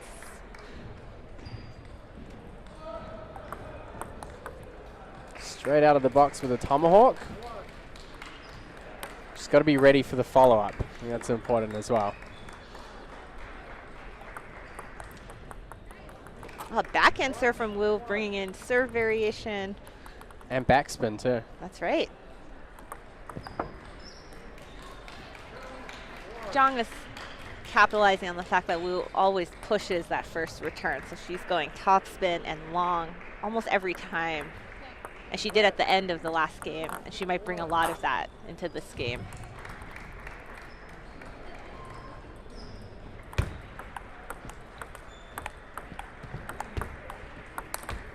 Wow. That was by far the best point we've seen in this game. That was great. There was a lot of stuff at play there. A lot of changes in placement. Great finish too. Looks like that went over and came back over the net.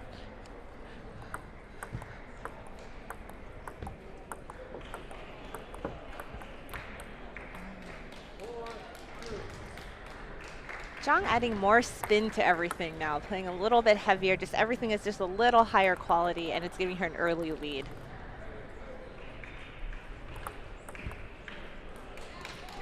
A little bit wider, a little bit spinnier, a little bit harder, just 10–20% more, and that's made all the difference so far. Yeah, her quality's definitely improved.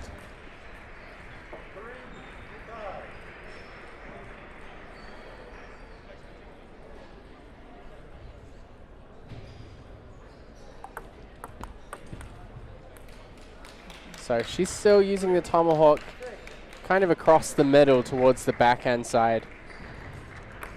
And Zhang's able to cover that with her backhand, control the spin. Keeping it very close in the second game.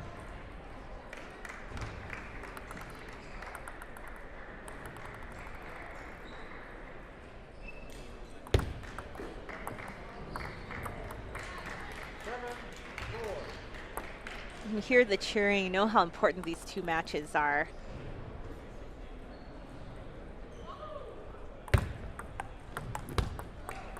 Nice, good placement down the middle of the table.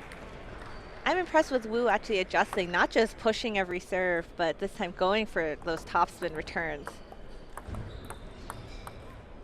Definitely, and I think she's pushed predominantly on her backhand side. She's pushed, so to see her playing topspin is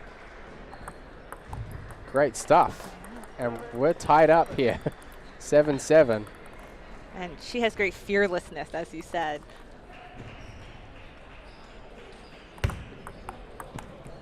And those topspin returns are working for Wu. She was behind. She started doing that. It's coming together for her. But we're not done yet.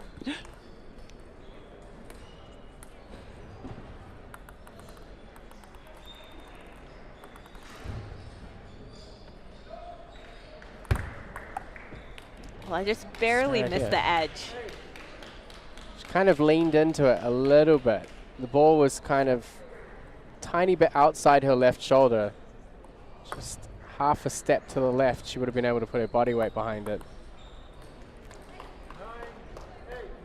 Nice backhand serve topspin. And now has 2 game points.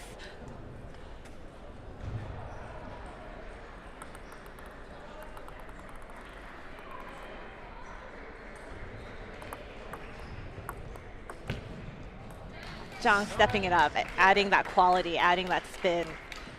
And I think she's seen that wide angle on Wu's backhand presents a little bit of an opportunity for her. Oh, and she takes Great defense. Incredible, incredible play. I was actually leaning forward in my chair at the end.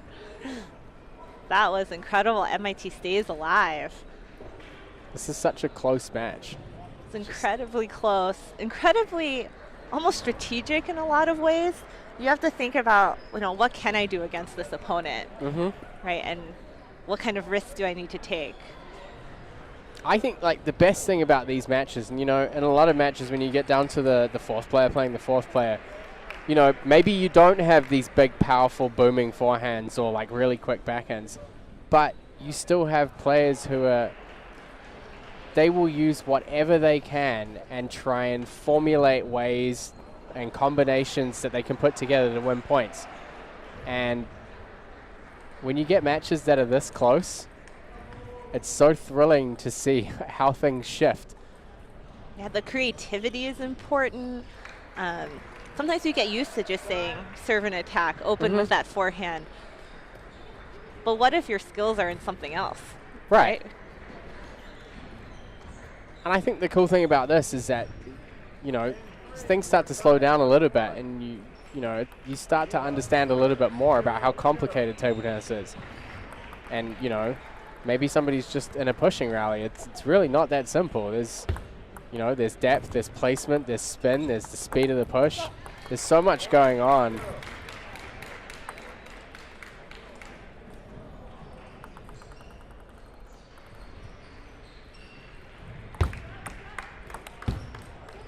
Wu with that fearless forehand. It's incredible to see how much she has actually adjusted to Zhang's serve. In game 2, she pushed them, or in game 1, she pushed them exclusively, and now all of the variation. And also how much she's adjusted between her first match this morning that was on the live stream table and now.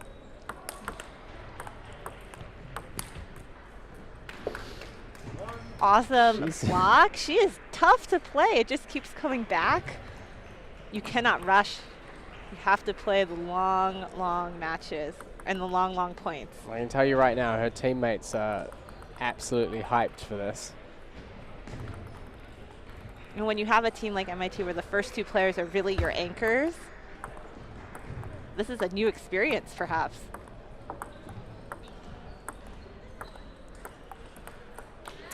I'll tell you right now, if this went down to the doubles and their 3 and 4 player pulled this off, I will be so stoked for them.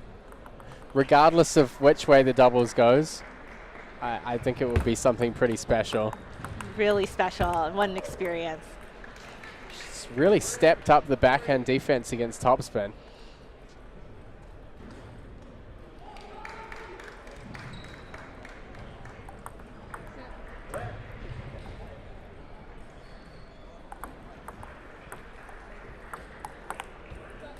There, that slightly bigger backhand swing. Not too crazy. It wasn't over, you know, she's overplayed a couple of times on that slow ball.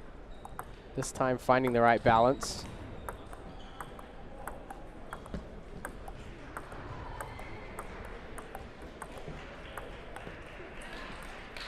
Fearless forehand, she has to go for it. That was a little bit of a wonky end to the point. I think it nicked the net when it went over. Yeah, she looked like she caught it a little bit late. It was kind of behind her body almost.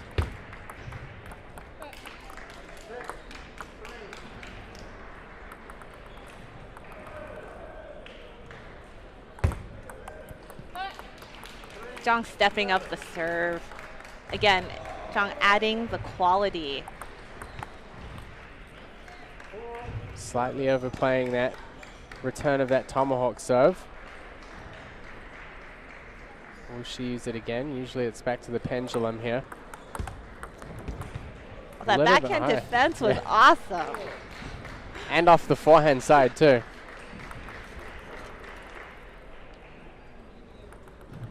Still 4-point lead for Zhang and the serve.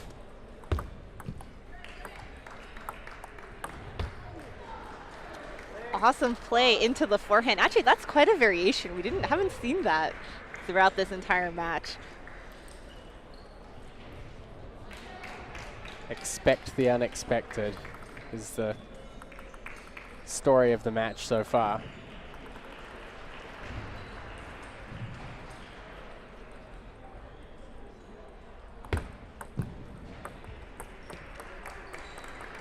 So Wu wins both points against the serve, which is a pretty big deal when you're at this stage of a match. She's going to throw in the tomahawk. She was ready for the forehand this time. Just a little bit too soft.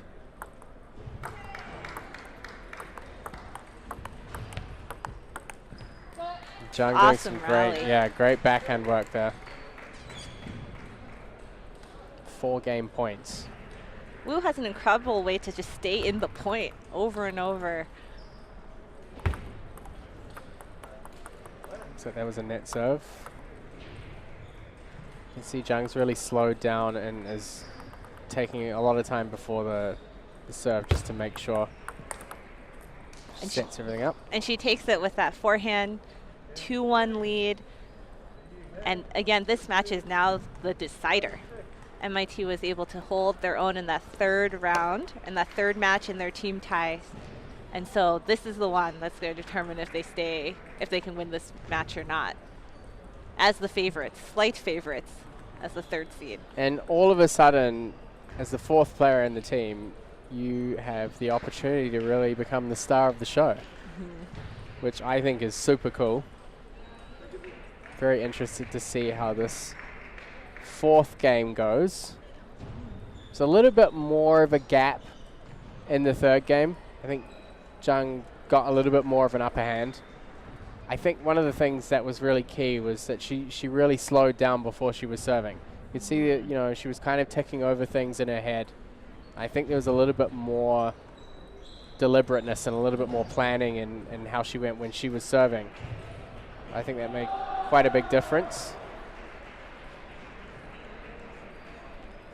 And now it's time for this very, very important match for the fourth players on each team. As you said, this might be quite the experience for them, having trained in their college dorms, maybe in very small gyms, and now here on the big stage with the lights. Sounds like they're enjoying it too, which is really the ultimate goal for everyone here. All right, so Wu's going to start with the serve.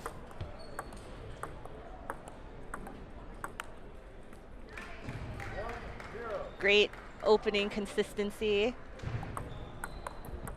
And a nice backspin serve. Takes a 2-0 lead. I think this is going to be a close one.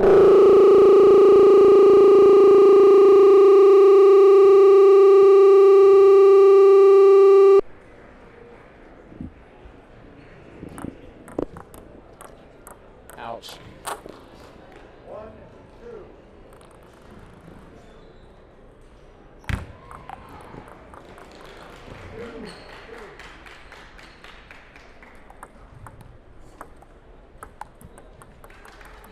Still keeping it pretty tight here.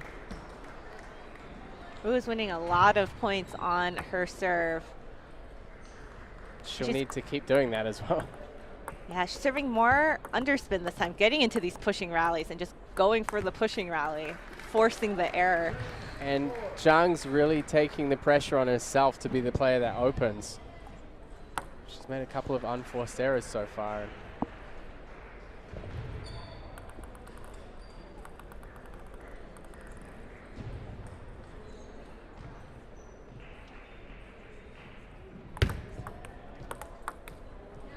Great serve, but great return. I think Wu handled that really well. John taking the time before the serve, you can see the pacing is slowed.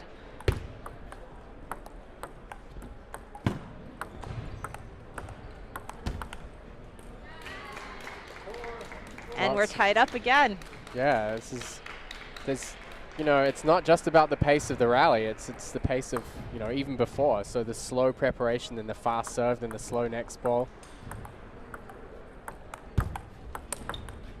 Great opening and follow-up from Zhang. It's probably the best forehand kind of 1-2 punch combo we've seen from her.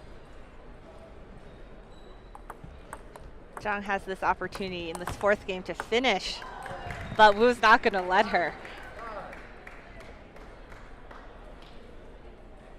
Super close in this fourth game. The deciding match for Syracuse. If they can finish it here, they can win, then they're done and cause the upset.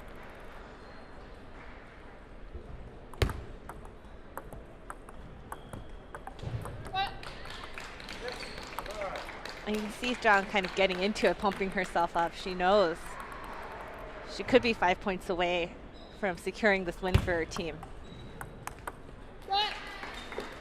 She's definitely been more aggressive on the forehand throughout this game. Looks like MIT's calling the timeout.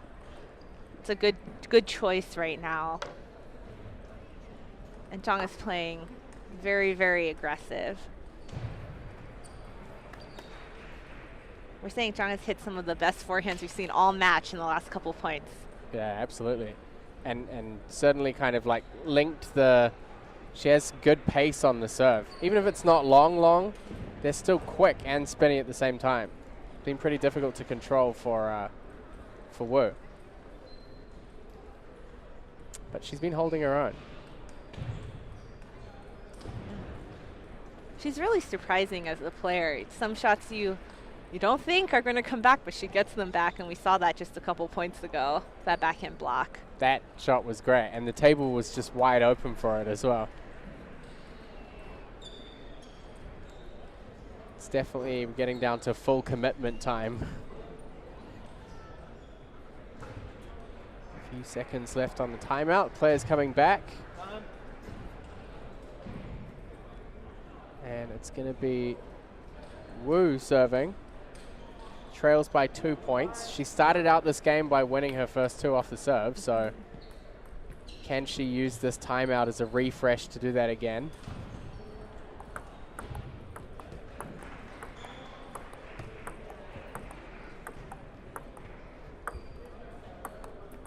And she takes the first one. Lots of patience in that rally. And the second one.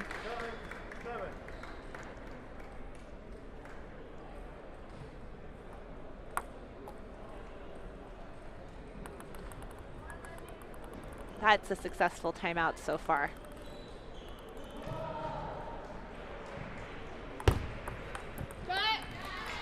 Going for the forehand. Just a little bit too low on the net. It's 8-8. Very, very close. Big pressure on the serve for her now, but for both players, serve and receive, really important here.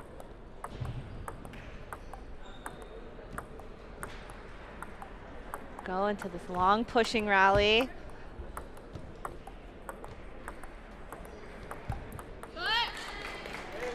And Zhang is able to hold it on that one. And she goes just a little bit of top side on that serve. Wins one of her 2 serve points. It's 9-9. This is where Zhang really has to capitalize off her serve. She wants to give herself some breathing room here.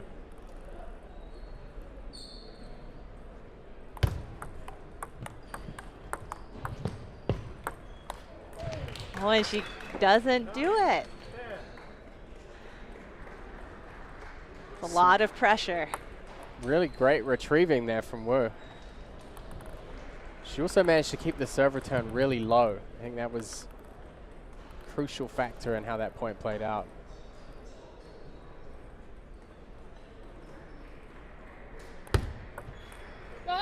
That was a very good, very wide serve, all the way on that white line. Zhang took a lot of time to think through that one.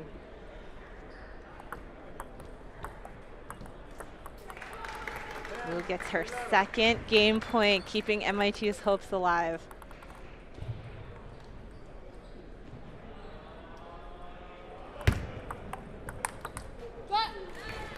Much snappier on the forehand follow-up there. You could see there was definitely a height difference with the serve return. Just popped up a little bit too high. I think if she's going to make that kind of serve return, it has to be a little bit away from the forehand side. The third game point for Wu. Zhang, to her credit, going for every single forehand opportunity that has been presented so far.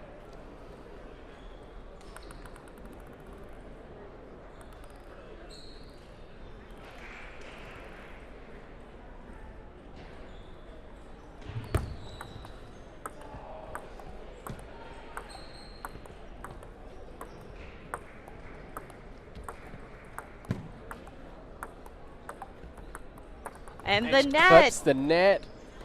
And that's going to give her her second game. It's going to 5. What an incredible, intense match.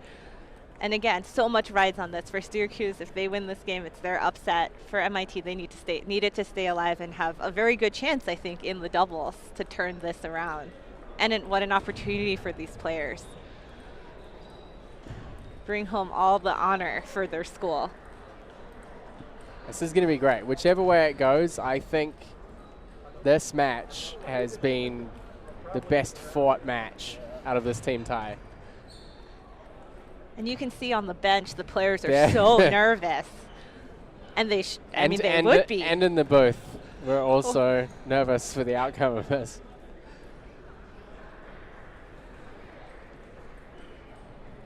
MIT full of smiles. They're really, I think they're really enjoying seeing this kind of evolution as it happens.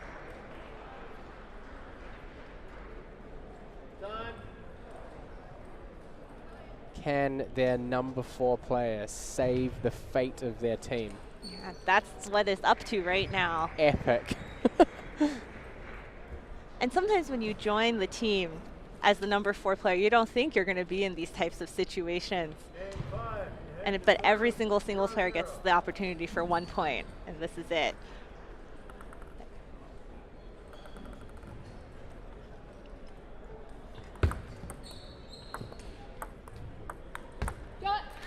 Great wide serve to start. Opened up some space on the forehand side. And a great forehand loop as well. Zhang coming out with a plan, it looks like. And she's going for it. She's serving and forehand. That's the plan. That's the plan. Wan Ni Wu is here to neutralize that plan. She's got ideas of her own. And they're working. Yeah, much more backspin oriented. But it's been working great for her. She's so patient.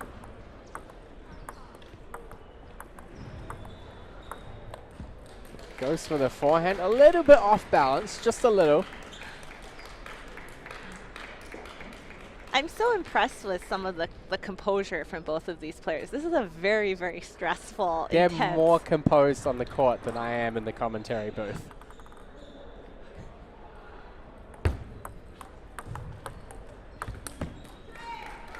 Really going for those forehands. She went straight down the middle line as well. I think if that ball had gone on, it would have been perfectly placed.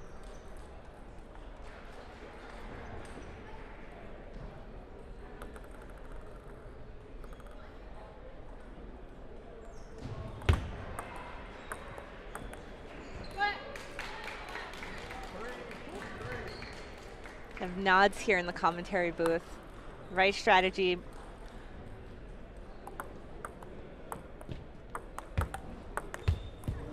Great defense. Just gets her racket to the ball. Zhang struggling with the follow-up a little bit, but her first ball quality, the first opening ball quality is really good. And the players are going to swap ends now. It's 5-3 for Wu from MIT. I think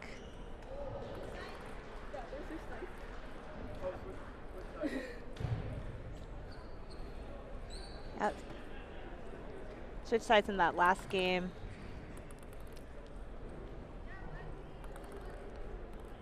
Syracuse still has 1 timeout left. Look at that block. That's incredible work by Wu. She's fired up. I haven't seen that type of play in the first match. And there's that timeout from Syracuse.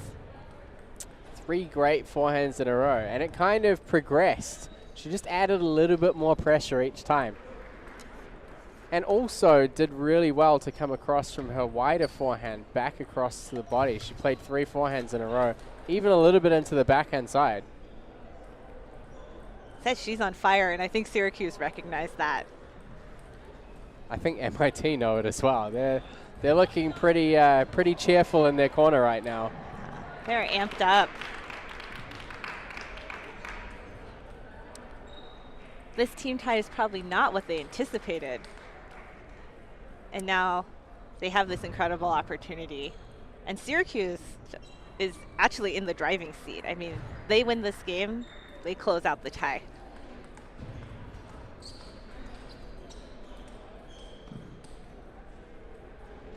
I mean, this is the beauty of table tennis. You don't need to be the attacking player to win.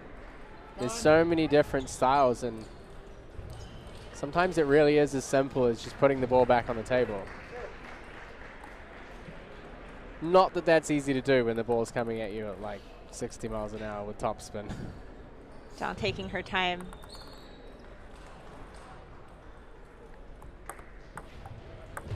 A lot of nerves. Shake him out.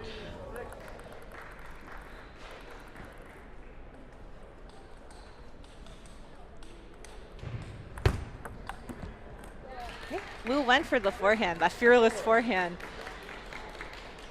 But it was the right choice by Zhang to serve there long.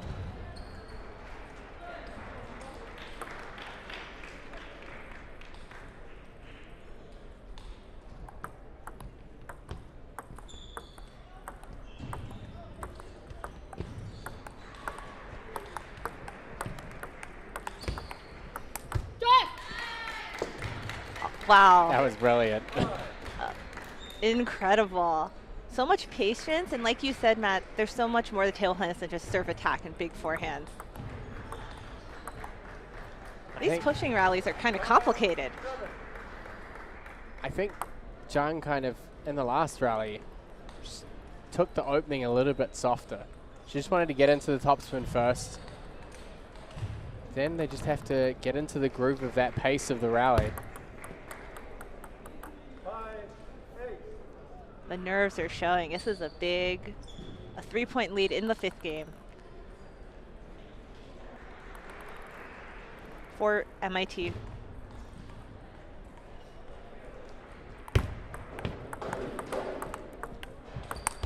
An incredible forehand block by Wu. Into the backhand. She's on fire. 4-point lead here. And 2 serves. She's managed to capitalize off her serve quite well.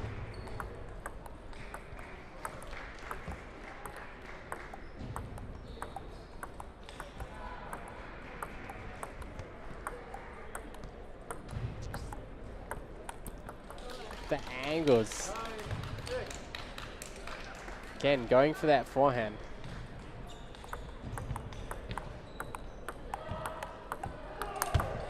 Wow. Saves 2 against the serve. Just gonna need to take a deep breath. No timeouts left. This is very, very close.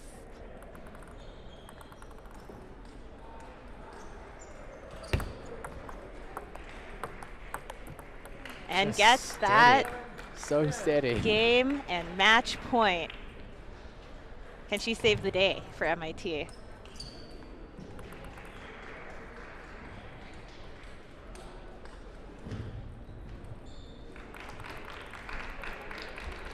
Tension is building. And she does. And Wu saves the day. That has to be one of the... I was so invested in that match. That was just brilliant. That was incredible. What a like almost tactical and a huge upset.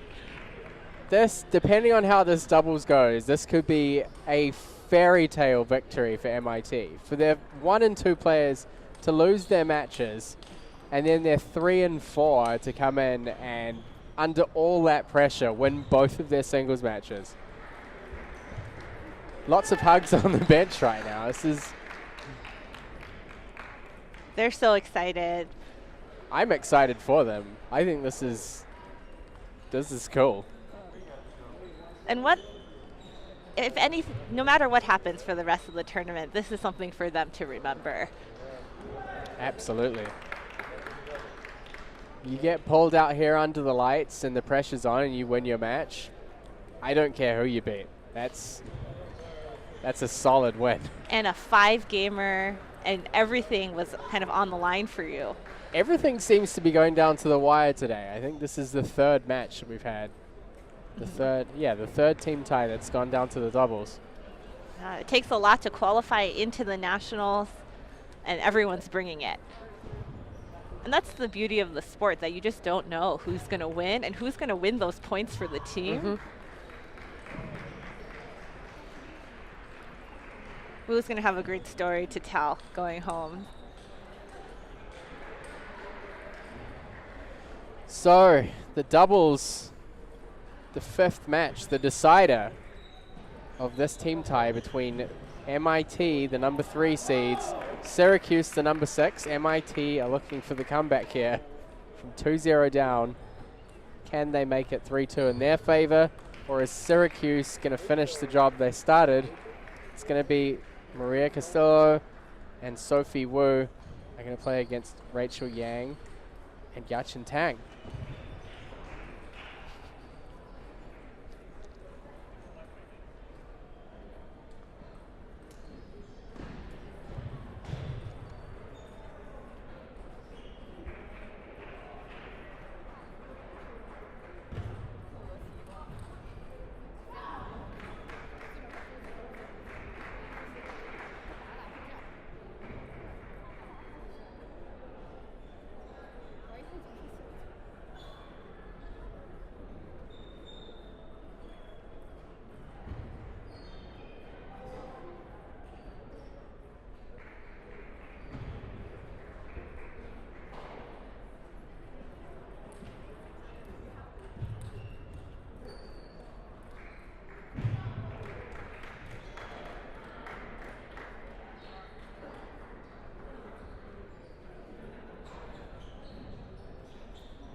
You guys have our preferred color, red, blue.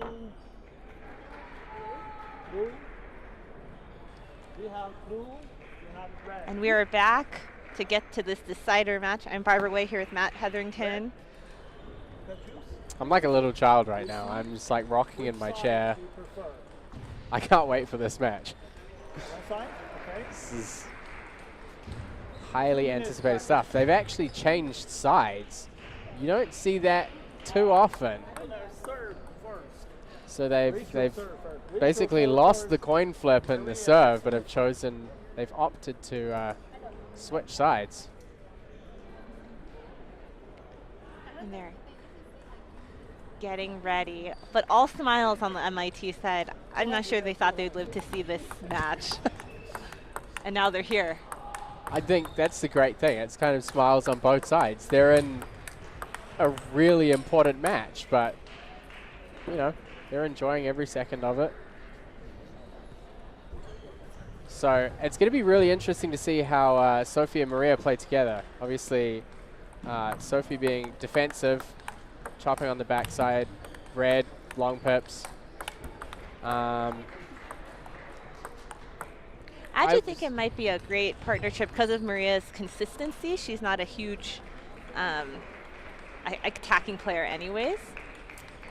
It definitely could be. I know generally most choppers struggle more with doubles, but I have seen some pretty good doubles pairs with a chopper. So I think from a strategic standpoint, I'm really interested to see how they approach this match. And don't forget, Sophie attacks a lot. We saw that in her opening match. Even with the long pips, some of those backhand swings she took were pretty crazy.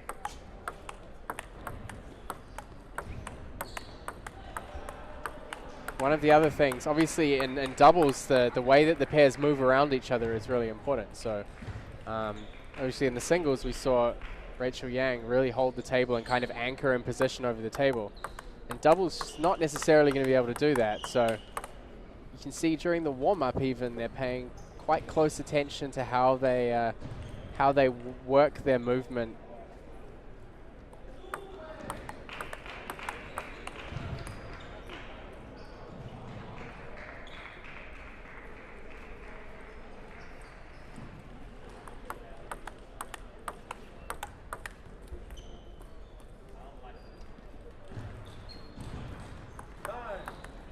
About to get started. It's been an incredible journey for both of these teams to get here, and especially just even in that last tie. MIT lost the first two, Syracuse lost the second two matches.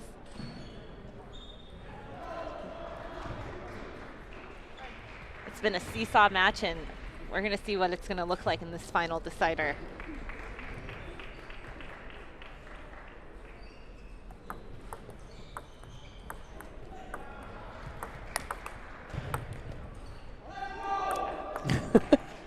Nice. One of the things you have to keep straight in doubles is who's hitting the ball when.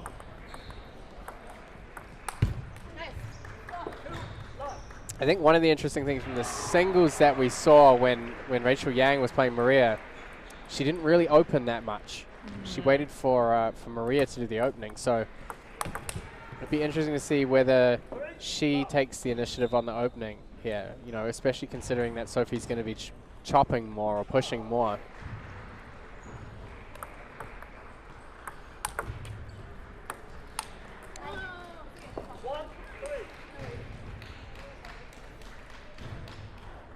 I think emotions are flying high on both sides. You know, they weren't sure they're going to see this match, and now they're here, and now it's the most important match of the entire tie.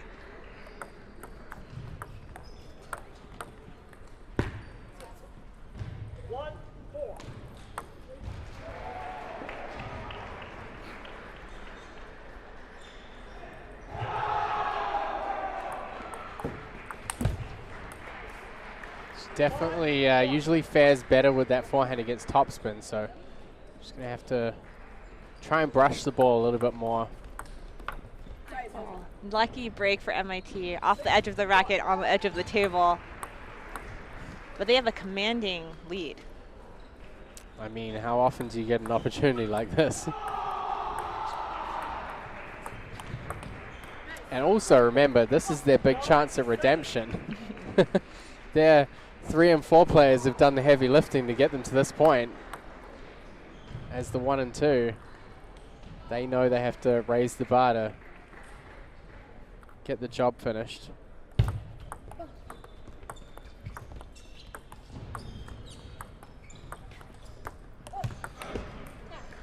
Amazing footwork, movement, and now 8-1 lead.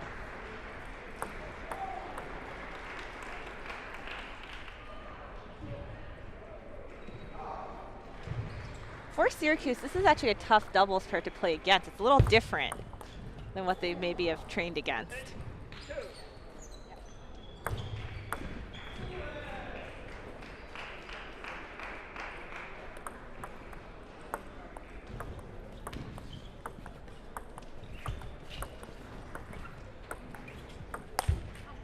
You have the dynamic of kind of one chopper on each side.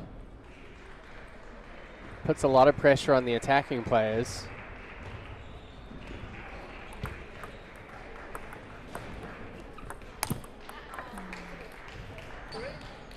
It's a pressure they're going to start feeling at some point during the match.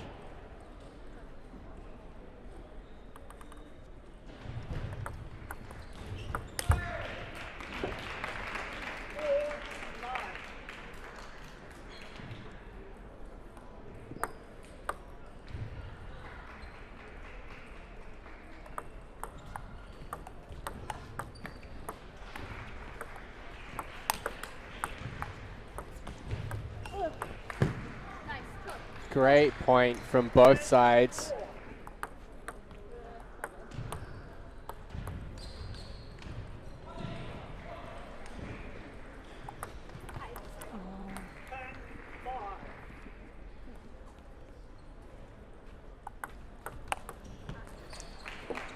Picks up that serve return. Excellent serve return. We'll see Syracuse, sometimes in their first game they start slow and then they really turn it up. And I think right now they're turning up the pressure.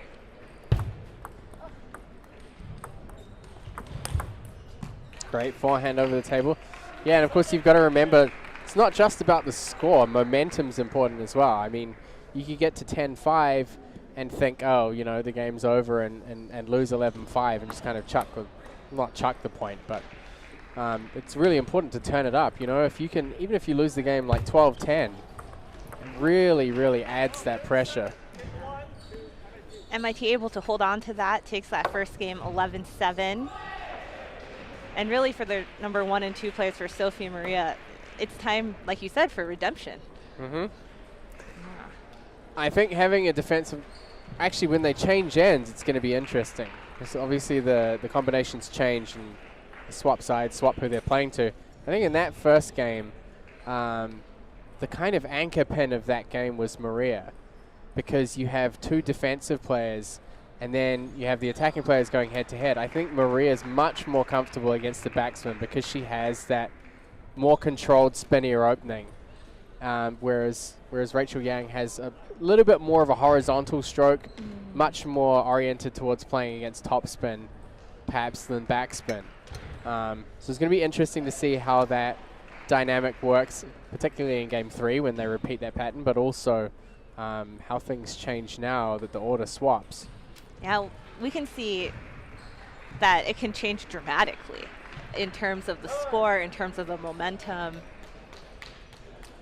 In doubles and table tennis, you're setting up the shot for your partner and you're receiving the shot from someone else, right? It's your opponent, and it keeps changing. It's actually a lot to keep in your head as you're playing.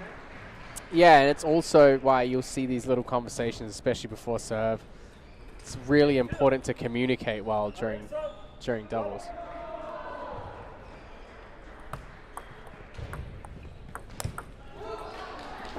Syracuse dialing up the pressure. Defender goes on the attack as well.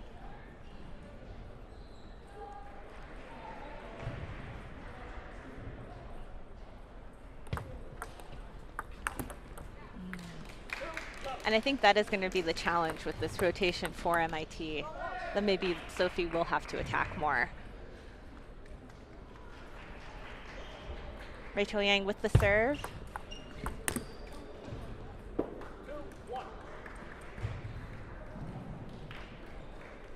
I can see Syracuse's energy changing. They want to play fast. They're playing attacking. They're playing really close to the table. They're not content to just push the whole time.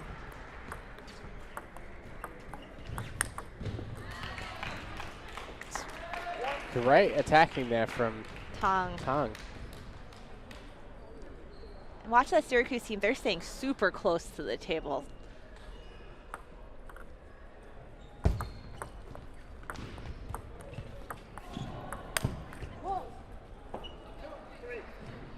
Very interesting that she's kind of taking the lead on the attacking.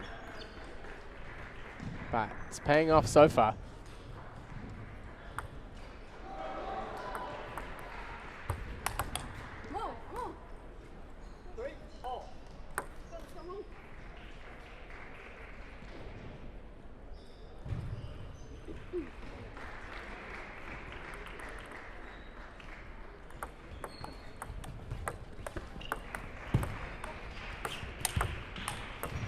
Nice rally from both teams. Again, Syracuse staying close to the table, pushing the MIT team off, where they're actually probably comfortable, but it's challenging, especially in a doubles game. Yeah, I think Sophie played that one a little bit too flat, that far back from the table. Looks like that might have hit something. It was the edge, back edge maybe.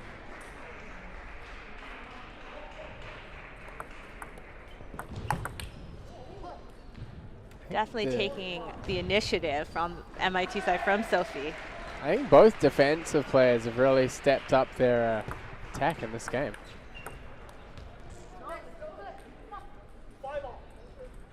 And tying it up 5-5.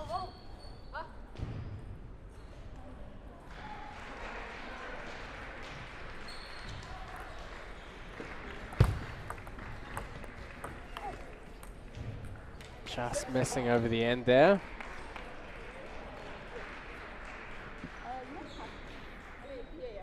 Seeing some tactical changes. I think minor changes in placement, a little bit more to the middle. I see Syracuse playing for MIT.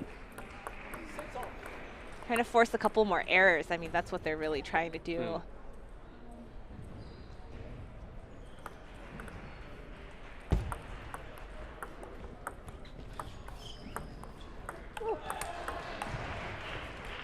Great rally, both teams. Nice block and return.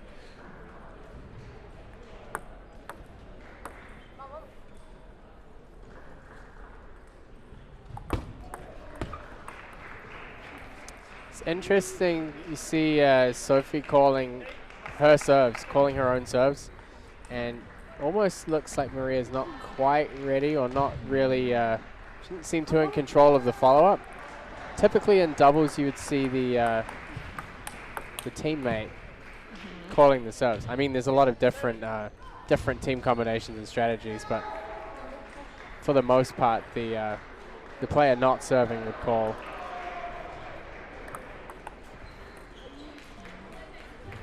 Looks like Syracuse utilizing those long serves. And in doubles, it's actually really nice if you see your opponents receiving with their backhand to serve at that middle line.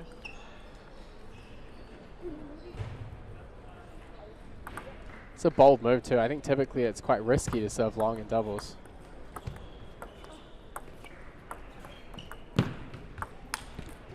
I think typically it is risky, but this is not a typical lineup here. And Maria is struggling a bit on those high lobs. She thinks she's missed 2 or 3 this game.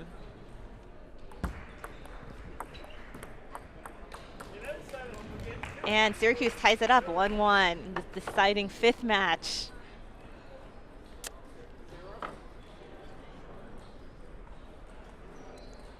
We'll see what they come back with. I think this next rotation is probably more favorable towards MIT. But we'll have to see if they'll make any adjustments. Also presents a good opportunity for Syracuse. I mean, if you can kind of, I guess, break this combination, would certainly give them possibly an easier ride into the 4th.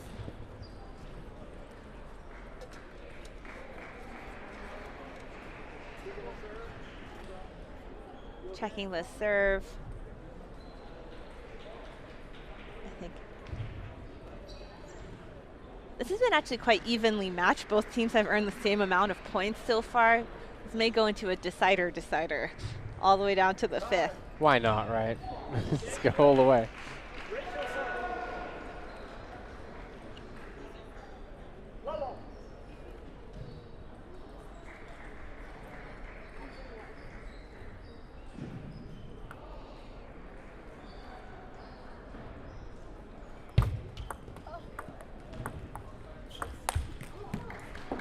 Both attacking players so far throughout this match have struggled with slightly easier shots, but of course when you're under pressure, they're not necessarily easy anymore. And especially challenging doubles when you're not sure. You have to watch exactly what's happening and not sure what was on the ball prior.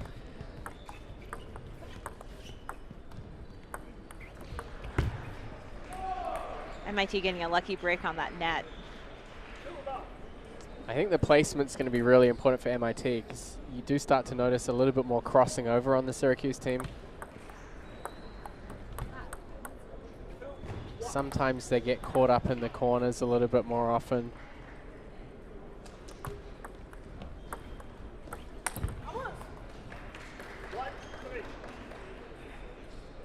So I think probably start to see them targeting those corners a little bit more often. Especially that forehand corner has been a target in the last couple points. It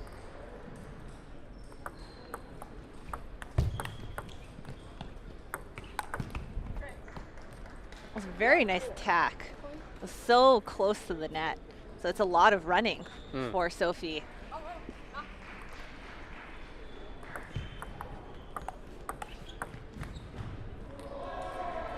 And as you're saying, Matt, more targeting of the corners. Yeah, it definitely seems like the MIT pair have a little bit more coordination in how they're moving around each other. And you can see they're really, again, targeting the corners, but also changing the depth quite a lot as well. So typically what's happening, especially on the right-hand corner, is you get Tang around the corner on her backhand side, trying to use her pips. And then Rachel Yang's off the corner behind her. They're leaving a lot of space open. And it's quite tough for them to recover that space.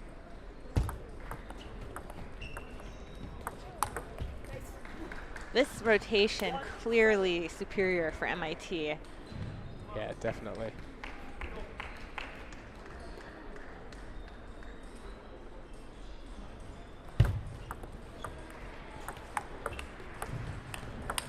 Well, beautiful behind the table play for Maria.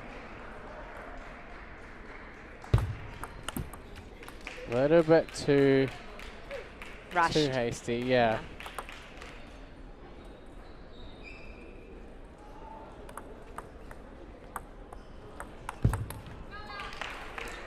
Great forehand from Yang. Really one of the first ones we've seen in this combination between game 1 and 3.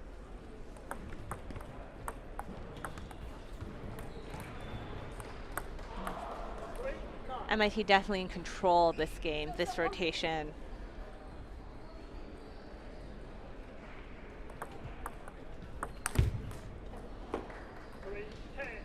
Definitely got a lot of power on that forehand.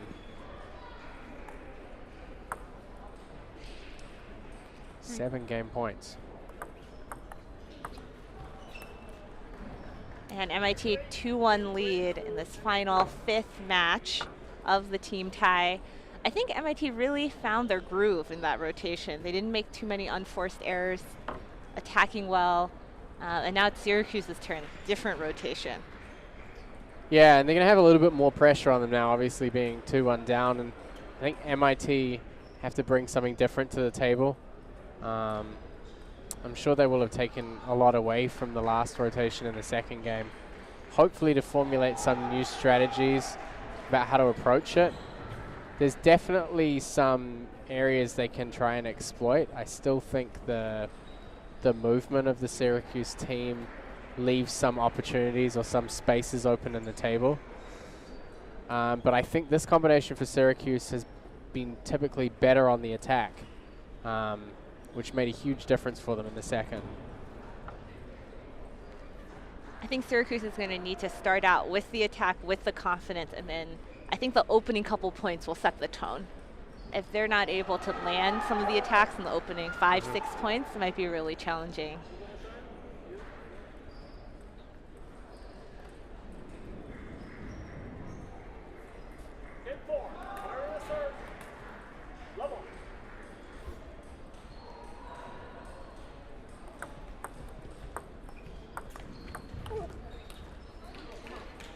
Slightly off balance. You could actually see that she was almost rushing to recover out of the way as she hit the ball.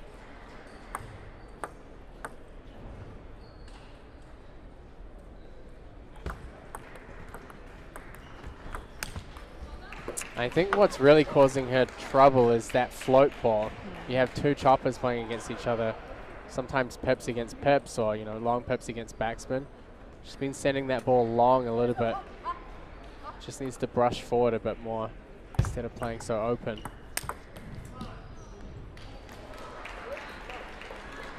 Yeah, this is the rotation for Syracuse, and they know it. And it's really night and day, like the way that these rotations are working. That's right. Which makes the potential 5th game where they swap it halfway even more interesting if it happens. Sure, Syracuse look pretty determined to make it happen. That's right. I think as MIT is making a lot of mistakes off of Tong, right, off of the defender, and slow it down a little bit would help them. Yeah, I think Maria's putting a lot of pressure on herself to try and kind of hammer those shots home. Sometimes we see the high ball and we think, I have to kill it. This is the opportunity. But there might be an easier way to win. Or I don't have to kill, I just play it, 60% as hard as I think. Which, ironically, is kind of within the realm of her usual playing style. So she's kind of, I think, trying to play a little bit too hard in those situations at the moment.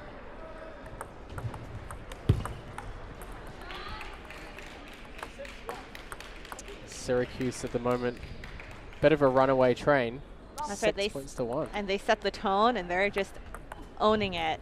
They know that they have a favorable rotation right now.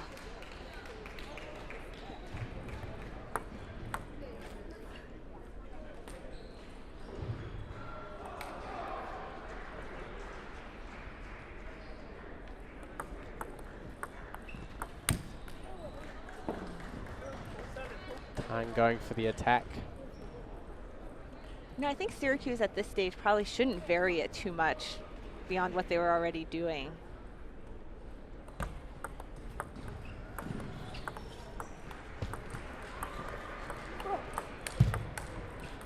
Beautiful return. Nice counter loop from away from the table. Nice edge on the forehand side. Better control from Maria, but also that's kind of the opportunity that Rachel Yang is waiting for. And it hasn't happened very often during the match. Nice shot by Maria, closing that one right into the middle. But you're right, Matt, it's like night and day for the rotations.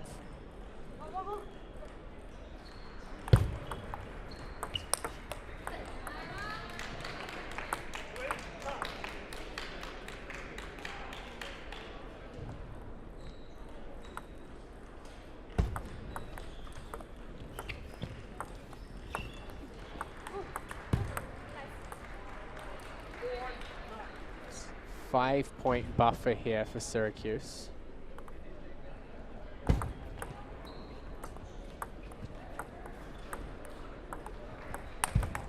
Oh, beautiful forehand, Rachel Yang over the table and setting them up 6 game points. MIT need to be really careful. They don't want to let Yang get confidence with that forehand. As we saw in the singles, it's pretty dangerous once it gets going.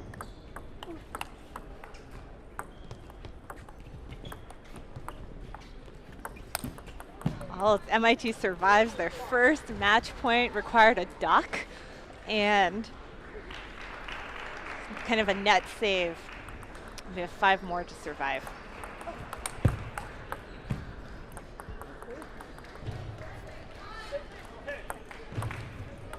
Matt, we talked about momentum. And even if MIT isn't able to convert this game, they'll bring that momentum. Yeah, and I think it's important for them to start finding solutions against this rotation. I mean, if it does go to 5, these points where they're starting to gather these ideas of how to play against it could be the difference between winning and losing. I don't know about you, but a timeout would probably potentially help right now. It's a lot of points in a row. They are taking a little bit more time just to settle themselves, talk about the serve strategy. Wow, that is a net lucky break, I think, for MIT. It's a hugely lucky break.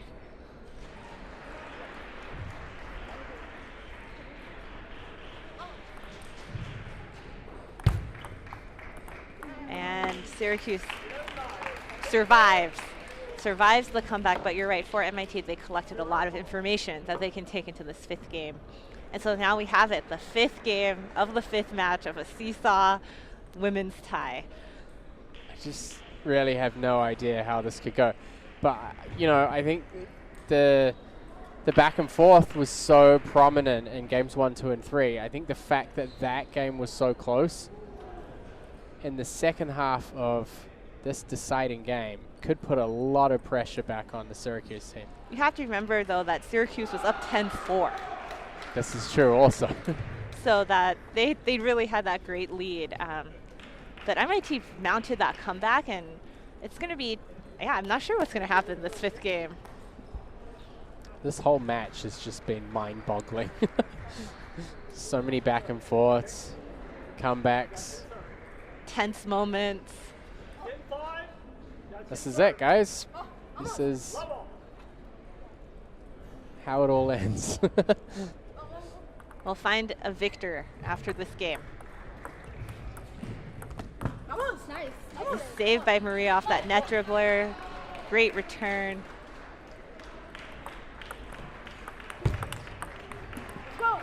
And they absolutely know they have to work these first 5, 6, 7 points. This is their rotation for MIT. And they are working it because they know it. Timeout still available, and I will see them be used in this game. And you have to remember also, in the last game on the rotation, even though it was 11-9 and they were up 10-4, at no point were MIT up 5-0. That could totally change how things go. And now they did that 5-0. They took advantage of that rotation.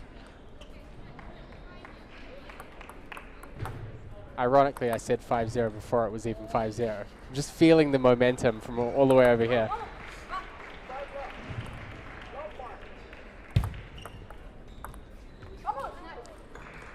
And that first point is critical in that new rotation. They're going to use a timeout now. It's 6-0 down. This is a really tough situation for Syracuse. I mean, even with a strong rotation, being down 6-0 is pretty tough. I think if they don't come back from this timeout and take at least 4 points straight. yeah, 3 or 4 points, it's going to be a tough road ahead for them. It's really an uphill battle.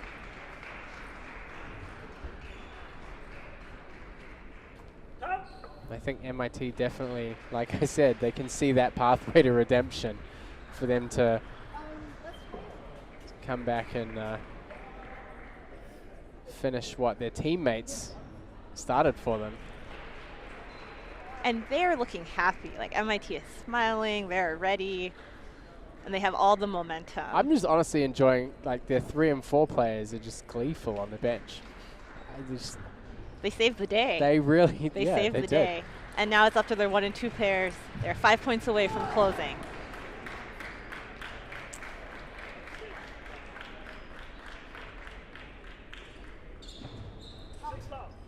So 6-0. Will the timeout Help Syracuse. Let's see. pressure's on big time? It's really important for Tong to make those attacks. And yeah, pressure's on. So far, yeah, the timeout not helping to slow them down much. 3 points away from closing out. And Sophie, great touch shot. Nice counter loop away from the table. 9-0 for MIT. The momentum, the energy. Their 3rd and 4th players saving the day. That was a brilliant serve return. It's going to put them up 10-0.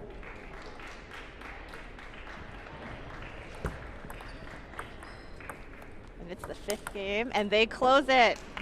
That is a crazy match, Matt. To go in the second half against the rotation that they were weaker against and just really just power through it. At no point during any of this, if you told me that it was going to go right down to the doubles and the last game was going to be 11-0, I said you're crazy. That's not going to happen. But here we are, and that is an incredible, incredible tie for MIT, taking out the number 6 seed Syracuse and showing the fight that all 4 of their players have. For me, I'm just thrilled for their 3 and 4 players, especially their 4 player. I mean, watching that match, how all that unfolded was, I think that was crazy. Fearless Woo. Fearless Woo, yeah. Fearless forehand Woo. That's right. And now MIT women with 2 wins in their preliminary rounds are most likely to advance into the knockouts. They'll have 1 more match to kind of finish that.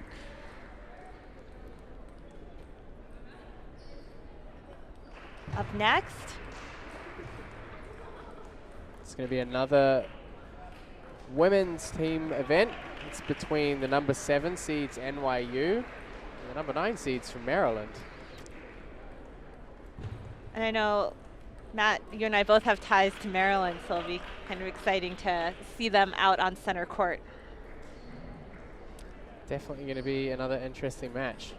Can they top the one that we've just had? I guess we will see. It's going to be a tough bar, but certainly MIT and Syracuse have just set the bar and the standard for the rest of the women's competition. So we'll be back with the start of that match in just a few moments.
measure the nets? Yeah, we can do that.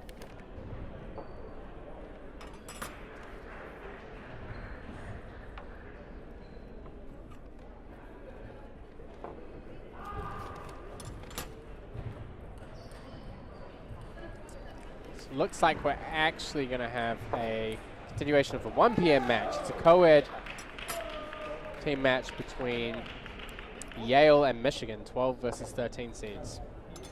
So we'll be here with that in just a moment. After we play, get this one.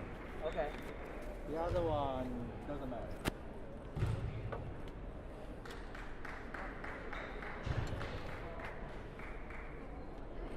Okay, we have a red and blue. You got, huh? Red. Red? Okay. Question, red. So we have blue. Okay, blue. You have receiving, so you have a right to choose the side. Yes, sir. Yeah. Which side you want? Yeah. Here. Okay, 2 minutes long.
So we're here for match 3 of the co-ed team tie between Yale, the 12 seeds, Michigan, the 13 seeds.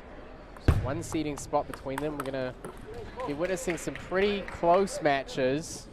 This is between Mpe May and Brian Wong. May playing for Michigan on the near side, Wong on the far side playing for Yale.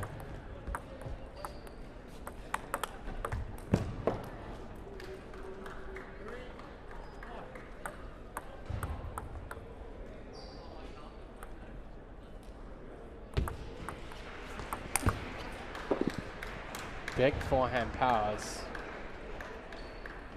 A lot of contrast to the last match we had on here.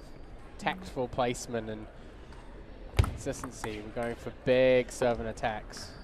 We're seeing big forehands as the strategy for both sides.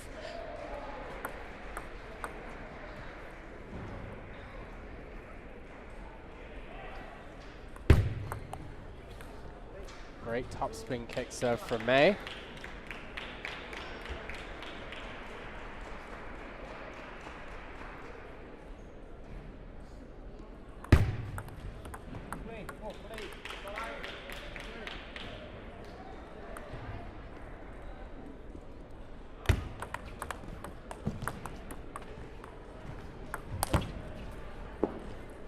Bit of a lucky break there, but some very good placement from both players.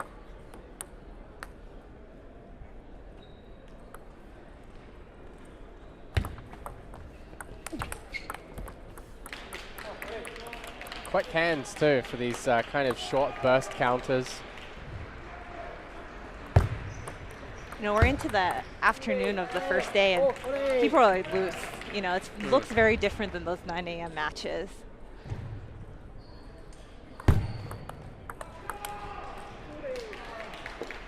And Wong backing up a little bit.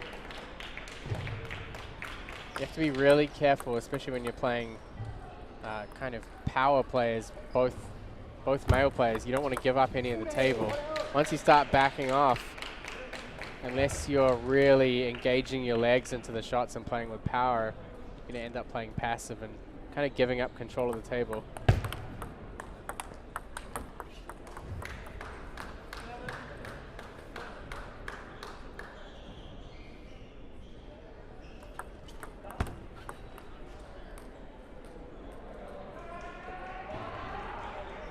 Like a warning on the height of the toss. I think he was indicating that he actually threw the ball up from below the table, it looked like. So you can see he drops his hand. So he starts with his hand up and then drops his hand down.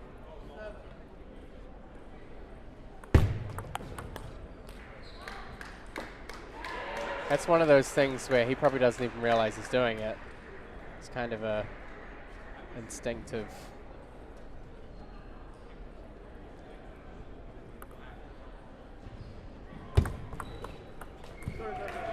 Lucky break for May on that edge. At a crucial time too. It's going to give him a 9-8 lead.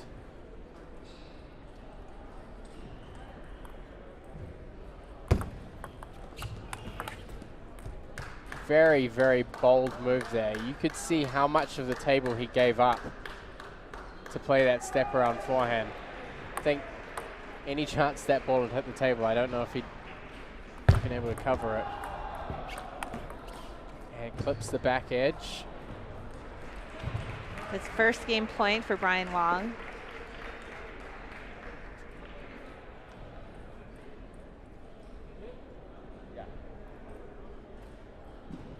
Should be the other way around. Should be 10-9 for Brian Wong.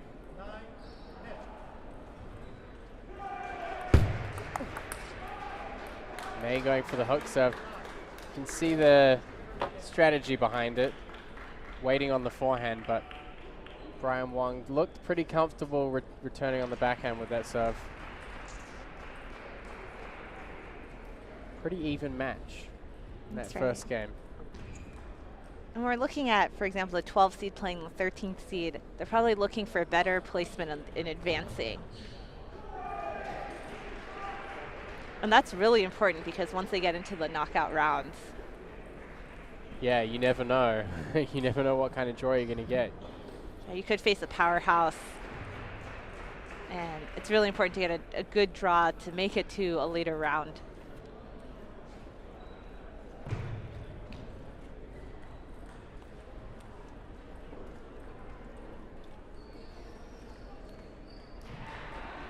Especially, you know, once you get towards the crunch time, especially I think around the quarterfinals, really becomes important as to where you are, what position you're seated in the draw.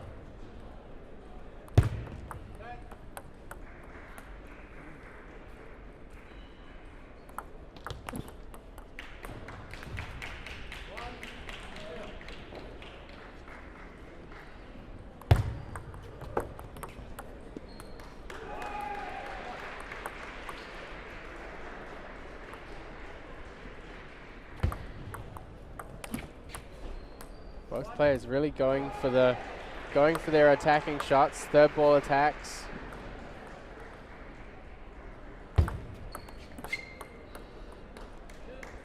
also utilizing those long serves.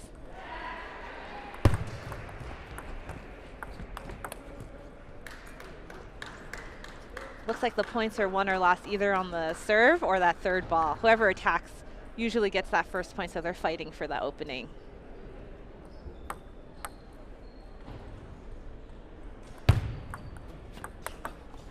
Great step around. Good placement down the line as well.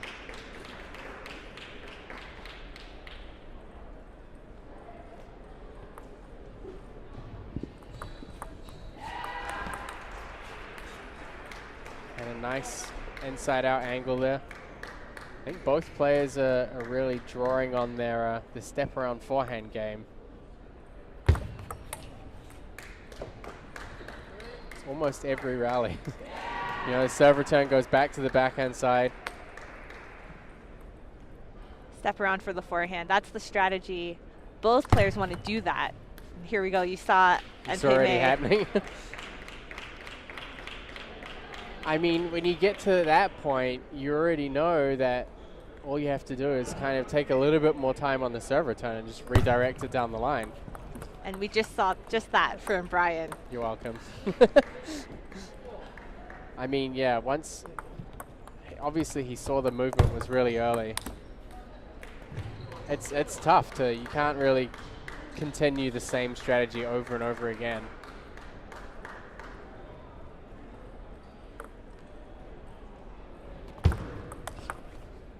Nice placement there, right into the middle from Mcdermott. And Brian not ready for that.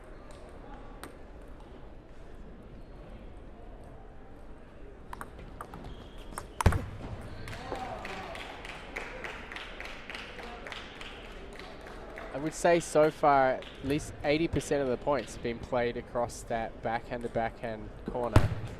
The serve return, lots of step around forehands.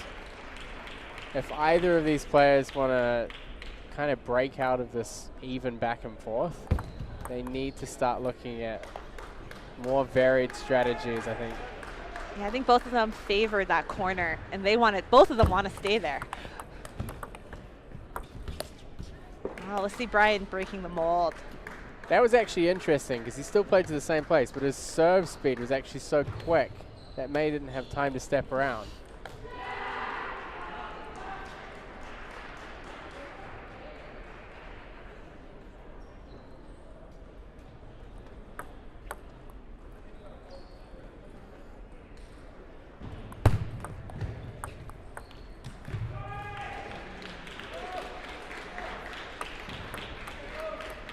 And as we see some more variation going to that forehand diagonal side, we're seeing actually more mistakes as well from both sides.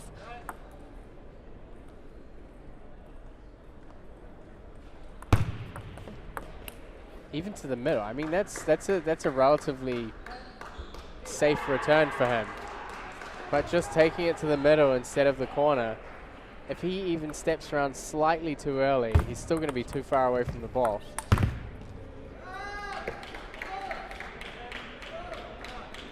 It's a very close game, just like the first game.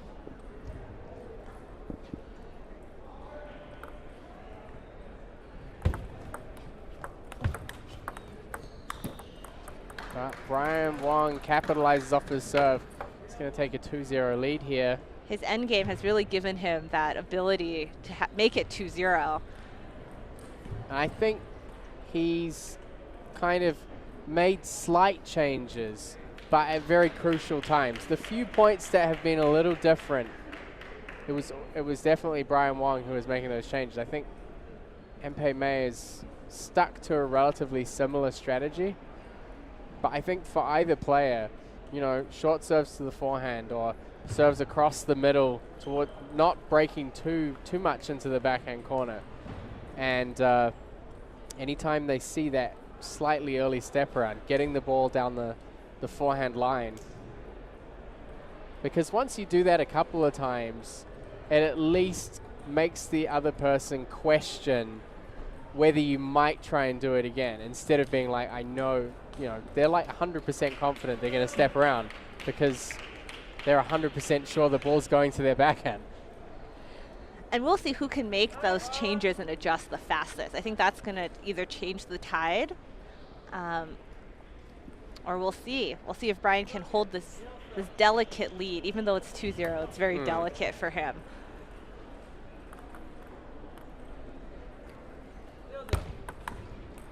Opens with that long serve to the forehand. We're not going backhand, backhand. It's a very smart serve to open with as well. It's kind of shows his early intentions of things are about to change here. Great topspin on that opening. So spinny. That half long ball was about as close to the edge when it dropped as you can get. Very difficult ball to open up off.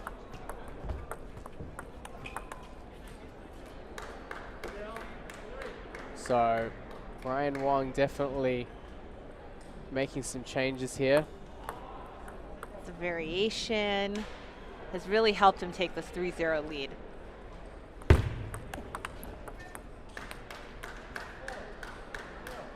And you can see already that instinct to step around straight away is already kind of vanishing. And timeout early from Michigan. It's actually a nice choice. Brian is playing very well, very smart, lots of variation. And Michigan needs to take a different tactic.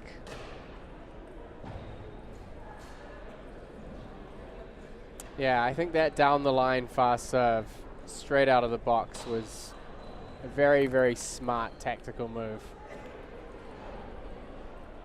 It was enough to, you know, we haven't seen that instinctive step around forehand from May.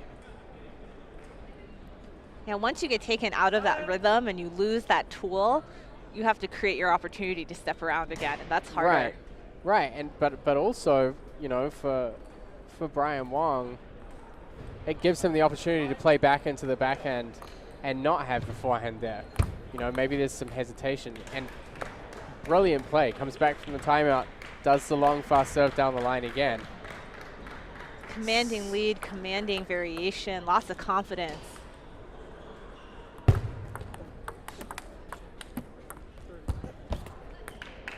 I think he almost got that back.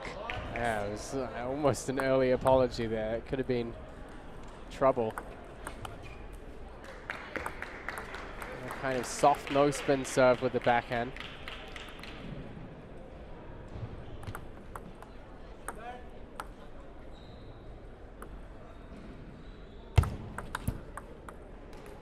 Now Brian again serving into the backhand, but kind of getting May stuck and not turning.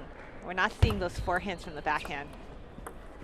Again, two attempts at attacks from the backhand side now with the backhand.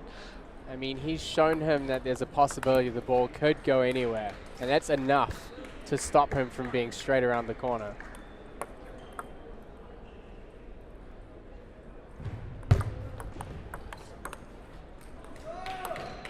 I mean, it's made such a big difference in the scoreline compared to the first two games.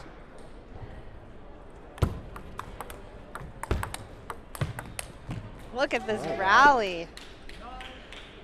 MP May stepping it up. It's now or never for Michigan.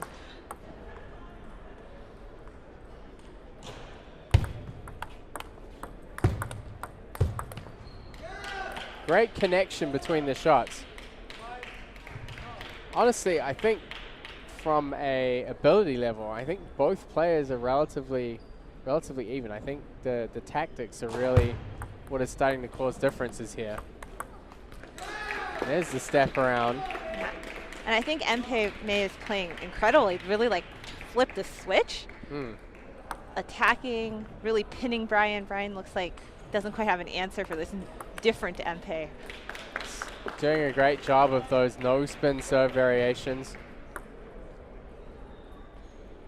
Can be hard to control with backhand openings. New variation from Brian.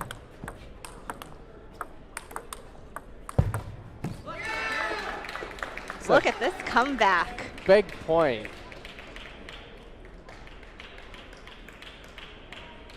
Wong kind of going after the forehand side. Hasn't been that successful yet. That is a critical point. 2 match points right here for Brian. Will change the momentum for his whole team. And he takes it.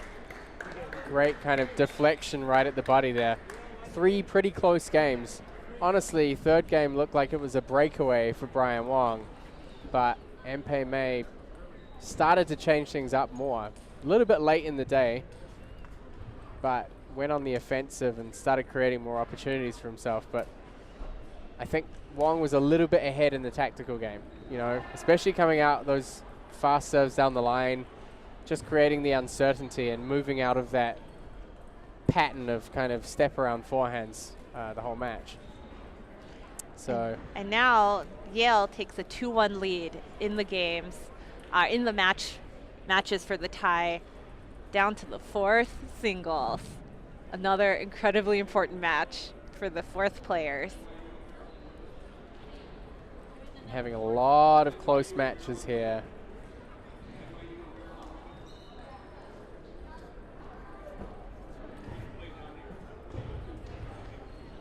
Looks like they're getting set up. Yeah, they're going to start the, looks like they're actually going to start the next, the women's match on table 2 as well. That was between NYU and the University of Maryland for the women's team event. But right now here on table 1, it's going to be Michael Chen against Yijia Gao.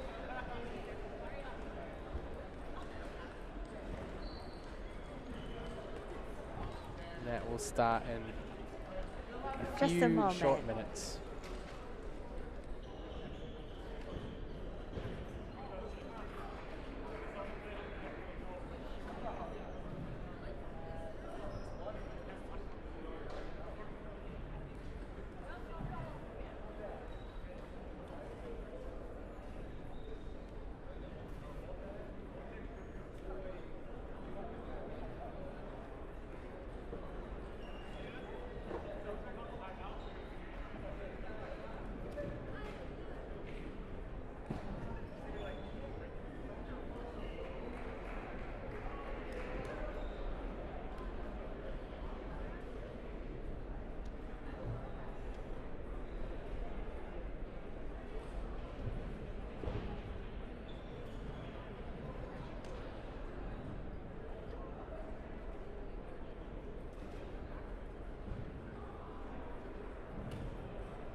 进来，他们没有骂，没有，随便，不是，但是，哎 ，Michael，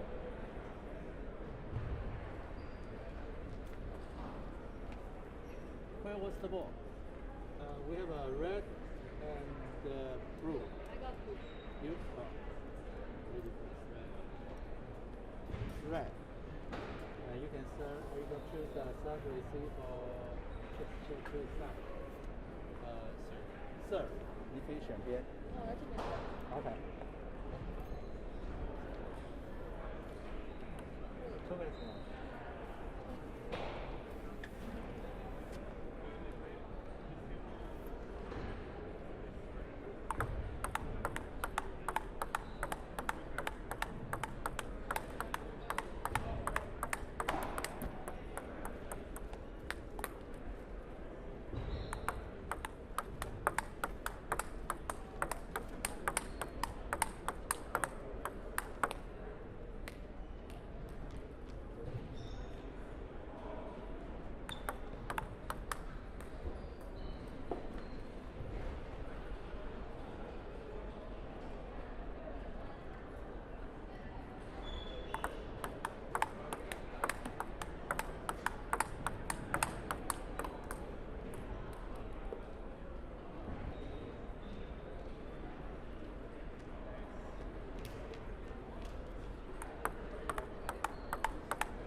Welcome back. We are in the fourth match of the Michigan versus Yale in the Coed Team Championship. These are the preliminary round robins. And Yale has a 2-1 lead. It's 4-0 in the first game for Yijia Gao. This is one of the first matches on the live stream, well, especially on this table, we've seen of a true co-ed matchup. You see this a lot in the United States. Lots of co-ed events, women playing men, and you really get an appreciation for the style differences between the men and the women. The men, you know, you can already see in that point, Michael Chen backing off the table a little bit more swing, bit more time, and Gao stays up at the table, plays more compact, quick, speedy table tennis. A lot of fast serves, and Yijia Gao taking a very early lead here. And I can tell you right now, a lot of people would make the assumption that in a sporting event, the guy would be the favorite. Not true at all. Not Personally, true at all. as a male player, I find a lot of women's players that are really quick, especially now that I'm kind of slowing down a lot, very, very difficult to play against. That speed is just sometimes a little bit overwhelming. And I think Gao's going to really use that in her favor. Now we can see Yale also has a co-ed player, Tia, who won her second round match here in the tie, giving that point to Yale. I think Tia was in the national cadet team, US cadet team, probably 4 years ago now. 4 years ago. She's also from Texas, so it's a homecoming for her. Here, I am proud to have female players challenging male players, winning against male players. And this is really important for Yijia Gao for Michigan. It is on her to keep her team alive as they're down 1-2 to Yale. Nice wide serve there to the backhand.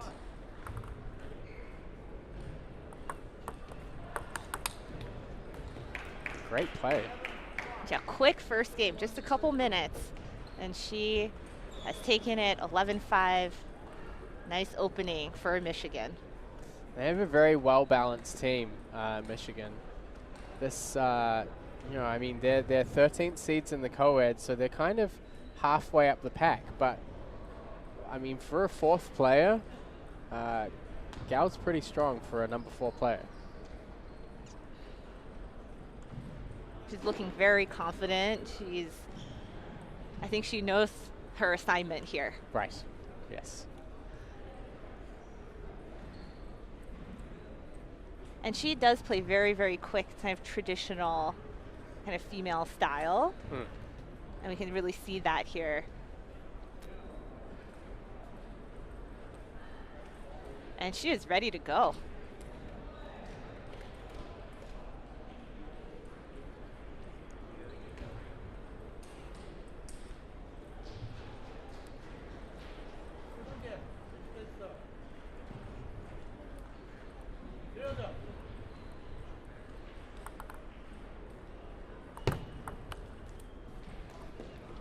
Fast serves. Playing against women means everything is faster, including the serves.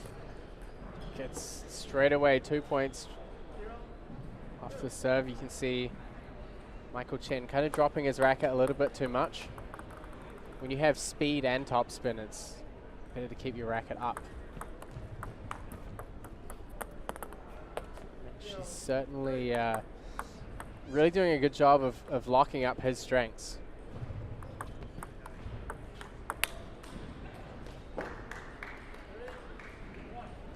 She's really focused on control. You know, a lot of times as a female player, you have to control the ball, right? Maybe you're not as physically able to hit it as hard, but that control can change everything.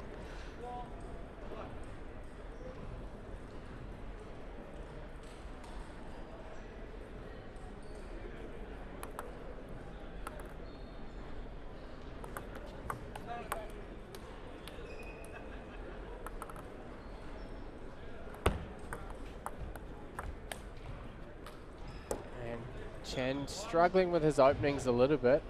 And we have to give it to Lee Jae-gao for, those are very heavy pushes and they're very long. She's really in control here. And quick too.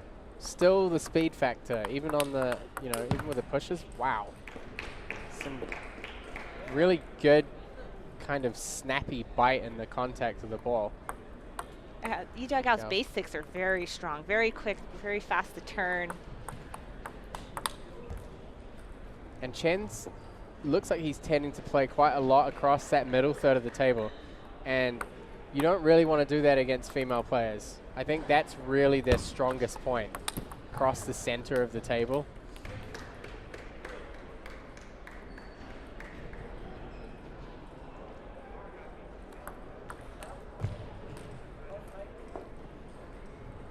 Looks like a warning on the height of the toss.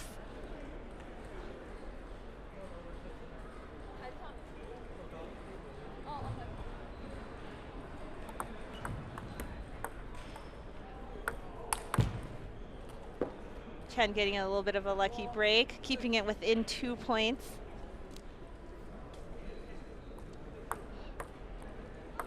But to me, it feels like Lee Jae-gao has the control, the confidence. I think so. I think she's controlling the pace of all of the points. And that is really a huge weapon for her to use in this match. I mean, when you play at that speed against someone who's not used to playing at that speed, and the pace kind of stays that way, you've got a player that has to try and constantly keep up with what's going on. Really, the mission for Michael Chen is how does he slow her down, or how does he disrupt that pace more? Because, he has bigger strokes, especially on the forehand, and she's not giving him time to play those shots at all. On that previous match, we saw both players turning the corner, and Lee Jae-gao was preventing any kind of corner turning.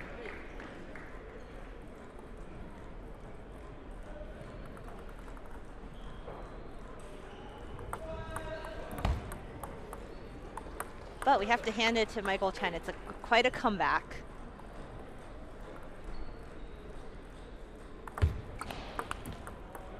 Good steady opening there from Gauch. Needed that point to keep that buffer. She already has the first game.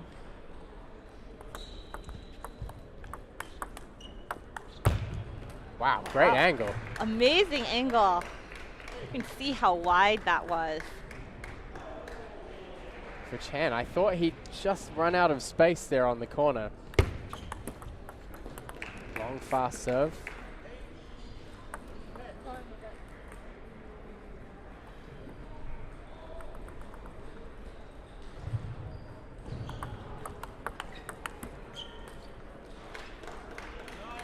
I feel like Lee Jae-gao is playing a little softer. Yeah, it looks like she backed up maybe half a step. And kind of giving him too much time to play that forehand. It's really the struggle, 10-8 lead is a lead, but it can go away super fast. Yeah, especially when your opponent's serving. Of course, now she runs into this potential problem. Can Michael Chen capitalize off his serve here? Game point. Give it to Gao to step it up, swing on that backhand.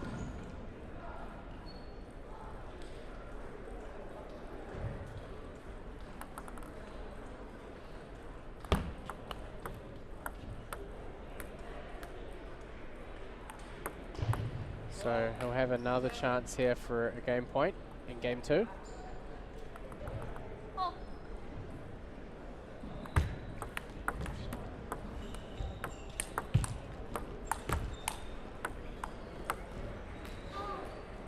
Good effort by Gao, really good effort. She survived that net dribbler. Michael Chen sort of stole that from her. She had that early lead. She was very much in control. So sort of a steal, but I'm curious to see if he can maintain that momentum in that next game. Yeah, I think he was able to get in there with his forehand a little bit more and kind of played a bit more strategically with his serve. I think he seemed more comfortable controlling that first backhand that was coming to him. So once he was able to handle that pace, there were some unforced errors on the backhand follow-up from Gao, but he definitely found some more opportunities to play on his forehand. And I think for him, when you look at his forehand swing, you can tell that's his strength. That's what he's looking for, and that's what he's setting up. So Gao needs to come out here and get him away from that forehand again. But he's going to be setting up as much as he can so that he can keep playing forehand. And now we see Gao not coming to the table as early as last time. A lot more to think about. Yeah, I was going to say a few more things to discuss on the bench.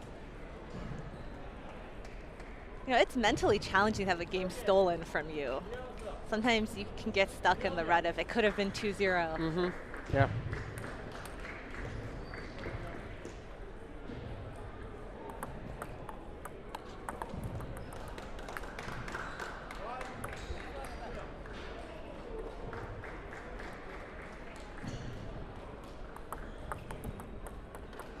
He's definitely taken some of the pace off, but he's still managing to keep the ball low. You can kind of see Gao doesn't really have anything to work with on her backhand.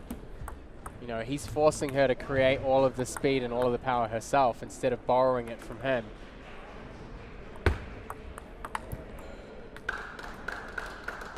It's been very smart play, actually, because sometimes you think just overpower, play faster.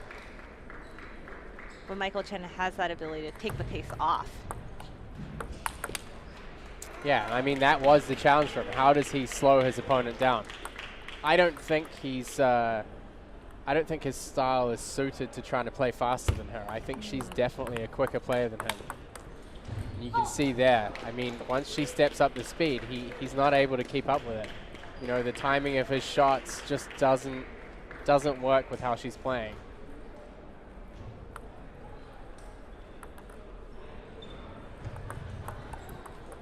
So now it becomes interesting. It's kind of a battle of wills. They're almost fighting over the control of who controls the pace, whether the rallies are going to be a little bit slower or whether they're going to be quicker. Right, and who can, sometimes when you're forced to make it quicker, as Gao is going to try to do, you can make some errors. Yeah. If you're overplaying, you want to finish it faster, you want to make it fast.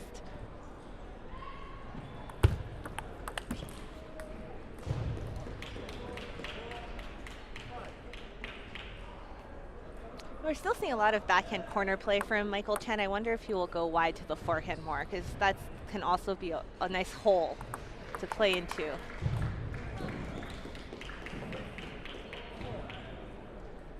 I think to capitalize off that, he would need to have kind of that half shot counter. Haven't really seen it from him so far. Definitely seems like he's looking for that full swing on his forehand.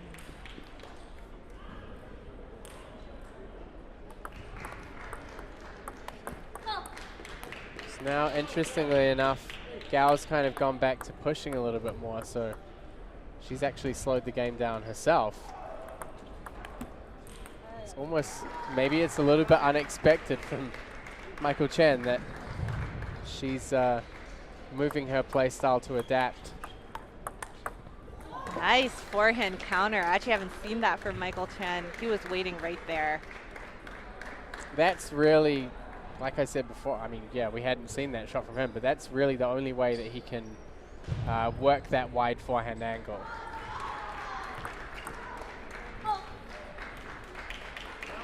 So Gao holding the lead again. Very important for her to try and ensure that she doesn't repeat what happened in the second game. She needs to hold that lead. She's going to have 4 game points.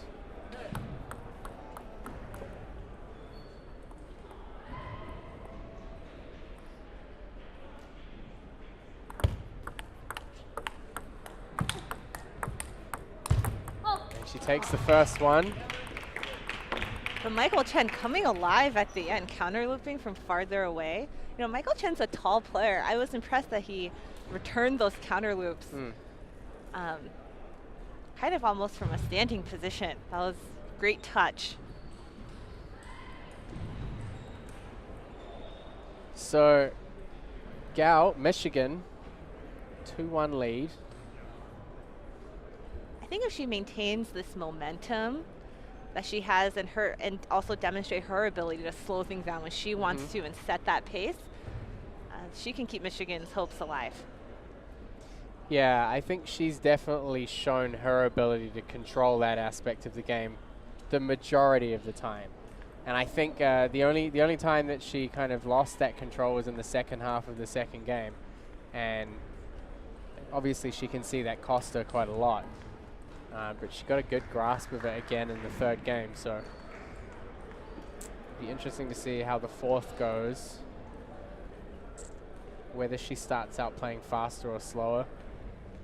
I think holding the 2-1 lead, she's probably likely to try and come out of the the first couple of points here and try and play quick again.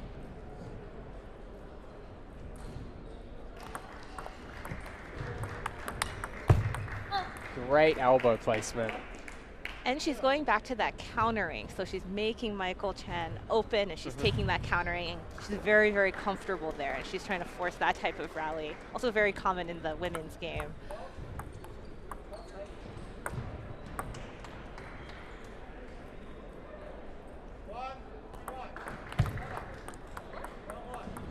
So it looks like she was faulted this time for the serve. Well, that's mentally challenging.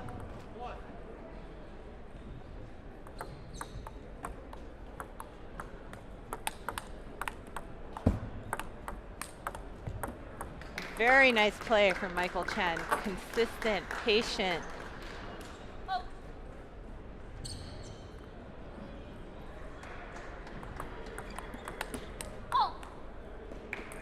It really comes down to the amount of space that he has and the amount of time that he has. If he has the forehand lined up kind of a good distance from his body and has the time to play it, very effective.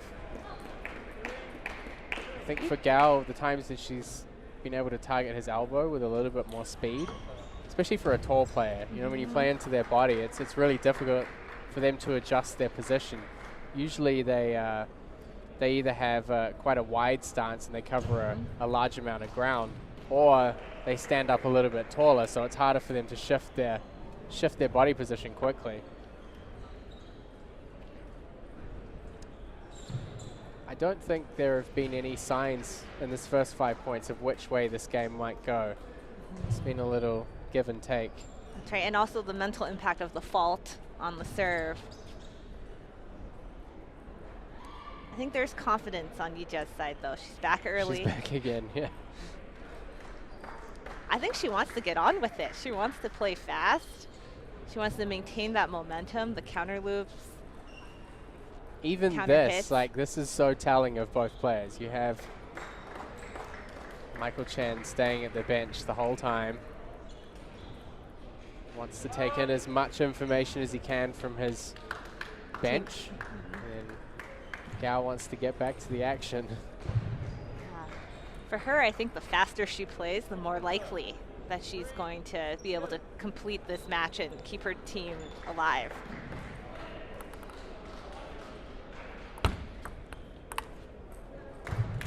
She's getting really good rotation on some of those backhand banana flicks. Some of them she's just sent the ball a little bit over the end, but you can see the intention of her going for that elbow on the first return. Nice placement by Gao, kind of wider into the backhand. It is very close.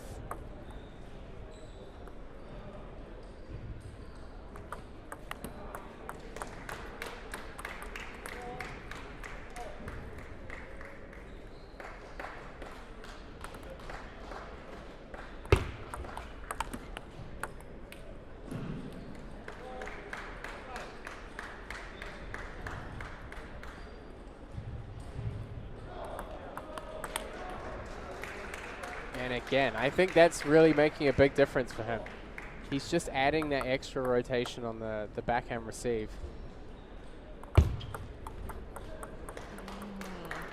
Michael Chen pulling into a lead.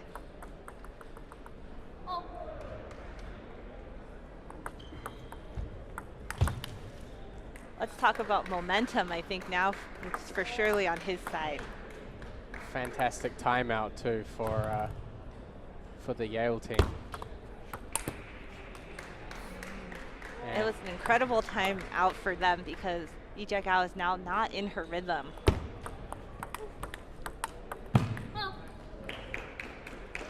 I think Chen's done a great job of just focusing on setting up his forehand from the serve and just loading the backhand flip receive.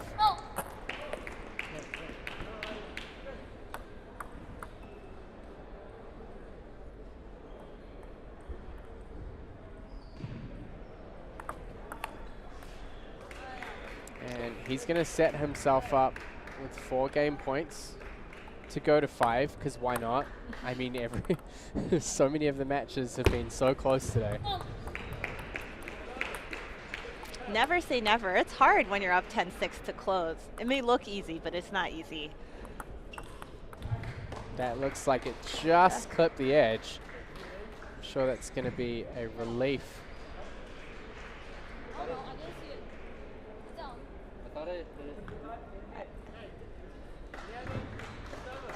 Yeah, I think it did just clip the edge. I saw the bounce. And so here we go into 5. It's a bit of a recurring theme today. This shows you the amount of determination that everybody has to win. I think that's the great thing about team events. It's not just people playing for themselves. They're really putting everything on the line for their teams and for their schools. And they worked so hard to be here, right? And this is the first day of competition. Everyone wants to make that championship bracket. Yeah, and of course, remember, this is months in the making. I mean, the divisionals start in September, right? Last September, 2 divisionals, regionals, then here to nationals. There's a lot of traveling involved. Logistics, a lot of leadership required at the schools to be here. And they want to make the most of it. They're going to have that. Yeah, they want to make it count.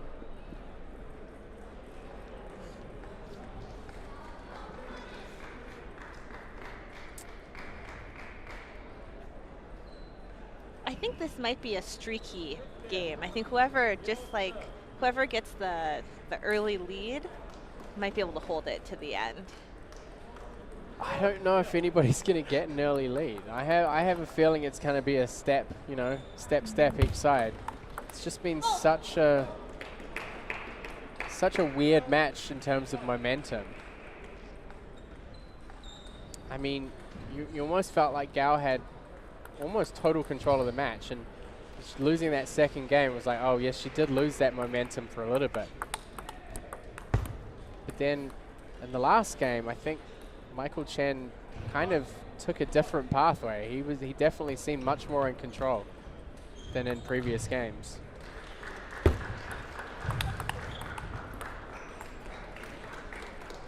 And he's starting to seem more comfortable with those quick backhands as well. I think he's realized if he gets his racket to it and kind of gets it back, he can hold his own.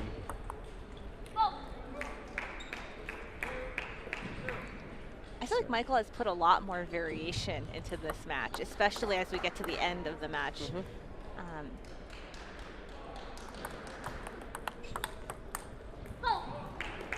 Yeah, he's definitely holding himself better on the backhand side than he did earlier in the match.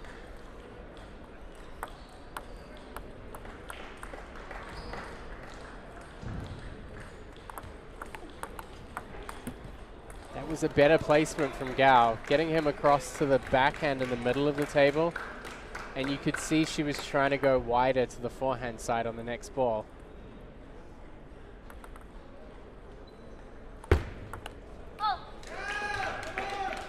We're starting to hear some noise from the Michigan team. It's been a lot of tension. It's been kind of quiet from the bench.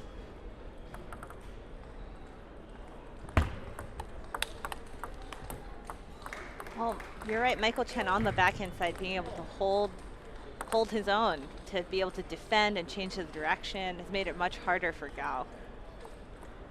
So no breathing room here, 4-4.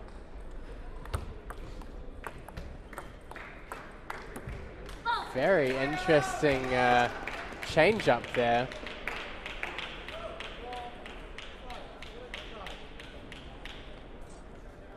And you called it, Matt. I don't think there is going to be an early lead or someone to hold the momentum.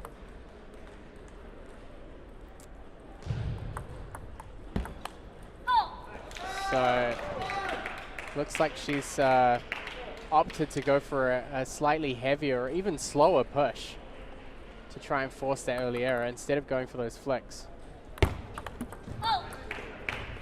Ija Gao's serves are good, especially that backhand serve. She's not afraid to use it. Very challenging.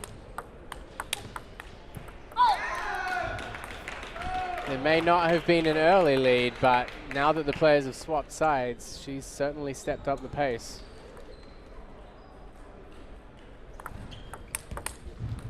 Big forehand. Starting to see some latent confidence from her.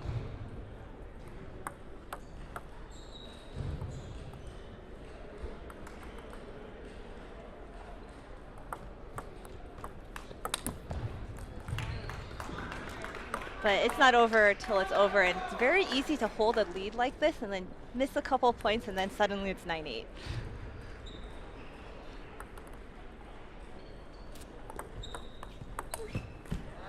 Good steady opening from Chen.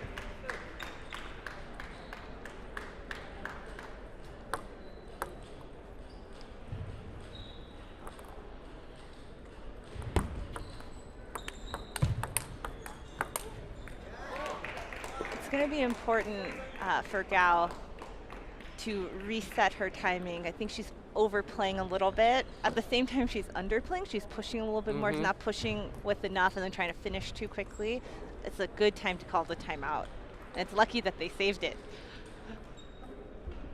Yeah, it almost seems like she's changing her tactics, but only for very early in the point. I don't think she's quite planned out how that's going to progress for her.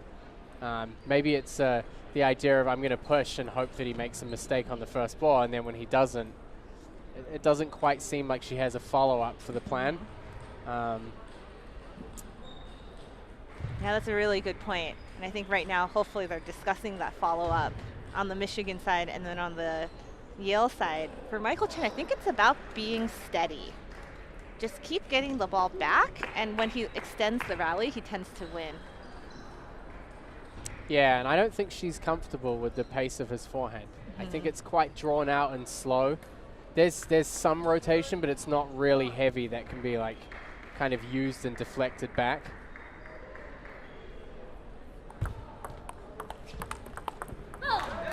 Lucky break on the net there. 3 match points for Gao. Keep Michigan alive.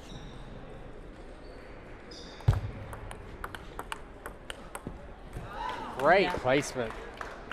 Straight out into the wide forehand. Michael Chen's a fighter. That was a fast backhand. It's one of the few times I've seen that in the match and coming at the end of the game. 2 match points here for Gao. And she takes it, keeps Michigan alive and sends them into doubles. Nice job by Gao. Great match from both players. It was really difficult to see which way that match was going to go. Definitely some adaptations from Michael Chen. Caught some more momentum towards the fourth. Even the first half of the fifth as well. I think he was, really sticking in there. But I think after they swapped ends, and after the timeout in particular, Gao just kind of got away with it and showed her her ability to hold the team together. It's going to go to the doubles. And we wouldn't expect anything less from a 12 and 13 seed. They're very, very closely It's matched. on trend. It's a common occurrence here on the live stream tables of 2-2 team ties. Say that 5 times quickly. So it's going to be Aliel Sosis and Mpe May representing Michigan on the doubles side, and then Rohan Acharya and Tia Shear on the Yale side. You know, doubles can go any which way. It's very hard to even guess based on ratings or prior performance in singles. Yeah, and a lot of it comes down to teamwork. I mean, usually you have singles players who are of a relatively even capability, but when it comes to doubles, a lot of it's very strategic doubles. Tactics, communication with each other as a pair. This is going to be pretty interesting.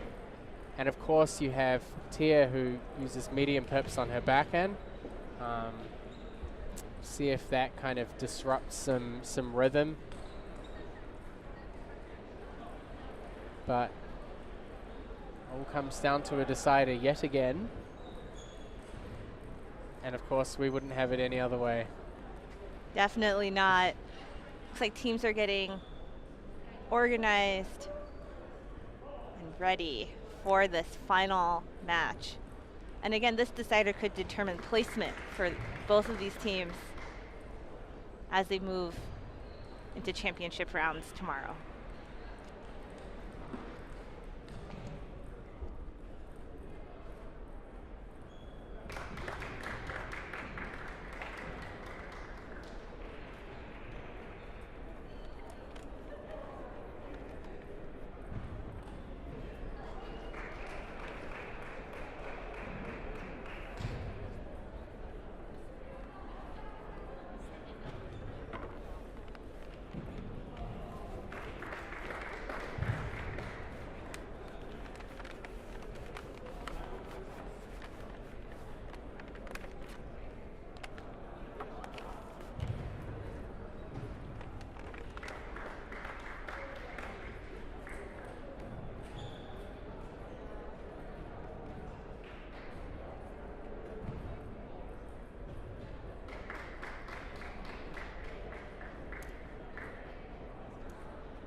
Okay, we have red and blue.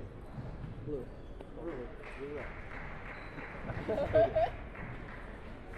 Okay. We are in the fifth match, the final match, the decider between Yale and Michigan preliminary rounds of the Coed team championships. Okay, blue. Yeah, this is, you serve. Some Okay. recognizable Because, players here.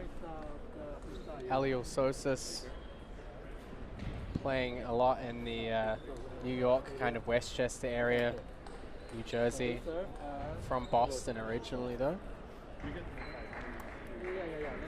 And Tia Schiff, a former member of the U.S. National Junior and Cadet team. Also a Texas local from the Dallas area, so this is a homecoming for her in her freshman year at Yale. Then you have Rohan, whose older brother is a college alumni, and I think he was also the division director, maybe even before he was in college.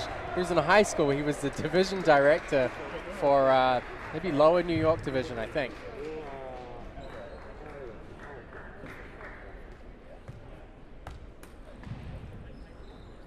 These kids grow up so fast. I feel like the last time I saw Rohan, he was like 13. It's crazy for me. And now they're here, ready. This is their college nationals debut. And of course, Mpe May, you already saw a couple of matches ago in the third singles match. This is the great thing about college. Look at, they're kind of smiling and laughing. This is the deciding match between the 12th and 13th seed. I like seeing that. I love to see more personality in table tennis.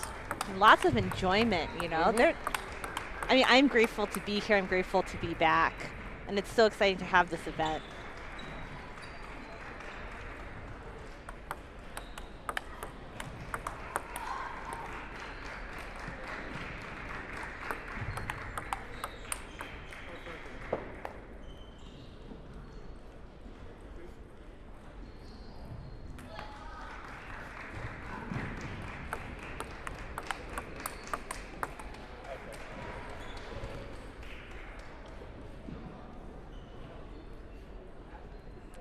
Players have a 2-minute warm-up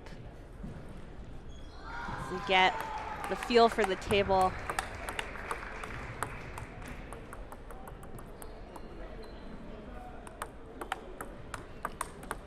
It's nice to see Yale at the college championships.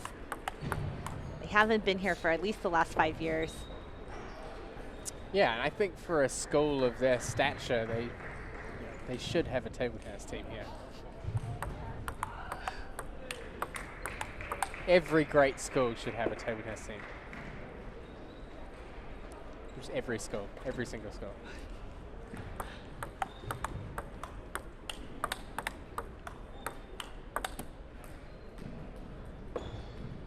I'm curious to see as we get started in this match how they're going to set up each of the players. Will this be a big forehand kind of forehand attack type of doubles? Or will they see actually a lot more placement and longer rallies? Could certainly be very interesting how that goes. I'm quite interested to see how May approaches the doubles. Obviously in the singles we saw him just stepping around all the time. That's a very useful thing for to play doubles with.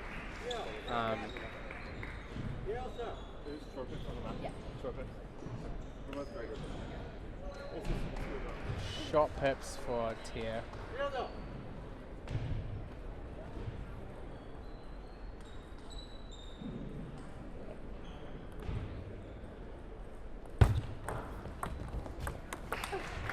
You are right on NP May.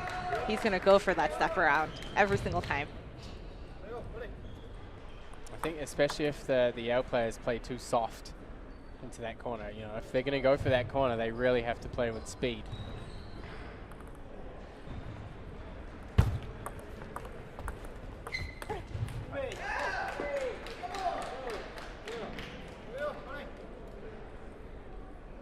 Tia going for that strong forehand opening.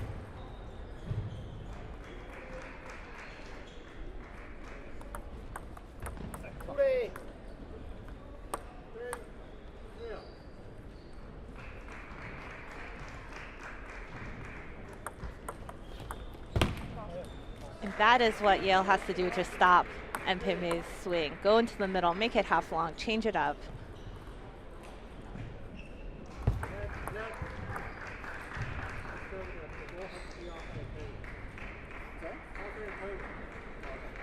Looks like a comment about the ball starting under the table on the serve. You must serve above the height of the table. Keep your hand, ball needs to stay there.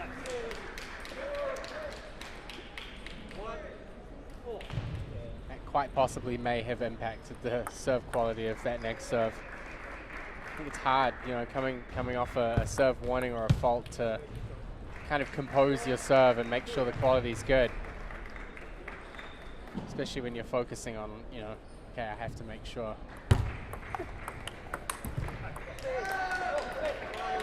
Great shot from Tia. Actually gave Rohan the angle to follow up with his forehand.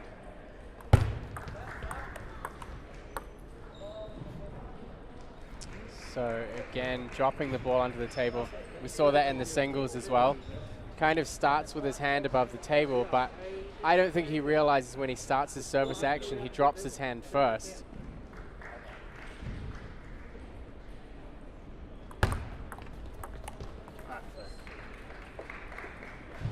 So, a few first game jitters here on the serve.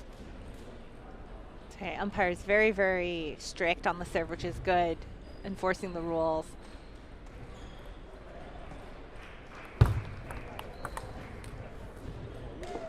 And Acharya just kind of reaching a little bit too much for that wide forehand. I think Tia made the mistake on the serve. It wasn't supposed to be long.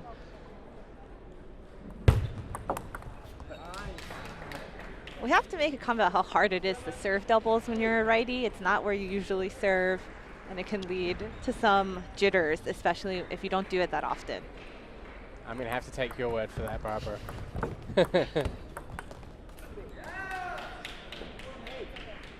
I think also there's not as much exposure for doubles in the US.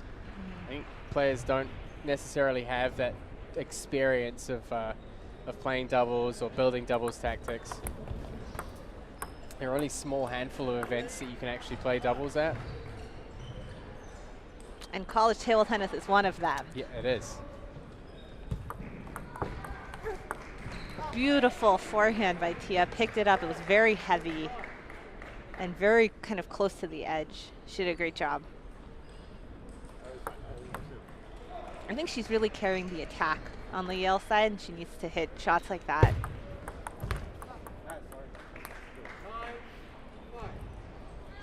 Sosas and May so far have done quite a good job with their serve return placement. And we're seeing quite a lot of like fading actions on the flicks. They're trying to add some deviation and some misdirection.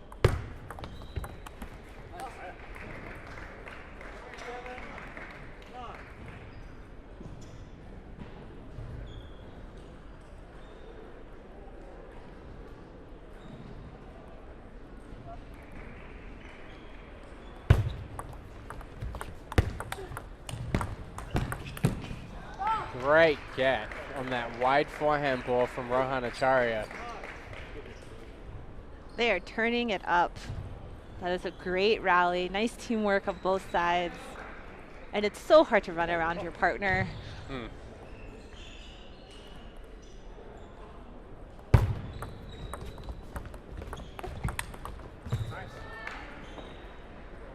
Yeah, and you can see like how they're working their footwork is that kind of in and out. They're not going around each other. So a lot of the time Tia's, after she serves, stepping out and across to the right. And that's the primary reason why they're targeting the wide ball with Rohan. But it wasn't enough in this first game. Michigan takes it 11-8. Could be another comeback story. They were 2-1 down. Seeing a big opportunity here to, I guess, steal one position in the seedings. They could move up and take the 12th spot. And every seeding spot counts. I'm not sure who has the momentum going in. We saw some great shots out of Yale, even though they didn't win that game. Especially towards the end, it's like they came alive more. Actually, it'd be interesting to see how the draw works out, because there are 24 co-ed teams. Is one of these teams going to get knocked out? Because I don't know if 12 and 13 would necessarily be the number 1 and 2 in their group. So this could potentially mean more than just a seeding spot in the main draw. Yeah, this could be the difference between advancing to the championship Right, bracket yeah, or not. with 24 co-ed teams, you would expect 12 to advance. So, I mean, it would be sad to see one of these teams get knocked out. I think they've both got some great players. It would be good to see them in the main draw.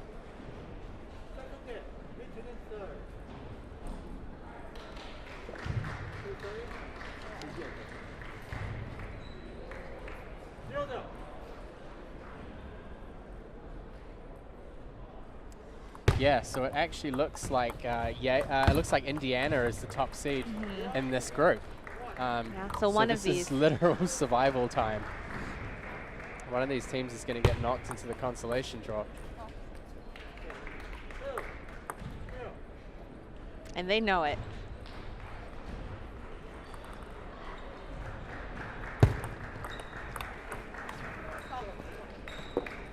Full commitment there from MP May.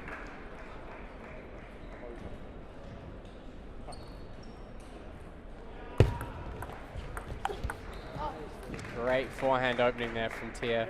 Tia is really playing the attacking role on that Yale side, and she's doing a great job this rotation.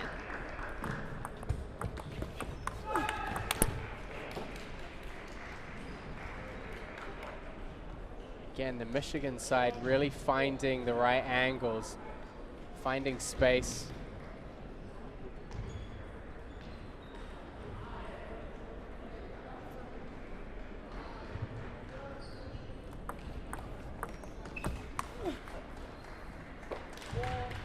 That's the right thing. That was the right move. Yeah, and I think, like you said before, Tia's taken that onus of being the player that opens. I think Rohan needs to step into that role as well.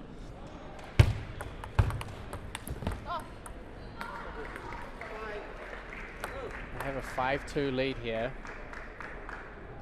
Definitely don't want to let this game get away from them as well.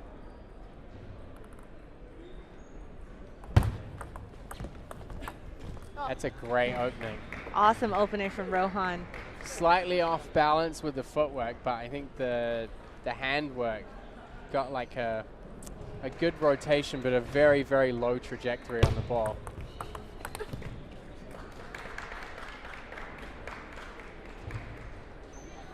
It's the second time this game they've caught Tia on the wide backhand. I think Tia is looking to use her forehand to kind of own that attacking role, and Michigan is really trying to pin her so that she can't.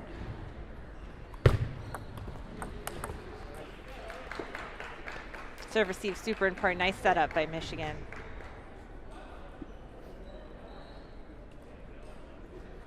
I think the difficulty for her also is because they're doing that crisscross. She's always moving into the middle of the table. And you can see with her, they're really targeting the wings. As soon as she steps into the middle, it's either wide backhand or wide forehand.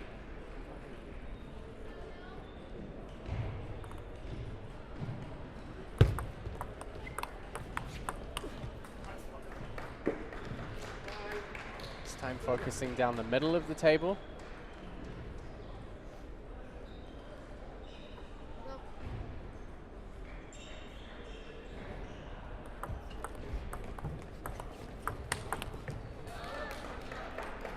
Michigan can finish the points, so if you give that opening, they're going to finish it. And so it's important for the Yale team to attack first.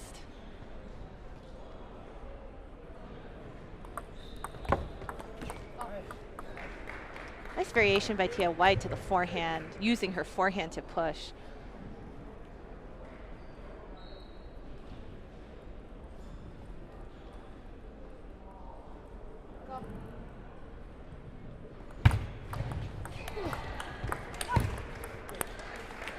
Again, a nice low trajectory opening from Acharya. Good counter from Eliel.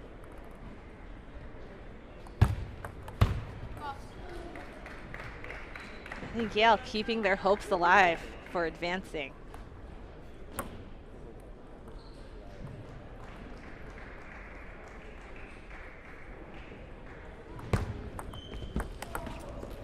Great shot over the table there. Definitely has long enough arms to get to that ball. Michigan team has a lot of good aggressive play. While Eliel this time just a little hesitation. I think if he was a little closer table and just went for it, that could have been his.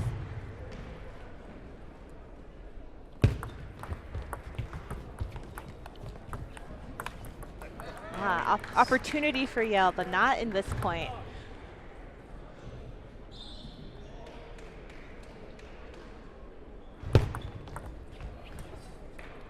But in the second point, they take it, tied up 1-1. It's the fight to advance into the championship bracket. Couple of close games. It's definitely some great shots, smart tactics from both sides. All four players are really doing their part to make their doubles pairings work. We'll take a look at how Yale sort of neutralizes Michigan. Michigan is very much The aggressor. The aggressor, that's right. They just have to neutralize Michigan, find their own way to attack and to open.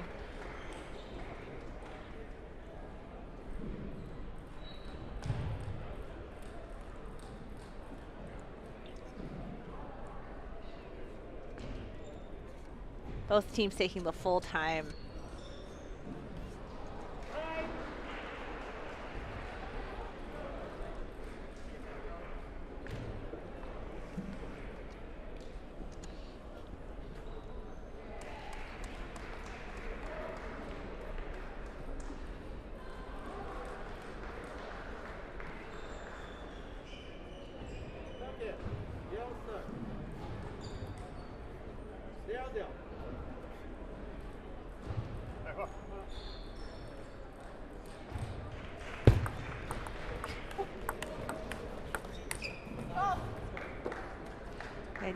Opening point by Yale, pushing Michigan off the table, again, neutralizing their attack. Good way to start. Especially with the rotation that was not as favorable for them in the first game.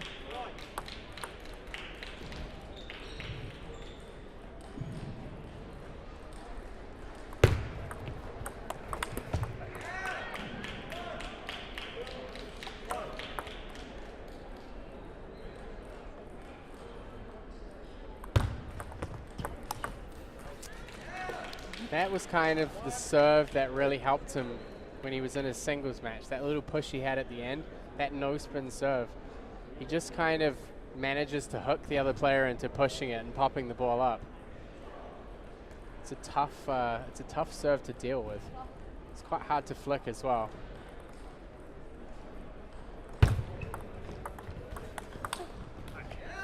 And Michigan staying on the aggressive side.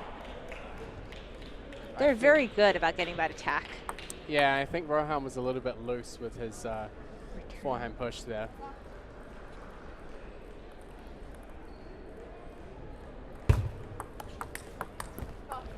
Great counter there, though.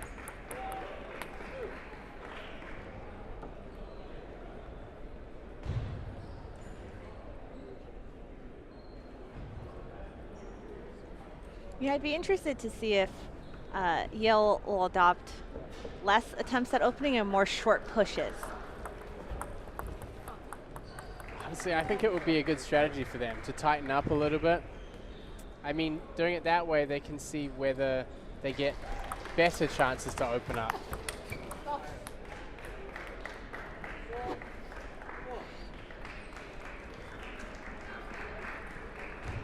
Four 4 here in the third game. This is going to decide who goes through into the main draw. Great opening there from Tia. Yeah, she's been very consistent. She won the previous point of a backhand opening. And you can watch her feet. She's been moving the whole time, even in between the points, bouncing around. She's ready to make that attack.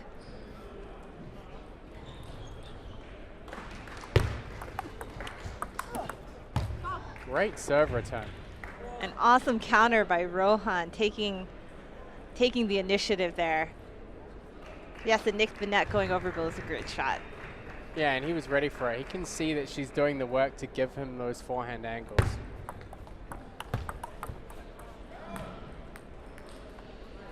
I think they've really been, the Michigan side have really been much more comfortable opening cross court. I think for Rohan, he's got to be ready almost every time to get across on his forehand. And Yale doing a really nice job leading in this third important game, the best of 5.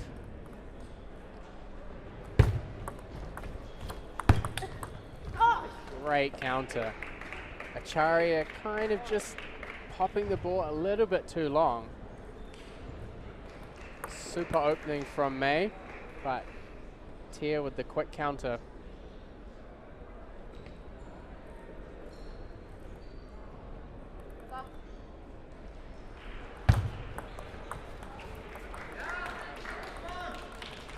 This time it almost seemed like Acharya was waiting for the forehand.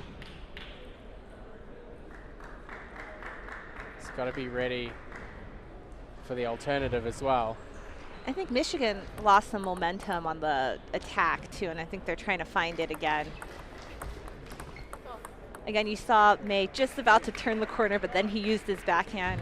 I think for Michigan to take a lead, they'll have to return to that forehand, forehand, forehand attack.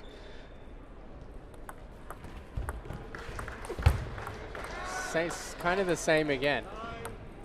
I think he got away a little bit with that one. He's got to commit to the attacking shot.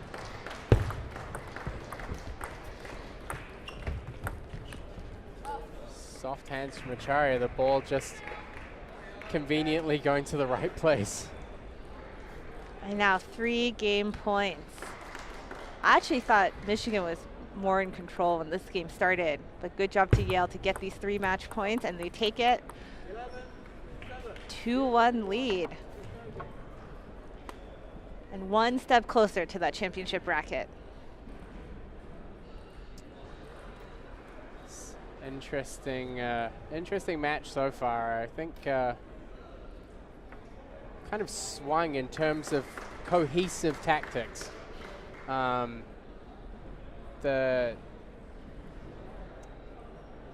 Yale team seemed a little bit disconnected earlier in the match.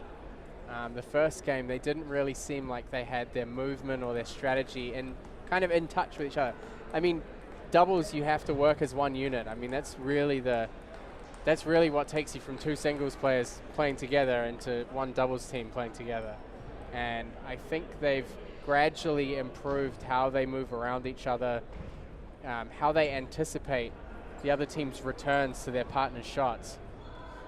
I think they've done a really, really good job of that, to just be able, they're kind of almost half a step ahead. I wouldn't say a whole step ahead, just half a step, but it's enough for them to have an advantage here.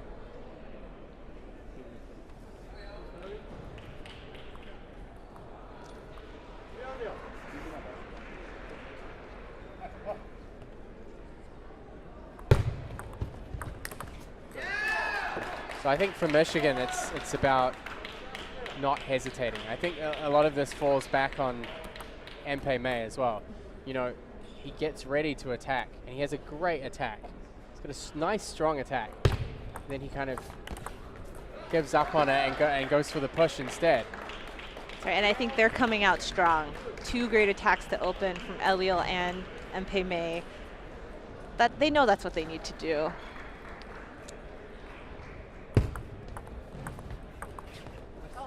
Nice work by Yale, though, keeping it short, keeping it short. They're trying to take it away, trying to create that hesitation.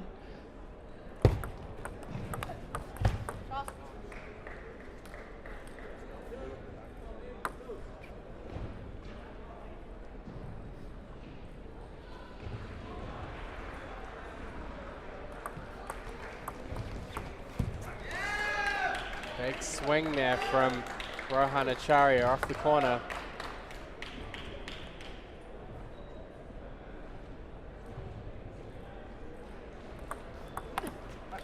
And you can see to get into that attacking groove again, the Michigan players are almost serving a little bit loose. It's not quite, you know, like a tight short backspin serve. There's a little bit of float or a little bit of side spin. Yeah, they're looking for that opening. They want you to push it long.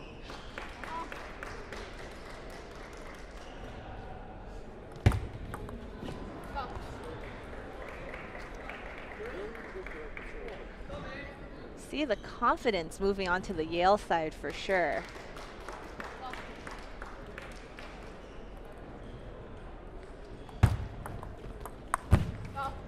Nice forehand by Rohan, really coming to his own in attack.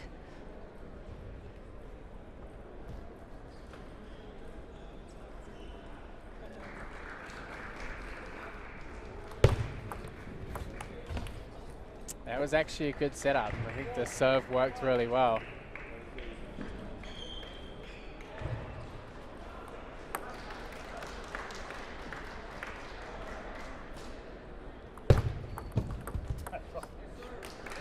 Two great serves from Mcdermott. 5-5.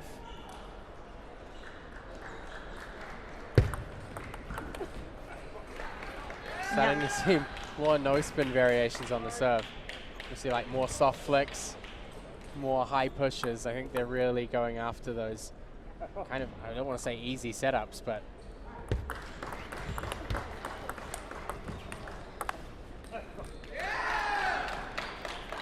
Michigan staying alive.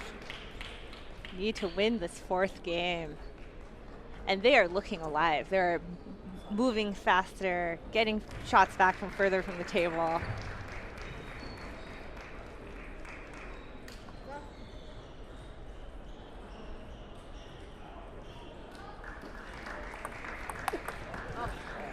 Very nice backhand flip by Tia, using those short pips to her great advantage. And that angle is just so hard when you have a righty-righty team. I think no chance. and also it just takes the spin and speed off the ball as well. Nice job, Mcdermott. Beautiful attack, no hesitation. That's what Michigan needs.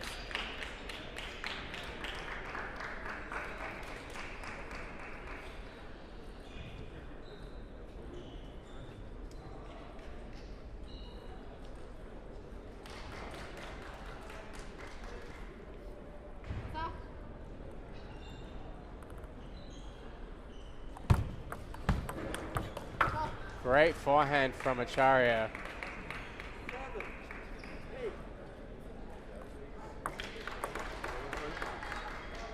Really going down to the wire here every game. This is an important serve for Yale. Oh, very nice by Tia. Kind of hid the spin, or the lack thereof. Yeah. Yeah, I really feel like the no spin serve has kind of carried this game for both sides. I think we're going to see it also from Mcdermott as well.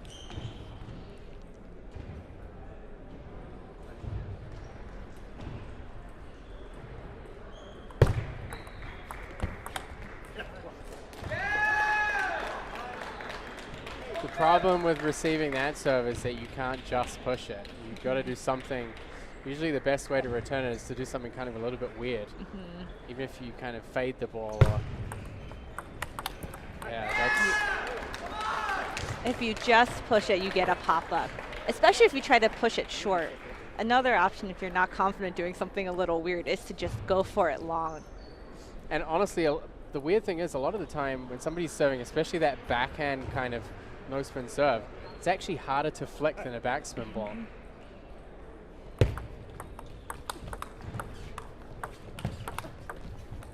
Fantastic angle work from both sides. Yeah. Rohan just stepping in, not putting too much pressure on himself and just controlling that ball.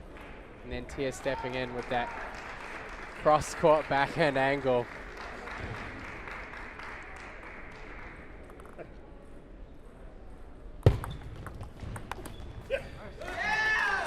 And they stay alive. Stay alive to go to 5. This is theme of the day. Matches to 5, team ties to 5. Although I don't think this is going to go 11-0.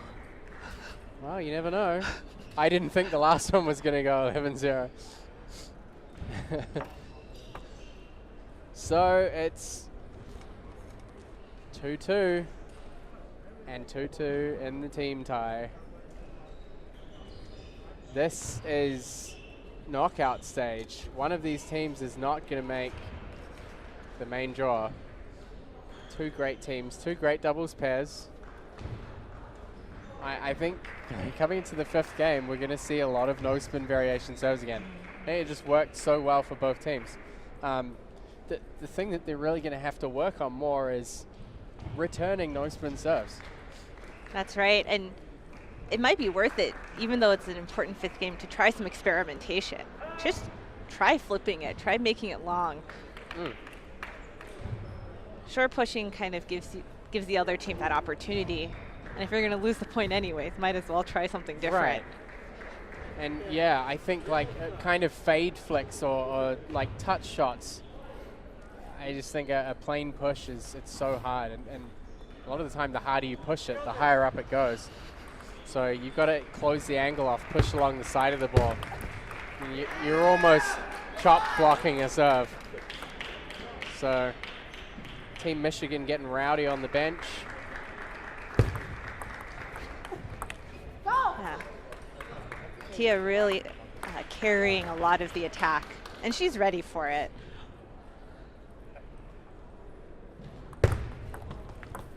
That no spin serve. They've got to adapt. Got to adapt. I mean, for them to let May get away with using that serve so often, it's almost criminal. That's a better play. And Tia's forehand's very good too. She could just pick it up slowly with her forehand, keeping it low. But backhand flick works too. She conquered that one, kept it tied.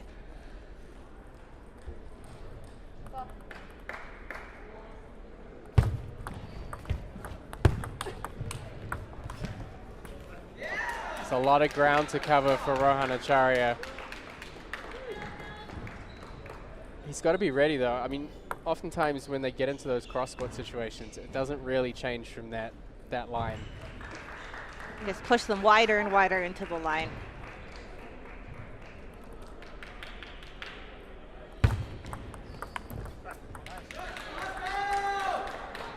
I think he's been a little bit more susceptible to their placement changes. You know, sometimes more often caught off guard or a little bit more uncomfortable with where the ball's going.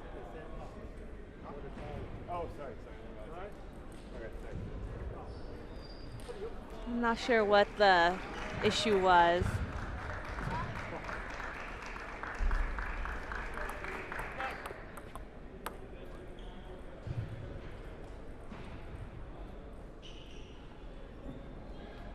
Looks like there's a plan for May here. Is they going to evolve a step around forehand? Not quite. Nice counter. That ball was dropping pretty quickly. Once you start getting down to table height, forehand countering becomes really tough. This is a tough situation for Yale. They really want to get into that upper bracket, championship bracket.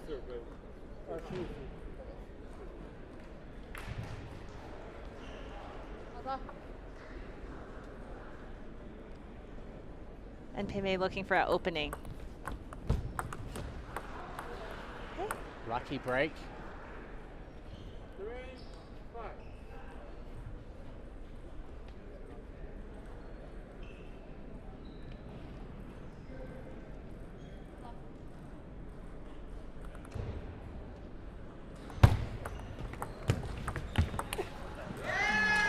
See, the difficulty with that is she gets that softer pushback, but Rohan Acharya needs to be a little bit more confident. He's got to go for those shots.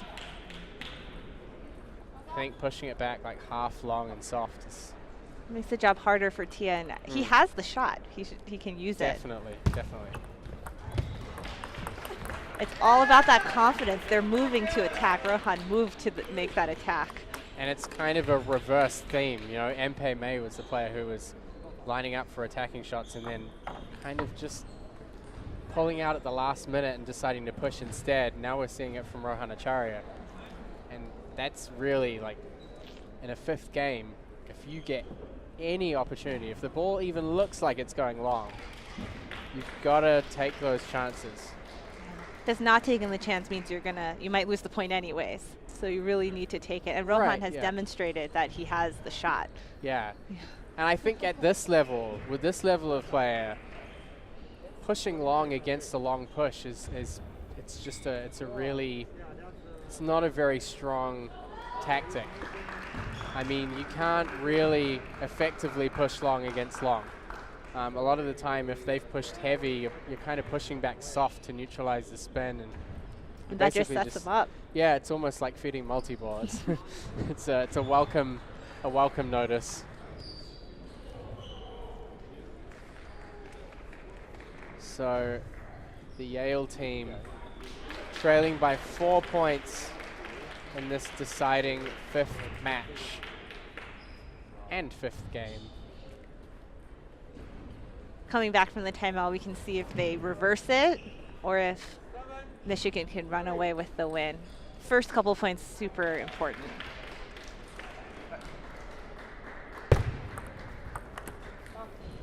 Yeah, see, I think they have the right idea. They're really working on capitalizing off that no spin serve. And the thing is, you know, when you plan that, you've got to execute.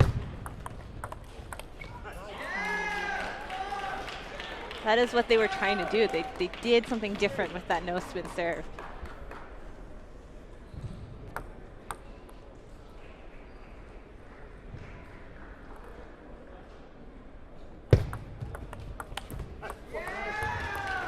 Good angle there from Sosas.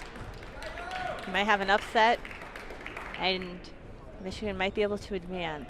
They can close out these 2 points.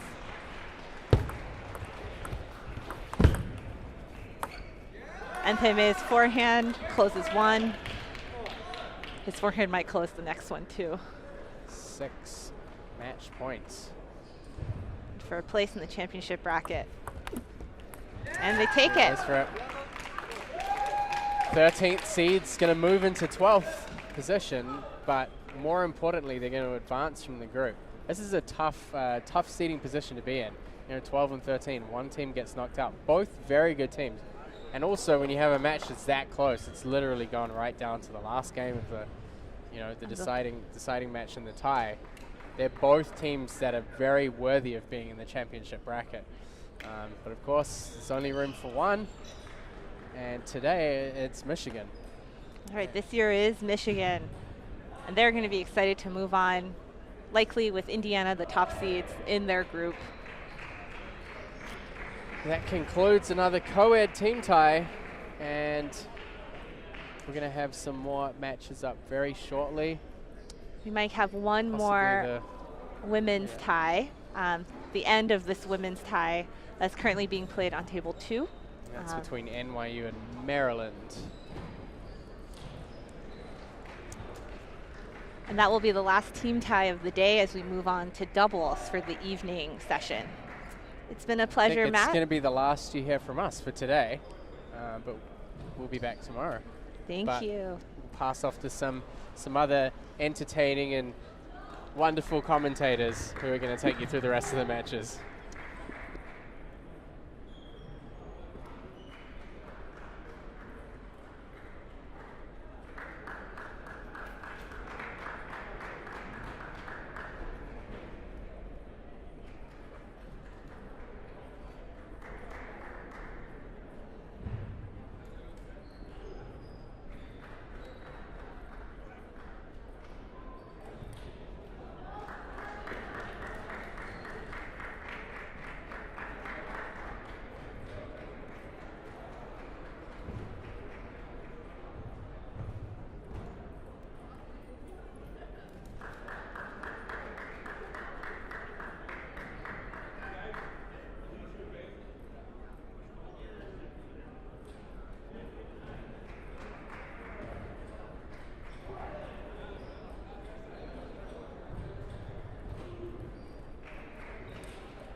Pick up side. Any preferred color, red or blue? You like red? Okay, you're gonna be blue. Blue? Serve, receive, side? I serve first. Serve? Which side do you prefer? This side? Good.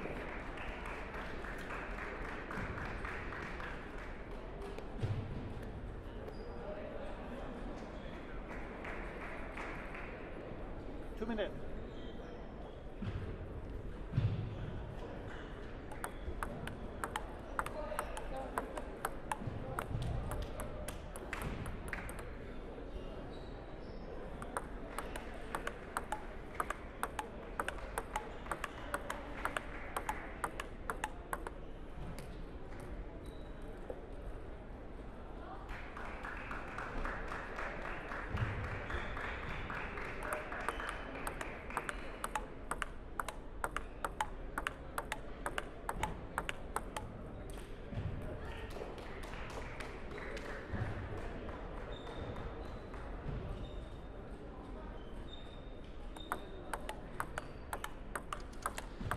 Good afternoon and welcome back to the 2022 College Table Tennis Championships. Brandon Lawrence alongside Barbara Way. Barbara, it's been a great day here on Table 1 here at the Round Rock Sports Center. Yeah, exciting matches. We are coming towards the end of the team matches. And so many close games, 5 gamers, everything going to doubles. It's been fun. And right now we've got NYU and Maryland here. 4th singles action. Runzi Zhu from NYU. Jamie Lynn Pinzon from the University of Maryland. This is a 4th singles matchup. If you're just catching up here on this women's match, the overall team match is tied at 1. Over on table number 2, you'll see the 3rd singles streaming as well. They're going to go into the 5th game over there. So regardless of that result, this one will decide either if it goes to doubles or if they can close it out before getting to that 5th game again. Although it would be fitting, right, Barbara, on table number 1 to have another doubles here, though. I am ready for it, and it is important to acknowledge how challenging it is to play in that 4th singles match, and especially when you get to this level, you are the most critical match. You're going to win the tie for your team, or you're going to save the day.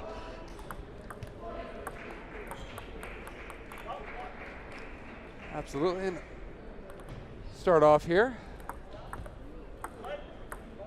Umpire saying that the toss isn't high enough, it looks like. No, I think he's saying that the ball is on the finger instead of the ball must be in the palm of the hand and your hand must be flat. So it looks like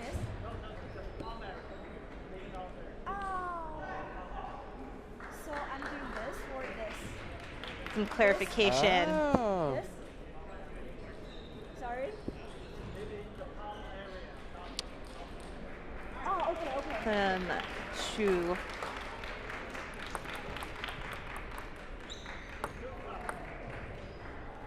Shu using that purple rubber on the backhand. New rule change in table tennis.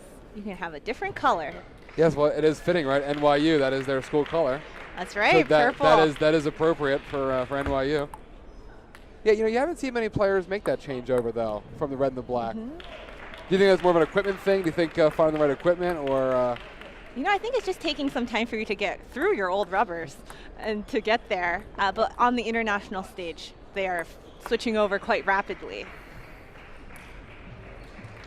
Oh, very cool.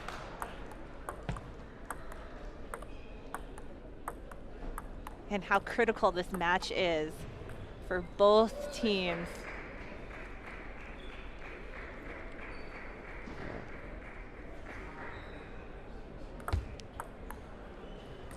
Yeah, you definitely see a tight start here from Runzi Zhu from NYU.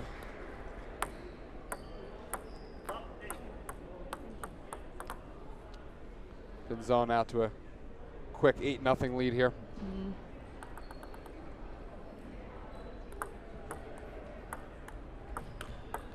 Nice opening by Pinzon from Maryland.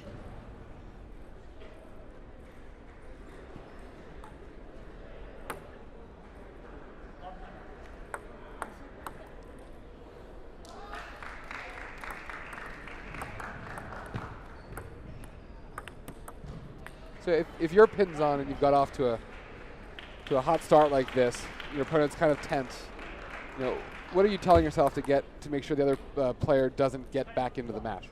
Well, I think a lot of times you're really only focusing on how you're playing, right? So you're just focusing on how I'm going to play. I'm going to do the things I know how to do.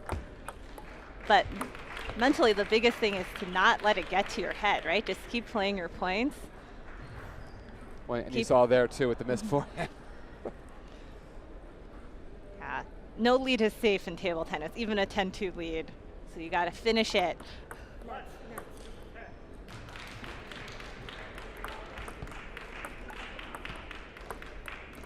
All right, in the first game. 2 pins on from Maryland. Goes to Maryland, yes.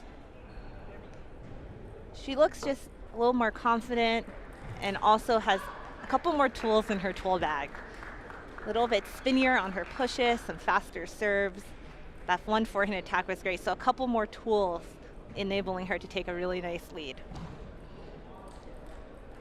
Yeah, so if you're Ju's coach right now, what are you telling her? What adjustments does she need to make here to get back in this match? Yeah, I think she should play a little more aggressive. If you are playing sort of passive and you lose 11-2, I think next game you should play, just give it your all, do everything. And just even as an experiment to see if that kind of will put the pressure on Pinzon from Maryland. Yeah, she definitely seemed very passive that first game. So over on table number 2, we've got Maryland with a 9-3 lead in the 5th game. Maryland's probably hoping to win that match on table 2, which would be very important for them, and take this one. And then they will not suffer the fate of doubles, which is a toss-up. Yes, it's always good to avoid doubles in these tournaments, especially how long these tournaments go. You want to make sure you can play as, few higher pressure matches as possible, get the wins, so that way you're fresh for the later rounds. We were talking earlier about how important it is to have a women's event at the collegiate level, to have more women playing. And it is so exciting for teams to field full women's teams. Absolutely, yeah, we've got 15 teams here this tournament. We had 16 before one dropped out, so it's really great to see a great women's event here. We've got the singles competition starting tonight as well, so that'll be great to see. The doubles competition. Doubles, and you also have the men's round robin tonight as well. So it should be good. And a much closer game.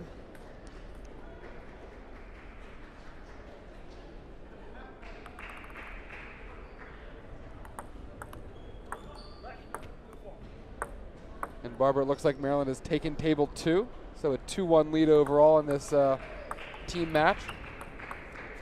So if Pinzon can finish the deal today, we'll see a Maryland 3-1 win.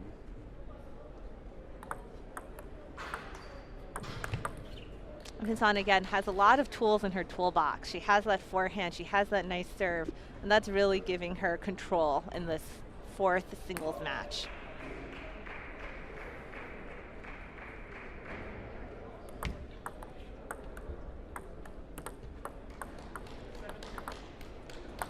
She is using all her tools very efficiently. 7-2 lead.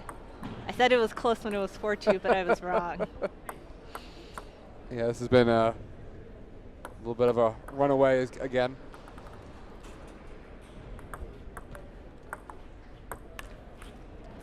Nice shot, nice attempt.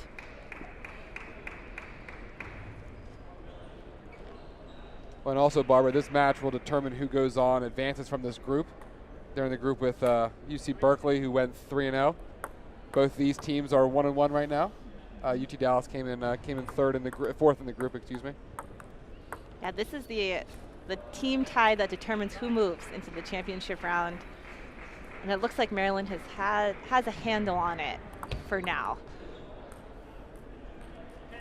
Pinzon 10-3 lead in the 2nd game. Trying to close it out right here.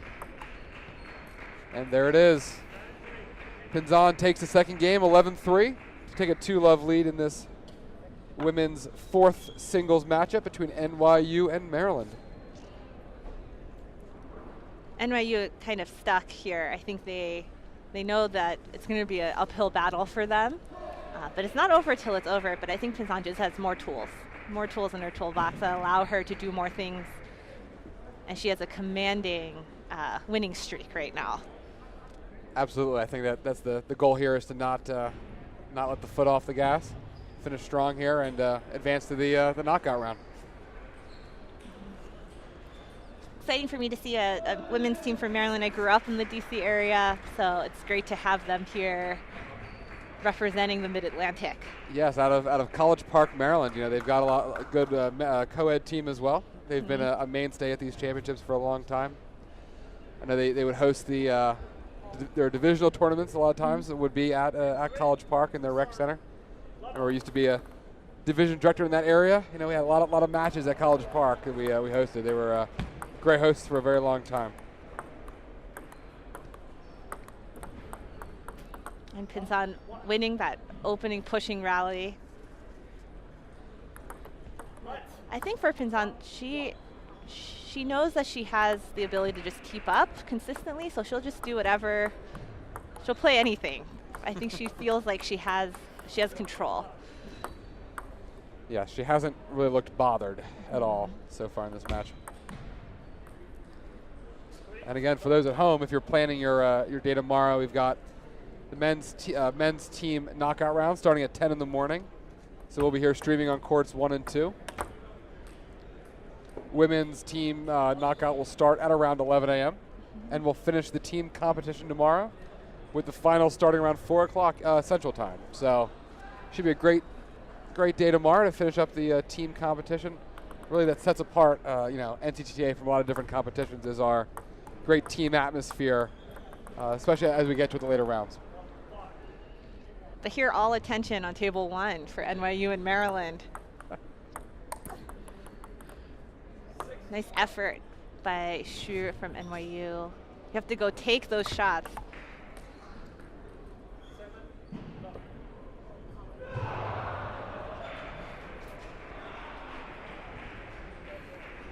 You can hear in the background we've got 20 competition tables going on right now, so you can hear the excitement going on in the background here at the Round Rock Sports Center in the sports capital of Texas, Barbara. We're back.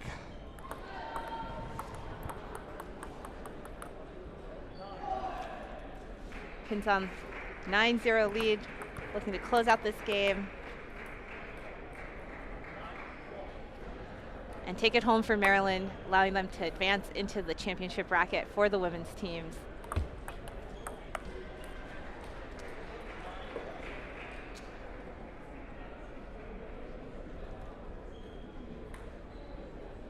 Couple loose backhands there as she's trying to close this out.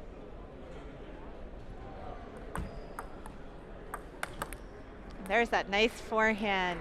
Throughout the whole day, I've been really impressed with the women and their fight and their calmness as well. It's been a while since we've gotten to play in these under the big lights. You've done a great job. Well, there it is. Jamie Lynn Pinzon for University of Maryland defeats Runzi Zhu of NYU 11-2, 11-3, 11-2 to take the 4th singles matchup and the match for Maryland, who advance now to the elimination round tomorrow morning. So a good way for Maryland to finish off 3 and 4, right? Yeah, congrats to Maryland moving on. I'm sure they're really excited about that. And I think we have one of their matches coming up again. So these women who are able to win here can stick around and cheer for their teammates. Yes, coming up next on table 1, we've got the men's championship doubles round of 16 matchup. Should be a great match coming up here. We've got Din from University of Maryland playing against Nathan Lee and Nikhil Kumar from California. So a 6 versus the 9 seed coming up next here on table number 1. We can't wait for you to join us, but for right now we're going to say goodbye for a second. Brandon Lawrence along with Barbara Way. We will see you soon for our men's doubles round of 16.